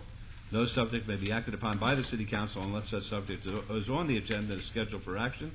If you wish to be heard, please give us your name, and we'll put the 3-minute timer on. It's been a long, long day. Yes, ma'am. Good afternoon, Your Honor, and council members. I last appeared before you, Your Honor. Give us your name. I'm sorry, Deanne Wiesner, Wiesner, resident of Summerlin. I appreciate your putting me in touch with the city manager regarding my concerns the last time I appeared before the council. I do not feel this is the appropriate forum for me to be stating this, but I have no luck in trying to get past the gatekeepers to the people that I'm trying to find answers to my questions, so I'm doing it in this forum. I would like to know, is it transparent, the city's liability policy, what their, for lack of a better term, what the deductible is for the city on their liability policy? If we know the answer, I'm happy to have the answer. We don't have a deductibility. We don't have We're self-insured. You're self-insured? Yes. Okay. The reason I ask that is, again, the city management has a letter from the United States government that was dated August 11, 2006. The U.S. government stepped into the state of Nevada, Clark County, city of Las Vegas, regarding what they termed, quote, unquote, the secrecy of the death of 79 children. My daughter is one of the children that was, although she was named in this report, she was not one of the 79 that died. The reason I am coming before the council, and I'd much rather do this in a different forum, but I'm not getting any response, is the city putting into their budget, we parents, and there's thousands of us here in Las Vegas that have children that have been abused and neglected while living in the city of Las Vegas. Some parents have had their children die. Is the city doing anything about the class action lawsuit and budgeting for that? I don't believe we're budgeting for it. I'm sure if there's a class action suit, we're defending it. But one of the reasons that I could not talk to you is after you appeared here, I got the pleadings from our city attorney's office, and they indicated that we are being sued by you, and it would be inappropriate for me to speak to you since we're in the court of law. You're being sued by me? That's absolutely, ma'am. Oh, okay.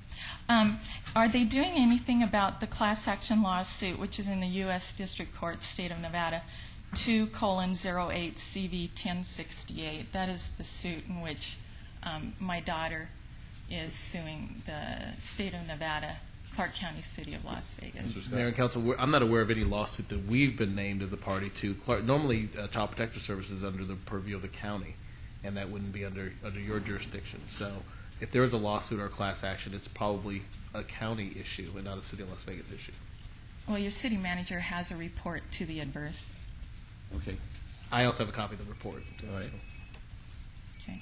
And also youthlaw.org, which is the National Center for Youth Law, is the one who is are the representation for the class action lawsuit. They are asking to go national with it to include other states, because this is a problem not only in the state of Nevada but also in several other states, and they're before the Ninth Circuit right now. I'm going to have to cut you short, really. It's been Okay. a long, long day for my staff. Okay. Then I would like to know, is there any way that I can speak with Attorney Jerbick? There is a protection order that was never granted, and I would like to speak with him asking what protection order he is referencing. You can try to call him. I think he'll probably have the same response that I had based on the lawsuit, but you could certainly call his office. Yeah, I don't have any luck in getting a hold of him. Is there any way that I can speak with him? Well, we could, as I said, Mr. Scott, you could bring this to Mr. Jervig's attention, and we'll have something to get back to the Mayor and Council, I've met with Ms. Wiesner at least once and talked to her on the phone at least several times, and there's really nothing that this city can do for her. I mean, the issue with regard to Metro, I've tried to get in touch with Metro to get her the proper reports that she wanted. The detective won't release those reports, and there's not a lot that we can do. We're currently, I know she's in our system in municipal court, and she has a counterclaim against us. So I think the prudent thing would be to let this go through the court system and then deal with it that way. Okay. I'm asking a simple question. What protection order? I think that's a simple question. It is a simple question, but it's a very difficult answer. It's a simple answer. Just You want to answer? What was It's my understanding, Mayor and Council, that there is a protection order that her husband had issued against her. She violated at least 8 times from the report that I saw, and that's what she's being prosecuted by our office for. and that was never granted. That's my whole question. Well, that would be your defense, of course, when you go to Oh, court. I know that. That's not what I'm asking. Okay, What but I have to Okay. move you on. I'm sorry. All right. Thank you for your time. Okay, no problem. All right. Got to get that 3-minute timer on.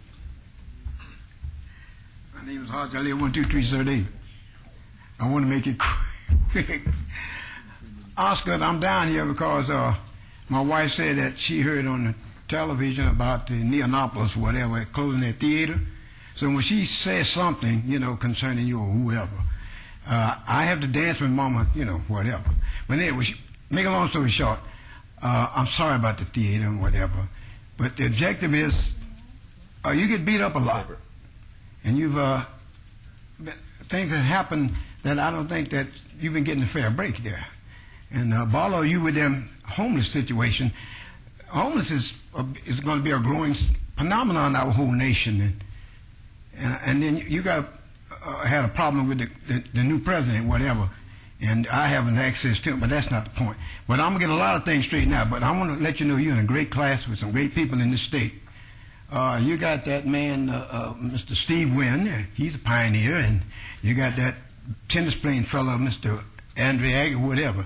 And then you got yourself and several others. What I'm saying, you're people that you come to this city and you make things happen. And Oscar, you're a man that think ahead. You see, the world is ahead of itself today because you had people who create things and do things. They fail along the way, but they keep trying, keep coming. You one of those kind of people. You don't. People knock you down, but you keep getting back up. I like you for that part. But anyway, Miss Chatine and whatever, and Mr. Ross, all y'all. I know I'm coming down here wasting your time, and I'm glad I'm going to have an audience following me today. But most of the time when I'm down here, you have a big crowd of folks come. But anyway, Oscar, I really mean that. Keep your head up, buddy, because you've done a lot of great things. Well, thank you very much. And there's so much that people should be thankful for. But you know where my heart's at, this country. You understand? I don't want to get involved in the personal things that the people have throughout this country, whatever, different, whatever. I don't bother none of that. But my first concern is the country, the United States. Hey, I love this place, and I'm going to defend it if ain't nobody left but me in the country. You know what I'm saying? But anyway, I want to let you know that I'm here to let you know, and my wife sent me down here and said, hey, keep it up. Keep your chin up, champ. And I know my minute and a half, whatever. But I love all y'all, and I'm sorry I ruined your day. But I had it in Barlow. Hey, you and y'all hang together on that and get it straightened out. But at the same time, now, remember, we're going to have plenty more homeless. I do admit you do have to clean that corridor up for those businesses, whatever, people can go through and whatever. So some things you have to do. But anyway, but I don't want to get involved in none of your personal whatevers. But some things you cannot avoid. But then sometimes you get bad rap that you don't deserve. And I just want to say I love you, and I'll throw myself out. Thank you. And I hope we see you at El Dorado. Oh, I'll be there if I can manage to mount his horse. Have a good day. Thank you. Sorry. Next, please.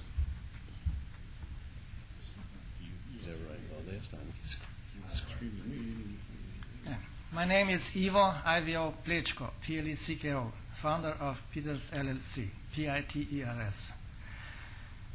Now I'm here again because I'm trying to bring awareness of the Slovenian solution on the housing for the homeless, and my comment is in reference to the item 72.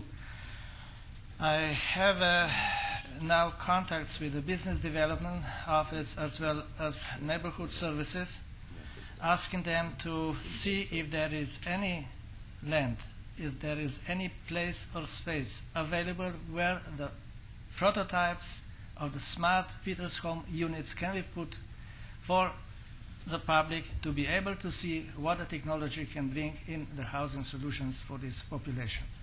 And I do hope that something will start happening soon, as it appears that the funding in the future will be, in a way, easier. So hope that somebody will take some more effort to respond about the possibility for the prototypes here in the city of Las Vegas. Thank you. Thank you very much for coming down. All right, anyone else?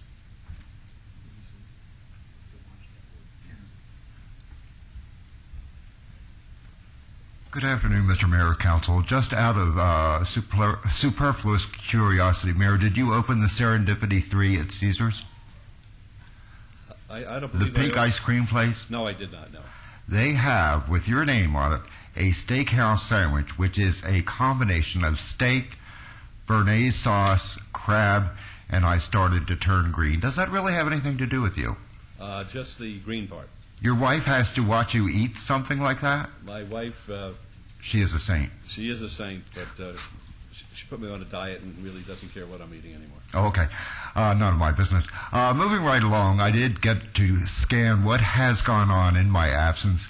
Our new city manager, Betsy Fretwell, I was just overwhelmed with the stroke of genius you used when you morphed Mr. Adams into something else and gave him somewhat of a larger domain. I think it was just what we needed.